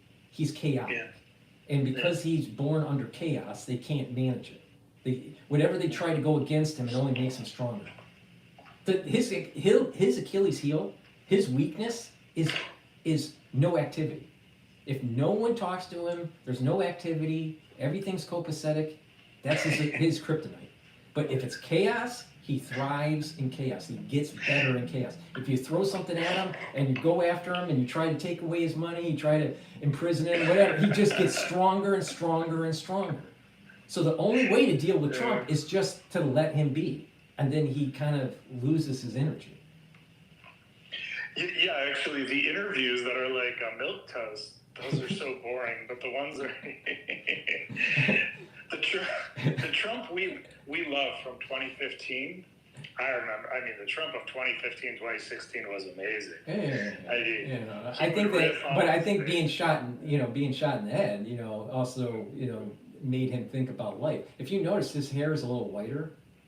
Yeah, I noticed that he's not. Yeah. There's something internally is changing in him. There's a wisdom since Butler, Pennsylvania, there's a wisdom that's starting to set in. He's still bombastic, New Yorker type, but there's a wisdom that's setting in, and I think that, and it's needed because he is that mezzanine for a brighter future. When I say brighter future, I'm not saying the next 10 years. I'm talking about the next 250 years. So he's setting it in motion. It's and he's the right guy for it. Now, would he have been the right guy 10 years from now or even 20 years ago? No. He's the right person for the job right now. Just like Washington. Washington was the right guy at the right time. Interesting. Yeah, and like I haven't studied this, but I heard Churchill was like really. It's like Churchill. They didn't like him, but he was the right guy for the right time. Right. That's what I heard. Right. Exactly. But Paul, let's do this again if we have stuff to say. No, I'm sure we will. Well, especially especially if the shit hits the fan. Well, this is what I suspect is going to happen because I'm going to be doing these live streams every day. Yeah. All right, or try to do it, most days. And what I think what's going to happen is that when news breaks, people are going to go to these live streams and the X, and they're going to, what's Paul going to be saying? And then we're going to have more people talking on X, so there are going to be more people giving their perspective. So we're setting in motion kind of like almost a war room right before the war starts. Well, I'm getting ready. I've got my readings. I've got like 10 books here on China. Right. I've got. But I think this is what's going to happen. Is that people are going to say, "Oh, okay, Paul's going live. Log in," and then it'll give people a way to express what they're feeling because some people are going to get scared, just like what I saw during COVID. People were scared. But other people will maybe have a different perspective. Some people may even have family members that are in the military, and they may have some information that it's like what's going on behind the scenes. I noticed that when my brother was in the military, back in the 90s, we knew things that were happening that weren't in the news because he would say that, they're getting ready for deployment. Well, but it's not in the news. This was during the time where there was a flare-up with North Korea. But, they weren't deployed, but they were getting ready to be deployed. So these things happen in families. They know things before the news knows. Well, I'm a volunteer with some government stuff, and because of that, I get access. It's not classified information, but it's called official use only. Yeah. And you're not supposed to share it with people, but the idea is and a lot of times you read this and you're like, wow, I could read the New York Times, I know more or whatever. Mm-hmm. But the point is sometimes there's little like nuggets, and also you get to do a lot of free training through the government. You do a ton of emergency management training. You do a ton of even intelligence, anti-terrorism, UAV.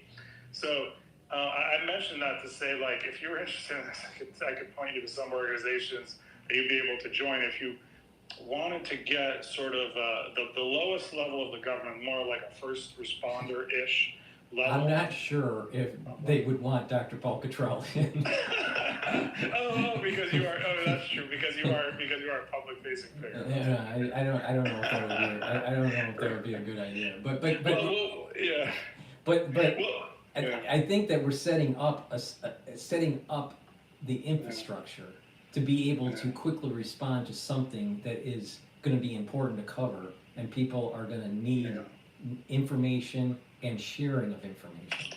And I think that this thing that I'm setting up here is exactly that. Well, also the analysis that you bring, the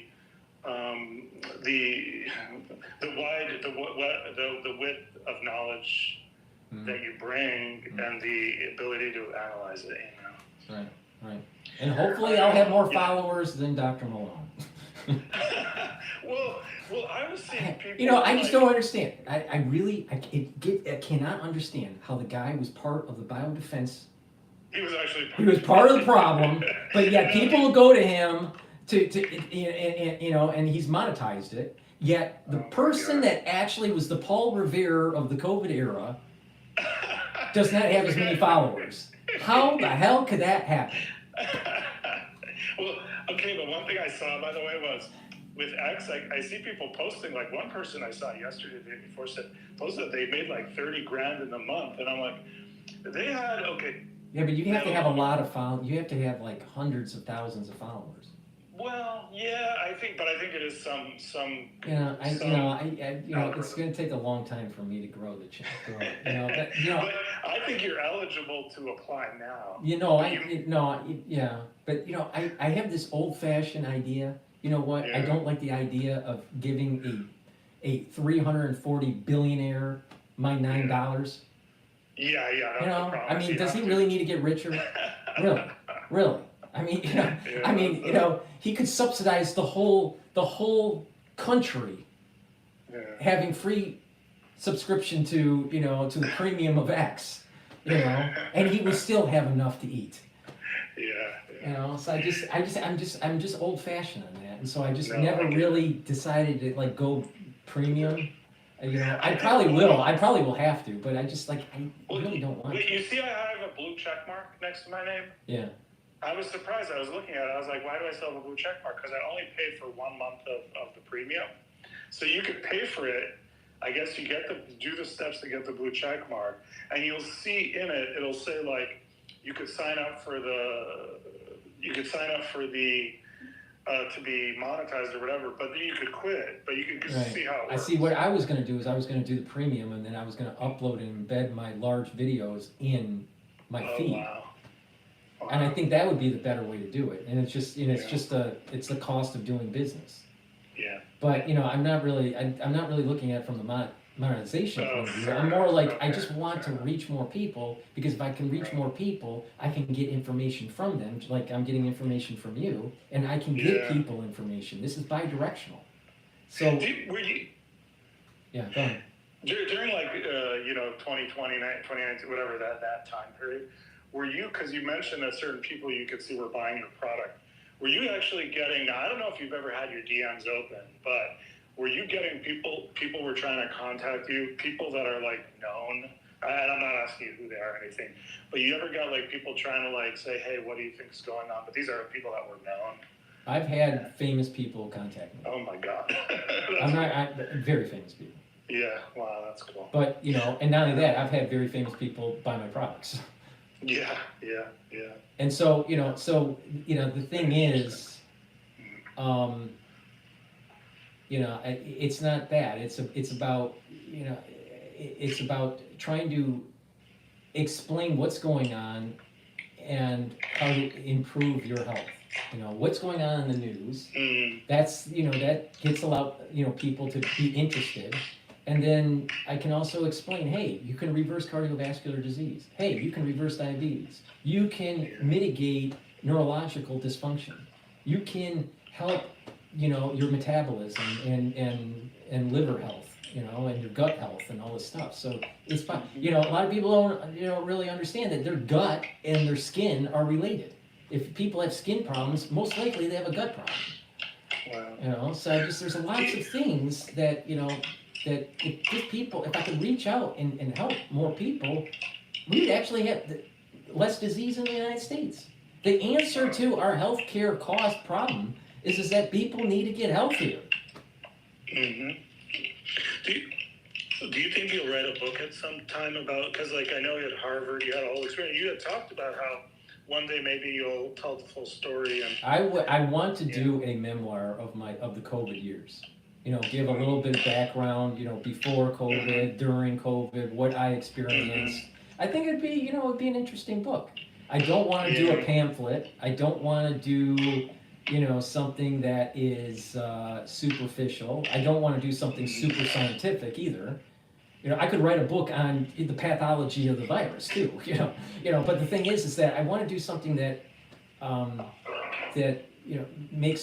puts the whole thing in a human perspective, because I'll tell you, I went through a lot during those years, and and it's some of it was funny, some of it was painful, some of it, there was, some of it I'm proud of, and some of it I just wish that I did more. Yeah.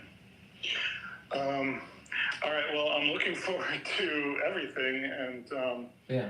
I will be in touch. The question is, will Harvard Press sell it? That would be the funny part. I mean, I have a document that was showing that they were going to kick me out. And that could be like, one of the pictures that are in the book, and like when Paul was going to get kicked out of Harvard, when Paul was going to get kicked out of medical school, what was going on with being demonized by the Crimson, because they wanted to turn me into an Alex Jones, that I was just some crazy Alex Jones type, because their professors were part of the program, I was getting ready to lawyer up on that one, but the thing is that they backed off. But the thing is I just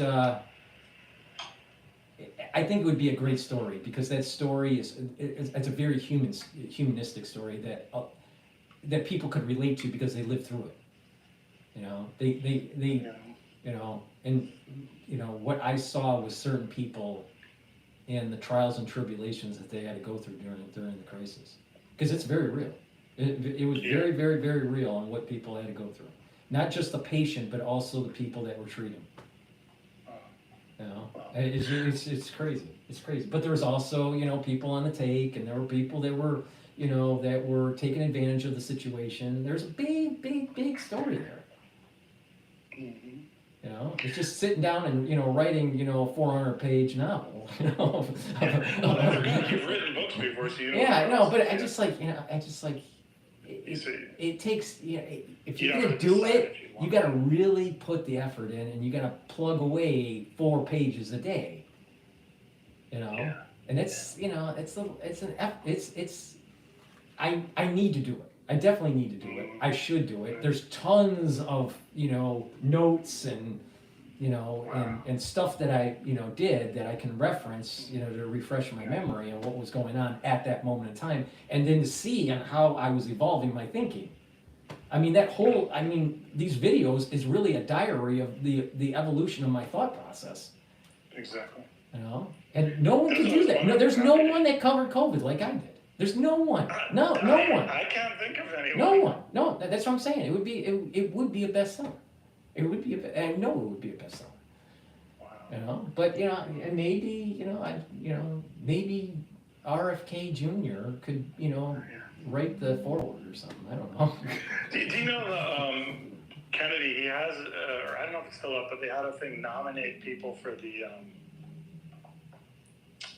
Well, Nicole Shanahan. Her DMs are open. Yeah, maybe I don't know. I just I'm not a big fan of the mainstream media, because when you try to say something on mainstream, all right, I like long talk, right? Mm-hmm. Yeah. I did some like sub-level mainstream, but those sub-level mainstreams, I don't really like so much, because it's only like 2-minute talk, and then there's a commercial, and then there's a 5-minute segment, and then there's a 4-minute segment after the commercial, and it's just you lose the flow of the talk. I don't like those kind of shows. I mean, I like long shows. I think like Joe Rogan, doing the 3-hour show is a great idea, but doing like Hannity for like 3 minutes is a waste of my time. Yeah, it could get views, but I mean, it's like, what are you really saying that is of any circumstance or anything of importance? It's hard to condense everything down into 3 minutes. It's impossible. That's why most news is just a waste. Well, and they've talked about this election as being a podcast, or podcast election. Yeah, it's interesting. Yeah. The thing is like when I was being interviewed by Allan Keyes, Dr. Allan Keyes, who ran for president, right back. Yeah, that's pretty big. I didn't see Right. that. I did his show twice. All right, but the thing is it's like the format of mainstream media. So there's a commercial, and it's a segment, and it's hard to it's hard to put. I'm a person that's free flowing, you know, and when I get an idea and I gotta say it, and it may take 30 minutes, you know, and I don't gel well with these like 2-3 minute segment type shows. I don't think that way. It's like Shakespeare. It's just, I don't think that way. You know? I don't know if you're still there. Seems like you. No, I'm still there. Sorry, I was just washing my hands. Those shows are. They're horrible. No, they're superficial. That's the thing. They're superficial. Now, it could gain notoriety for you, for an individual, but the content is superficial. That's the reason why I think it's so important to have these kinds of shows. To go live, take a look at what they're doing, put your perspective, have a live feed of what's going on in the market, because markets evolve, you know, because of the news, and, you know, and cover it that way. And then when something big breaks, I'm all set up for people to call in and start, you know, participate. This is almost like real Dungeons and Dragons, you know, real role play, you know, kind of stuff right now, you know. And we're all characters in this big theme, you know, of life, you know. So. Well, it's like, you know, our conversation, I went into it saying, okay, maybe thinking to myself, I'll cover one thing, but we ended up covering everything I wanted to talk about for the most part. And it's like, it's totally unstructured. But you can't be unstructured on Hannity. That's the problem. That when Tucker was on Fox, most of the coverage that he did during the crisis was subpar, was very subpar. And anything that was somewhat of a nugget, he had that constipation look on his face. You know what I mean? That deer in the headlight constipation look? Jesus. You know, but I think I could imagine. So you mean like he didn't want to be entering that territory? Well, I think that I think some of it was over his head, depending on the subject matter. Oh, I see. And I think that, you know, there was other things that he didn't, you know, I think that he aligned himself too much with, it's a CCPV and not a USA V. Oh, good. And, you know, the reality that it was dual designed. It was dual worked on. It was dual researched. Yeah. It's interesting you mentioned that, because the way you framed it today is kind of, I had never framed it totally that way, like I had heard you talk about, but actually that makes sense. Right. Because why did the platform, the first version of the platform, get released in November of 2002? Yeah. Because China was just getting involved in getting economic status. They were just about to. That we were worried, and the potentiality of weakening the CCP to be able to come in and kind of push a more democrat, multi-party structure in China. Didn't work.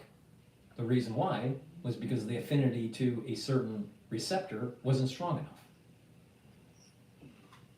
And then later they find out that they have to add some stings to it, you know, that happen to be from another V, you know, to make it more, you know, I'm tiptoeing on this, but the thing is that, you know, and when Tucker wasn't willing to go down that road, you know, and you know, I could see that he was towing the deep state line. He was towing the national security state line on this. Yeah. That it was only a CCP development. No, by far that's not the case. By far, it was dual developed. It was so weird because it was like, why was FAUCI or whatever, however you say his name? Why was he so? It was so weird because if it totally did come out of, you know, China, if it did totally come out of the Middle Kingdom, you know what the Middle Kingdom is. Mm-hmm. If it was like totally them and that we wasn't from us, if it was totally them, then why was, you know, Fauci, why was he so so about shutting that down. That's why what you said today makes more sense. Because the national security state is in bed with the NIH. It's that simple. Yeah. The national security state, the Defense Department, has a conduit into the NIH through the grant process to be able to develop certain things and also to be able to monetize some of the patents for those certain things that are developed. It's part of part of the military-industrial complex. Well, Fauci was he's the biodefense guy for the government, I think. Mm-hmm. Oh shoot! I just saw my battery's about to die. Let me plug it in. Let's see here.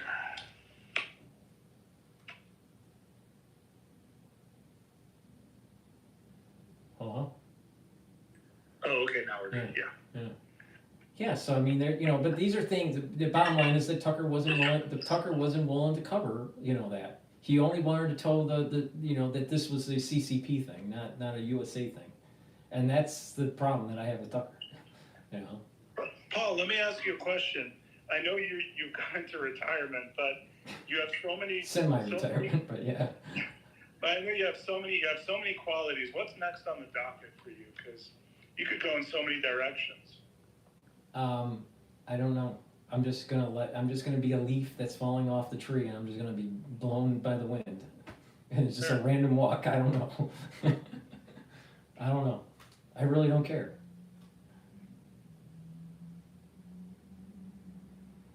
We'll do triathlons and that sort of thing. Wait, say it again. I can't hear you. Hold on, this might be a bad headphone. Oh. Hello? Oh. Yeah. Can you hear me now? Yeah, I can hear you. What was the issue? What were you gonna say? Hello? So. Yeah, you're speaking. For some reason, Sorry, the audio isn't working. Now it's good. Now it's good. But what was the question that you had? Whatever those. Oh, question was do you still do like triathlons and whatnot? Where I am, I saw they did one of those massive where they do a 26-mile run, a 2-mile a 2-mile swim, and those are even more than triathlons. I would not do triathlons or anything that's like a marathon or anything like that because of my age and because of the post-2020 crisis era. I just think that it's just, you can work out, you don't have to go that, you don't have to be super athlete or anything like that. I just think that it creates too much, even if the crisis didn't happen in 2020, just training for a triathlon is so hard on the body that you're increasing the chance of joint injury, you're creating too much inflammation in the body, and then you're actually aging faster. Yeah, I'm pretty sure that if you look at Lance Armstrong, he's the same age as I am. He might be 1 year younger. All right. Now, obviously, he did go through cancer, so I give him that. And he was a major athlete. He was more of an athlete than I'll ever be. Right. But you look at him today, he is really looking old. He looks old. Yeah. He's really looking old, and a big part of that is because of that rigorous training that he went through. Wow. And there is a thing is that you overinflame the body, and when you overwork out like that, you are producing more free radicals, and you're aging the body quicker. Wow. So you look at people that have the methylation, DNA methylation that is making them younger. They don't do these super workouts. They're doing a regular workout. It's intense. It's interval training. They work out for an hour. They're sweating, but they're not running for 8 hours and swimming, 2 miles and on a bike for 4 hours and stuff like that. No. They don't do that because So I am more focused on what do I need to do in terms of diet, exercise, supplementation, to be able to slow down the aging process and to be healthy. That's where I'm at in my life. Yeah, when back a number of years ago, about 10 years ago, when I was working out like say 2.5 hours a day. But what I noticed was like the coloring of my skin wasn't as good, like it was more white. Yeah, I was very healthy, but I think There is such a thing as overworking out. Yeah. Yeah, no. It's a big problem. So like, so these professional athletes, they age faster. People that run marathons all the time, they age faster. They, people that, are marathon runners and then, they get older, they get into their 60s, 70s, and they start having hip problems. But you could have hip problems before that, too. So I just, it's not, I don't want to paint, too broad of a brush here, but the thing is that there is such a thing as overworking out. And I think that some of these types of workouts that I had done when I was in my 20s and 30s, I just think probably aged me quicker. Mm-hmm. And maybe I would even look younger. I don't know. Yeah. Well, it's like you burn the star. It's like the star burn. If you burn the star, you have a star that burns like medium over long term, or it burns really brightly, but it's a short term star. I don't know if that works like that. But. Right. Greg LeMond, he was a famous cyclist for the Tour de France, pre Lance Armstrong. And Greg LeMond was saying that he had mitochondrial burnout. Wow. So you can burn out your mitochondria. What happens is that your mitochondria gets to a point where the electron transport chain isn't as efficient and can't produce the ATP, and you don't have the energy like you used to. And it can happen. It can happen. But the idea is that, I think that a lot has been learned since the 80s and the 90s on how to slow down the aging process. Now, people are working out to be a professional athlete. Well, you have to. You have to do the training to be, let's say, an Olympian or whatever. Yeah. But the average person isn't a professional athlete. The average person works out to stay healthy and to be, look fit, right? And you can do that without being a marathon runner, right?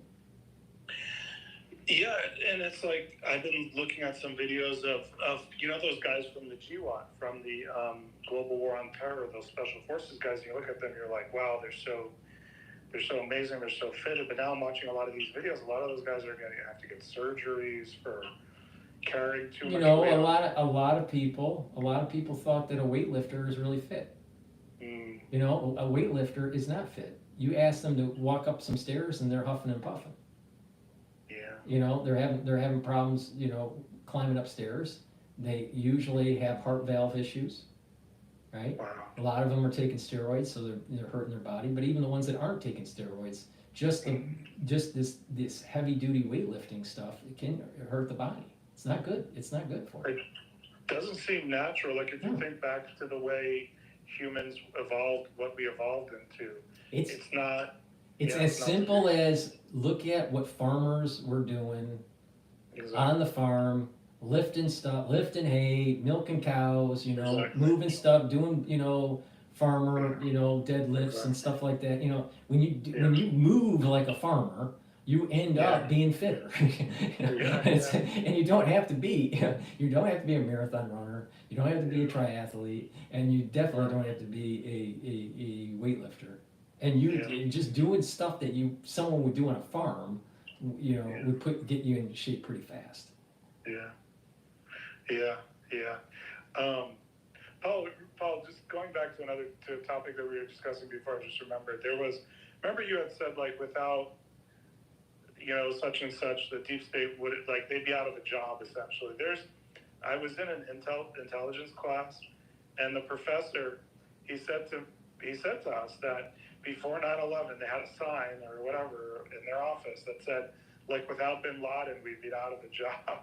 Mm-hmm. And that was before 9/11. Mm-hmm. Mm-hmm.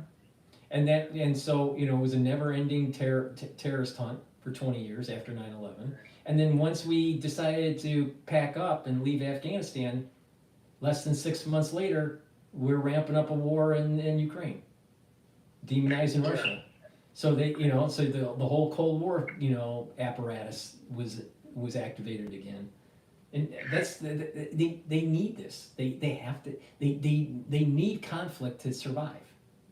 Yeah. What do you think happens in the Pacific with Taiwan? And do you think China takes Taiwan? Does Trump let them take it? Or I think Trump is going to follow what the naval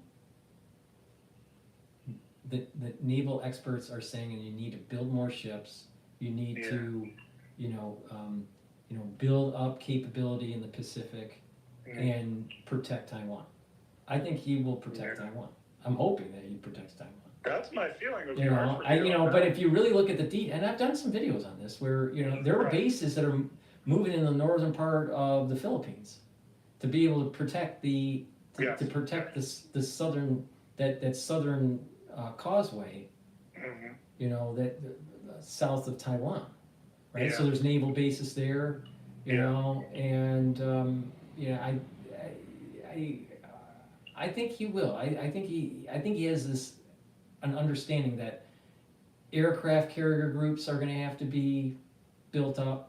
There's going to be I think a strong navy is in order.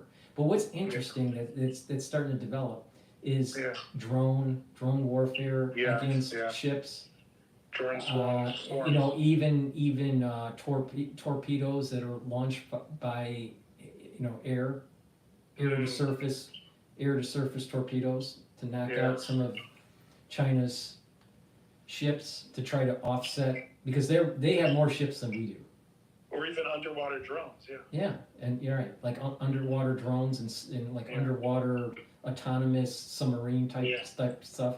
So I think there's that technology too that's being developed. Yeah. It's not just big ships being pumped out of the Navy Yard. Yeah, it seems weird that we built China up, and now I think China's trying to overtake us. Yeah, no, that's for sure. I mean, the Navy, the Naval Academy keeps on saying this is what's happening. I mean, for years they publish. There's documents they publish every year on the number of ships we have and the number of ships they have, and what class and each class, like destroyer, submarine, aircraft carrier. But how could America have made such a bad mistake? Globalization, being cheap, thinking that and it's the idea. Part of it is globalization, offshoring manufacturing, closing down naval yards. I mean, why isn't America the largest shipbuilding country? I mean, we buy a lot of stuff. Shouldn't we ship it to the United States on United States ships? So that would mean that the naval yard, there would be more naval yards. Shipyards. So we've lost that capability. We've shut down shipyards, and that's big manufacturing. That's a lot of welders, right? That's steel. Those are big industries. Yeah. Do you think some American politicians like Biden, et cetera, are actually literally paid off by China? Yes. And are like... Yes. I mean, the Hunter Biden laptop shows that. I know, but it's like, how are they... but yet they haven't fully subverted America, I guess. Maybe America's just too diffuse and there's too much... I think it's... I don't think it's as simple as, okay, pay a politician $10 million and it's the fall of America. America is too big for $10 million, payout. Right?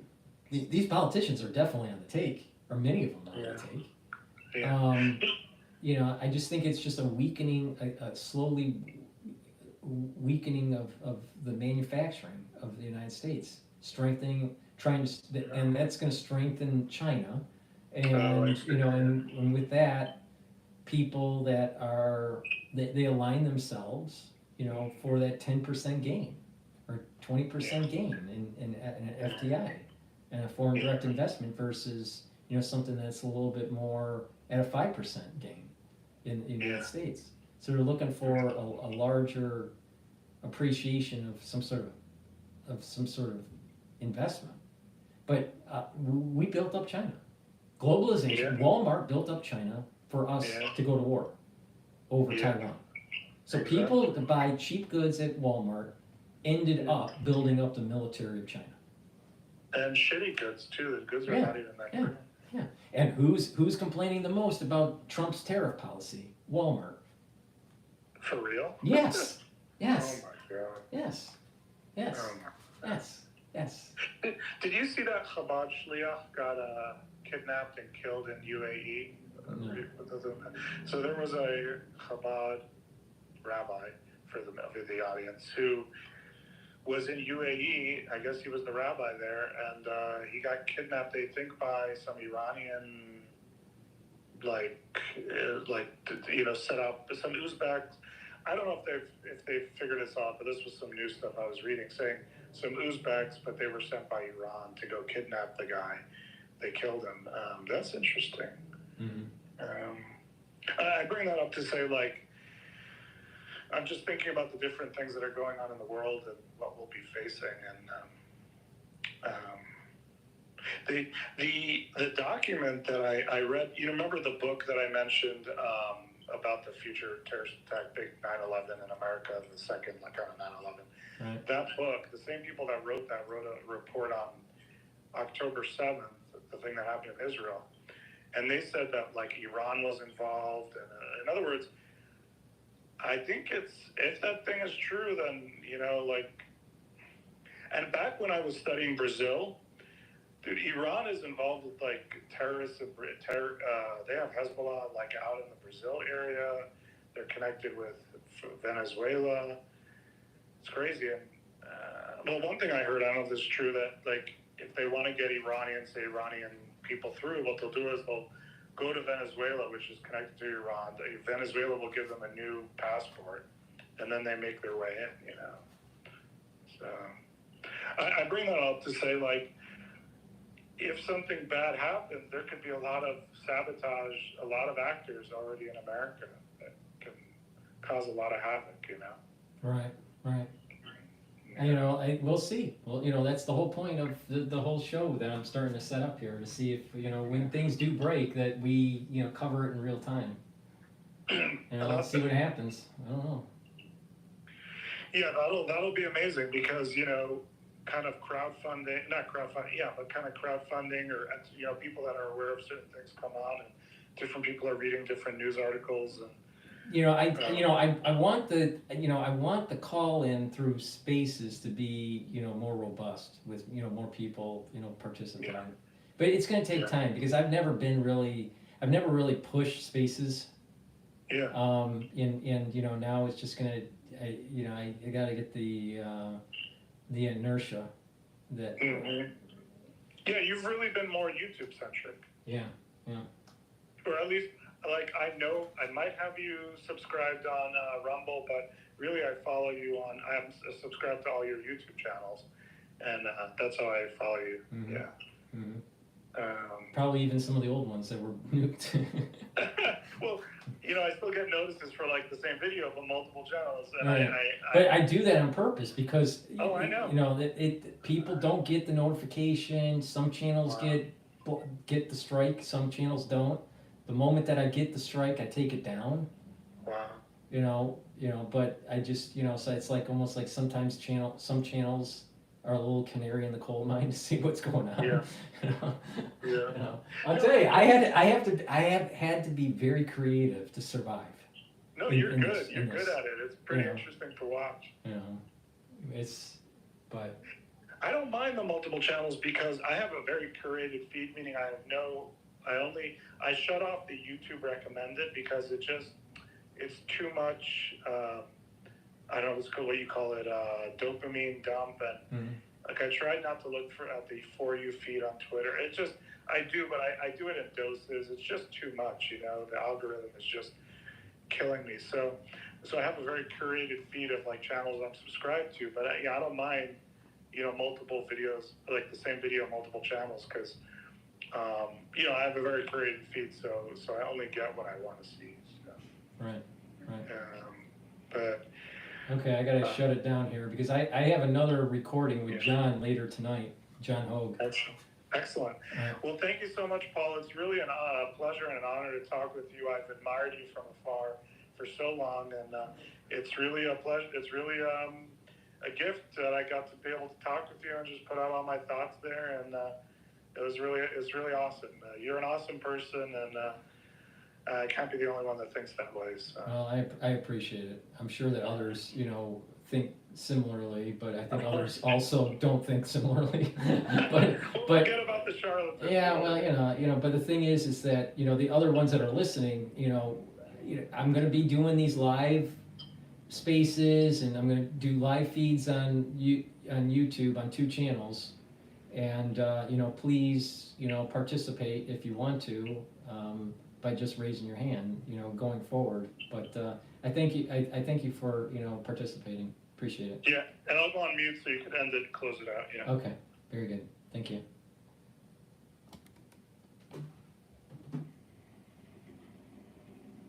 Yeah. So okay. So I'm going to be doing a show, hopefully a recording with John tonight, and then post it tomorrow.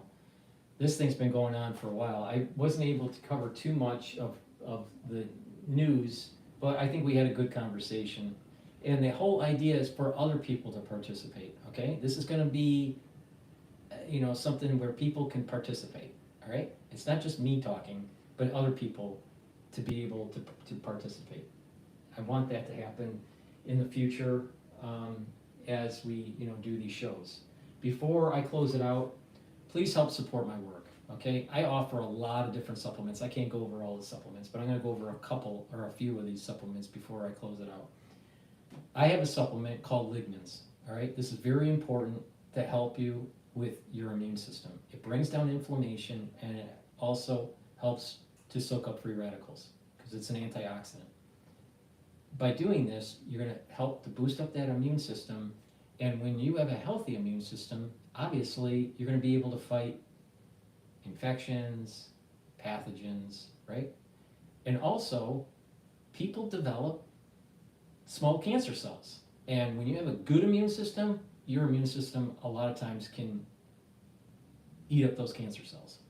Sometimes it can't, but you want to have a good immune system, so at least the immune system is trying to fight it. If you have a weakened immune system, you have a problem. You're going to have more infections, and chances of cancers flying underneath the radar of the immune system is going to increase. So please, go to my store, the-studio-reykjavik.com, and get the Lichtmans. Also, I have magnesium and zinc. This is really important to take every day. If you're not feeling well during the cold season, take a double dose. Take one in the morning, another one in the evening. But take this every day, all right? And this will help to boost up your immune system. Magnesium and zinc, very important, all right? Also, olive leaf extract. This is a dual purpose product. It's a great way to start on your journey to improve your immune system and to improve your cardiovascular system. Dual purpose product. Go to my store and get the olive leaf extract. And good night formula. All right, there are a lot of people that can't sleep well because they're stressed. They're worried about work, or they're worried about their kids, or they're worried about what's going on in the world, how it's affecting them, whatever. Right? It's important to get a good night's sleep. Go to my store and get the good night formula. This has tryptophan and melatonin in it. All right, this is going to make you feel like you just had your Thanksgiving meal. All right, make you sleepy. This is going to make you go into 3 cycles of REM sleep. All right, you need 3 cycles of REM sleep on average to be able to consolidate memory, to detoxify your central nervous system, and also to have that well-restedness in the morning. This is important, not just for your central nervous system health, but also, if you have chronic sleep deprivation, you're increasing the chances of dementia, early onset dementia. You don't want that. When you're well rested regularly, you're slowing down the aging process because you're getting rid of these toxins, right? Your body detoxifies while you're in deep sleep. So please, go to my store and get the Good Night formula. It's a very high quality product. It's a great way to detoxify your body and to consolidate memory. And some of the other products that I have that are important to take. I'm not going to talk about all of them, but digestive enzyme complex. All right? When we get older, we can't break down our foods as well. All right? Our pancreas ages. All right? So digestive enzyme complex is enzymes that will help break up carbs, carbohydrates, proteins, and lipids, and reduce the stress on your pancreas. In addition, that will help for you to soak up nutrients so you have energy, right? And also, if you work out, you should be taking digestive enzyme complex to be able to fuel your body with the energy you need for recovery. So if you work out, take the digestive enzyme complex. If you're a little bit older, 45 or more, you should be taking the digestive enzyme complex to reduce the stress on your pancreas. Very important product. And it'll help you with your digestion, right? In addition, this is fibrinolytic, has bromelain in it. That means it helps to break up clots. And also the proteolytic enzymes that are in digestive enzyme complex was important to take during the 2020 crisis. Why? Because they break up glycoproteins. And we know all about proteins and spikes and stuff like that, right? So please go to my store, help support my work, help by sharing the links, subscribing to all the channels. All the links are in the description of this video and all my videos. In addition, please help grow the channel. And you can do that many different ways. Make sure that you subscribe to all my channels, 4 channels on YouTube, Brighteon, Bitchute, and Rumble, but also ask your followers, your social media to follow me, all right? There is an algorithm in YouTube that prevents me from growing my channel. I'm not the only one they're doing this to. So what happens is that I will get new followers, but then every time I post, they will take followers away from the count. And I bleed about anywhere from 5 to 10 followers every maybe 3-4 days. All right? I used to have a much bigger channel, but I've been trying to survive to be able to inform you. Now, please help support my work by getting your followers to follow me, to try to break the algorithm. All right? YouTube is trying to hurt my channel because they are trying to prevent my reach. Makes you wonder why. But I'm not the only one they are doing this to. But I have important things to say, and if you listen and you follow some of my advice, it can actually get you to go onto a healthy path. So please help support my channels by subscribing and asking your followers in social media to follow me too, and share the links. Thank you for listening. This is going to be the end of this transmission. This transmission went a little bit longer than I anticipated, but thank you for staying there and participating in the live chats and feeds and stuff. So the ones that are in spaces, thank you for listening, and I'll do this again tomorrow.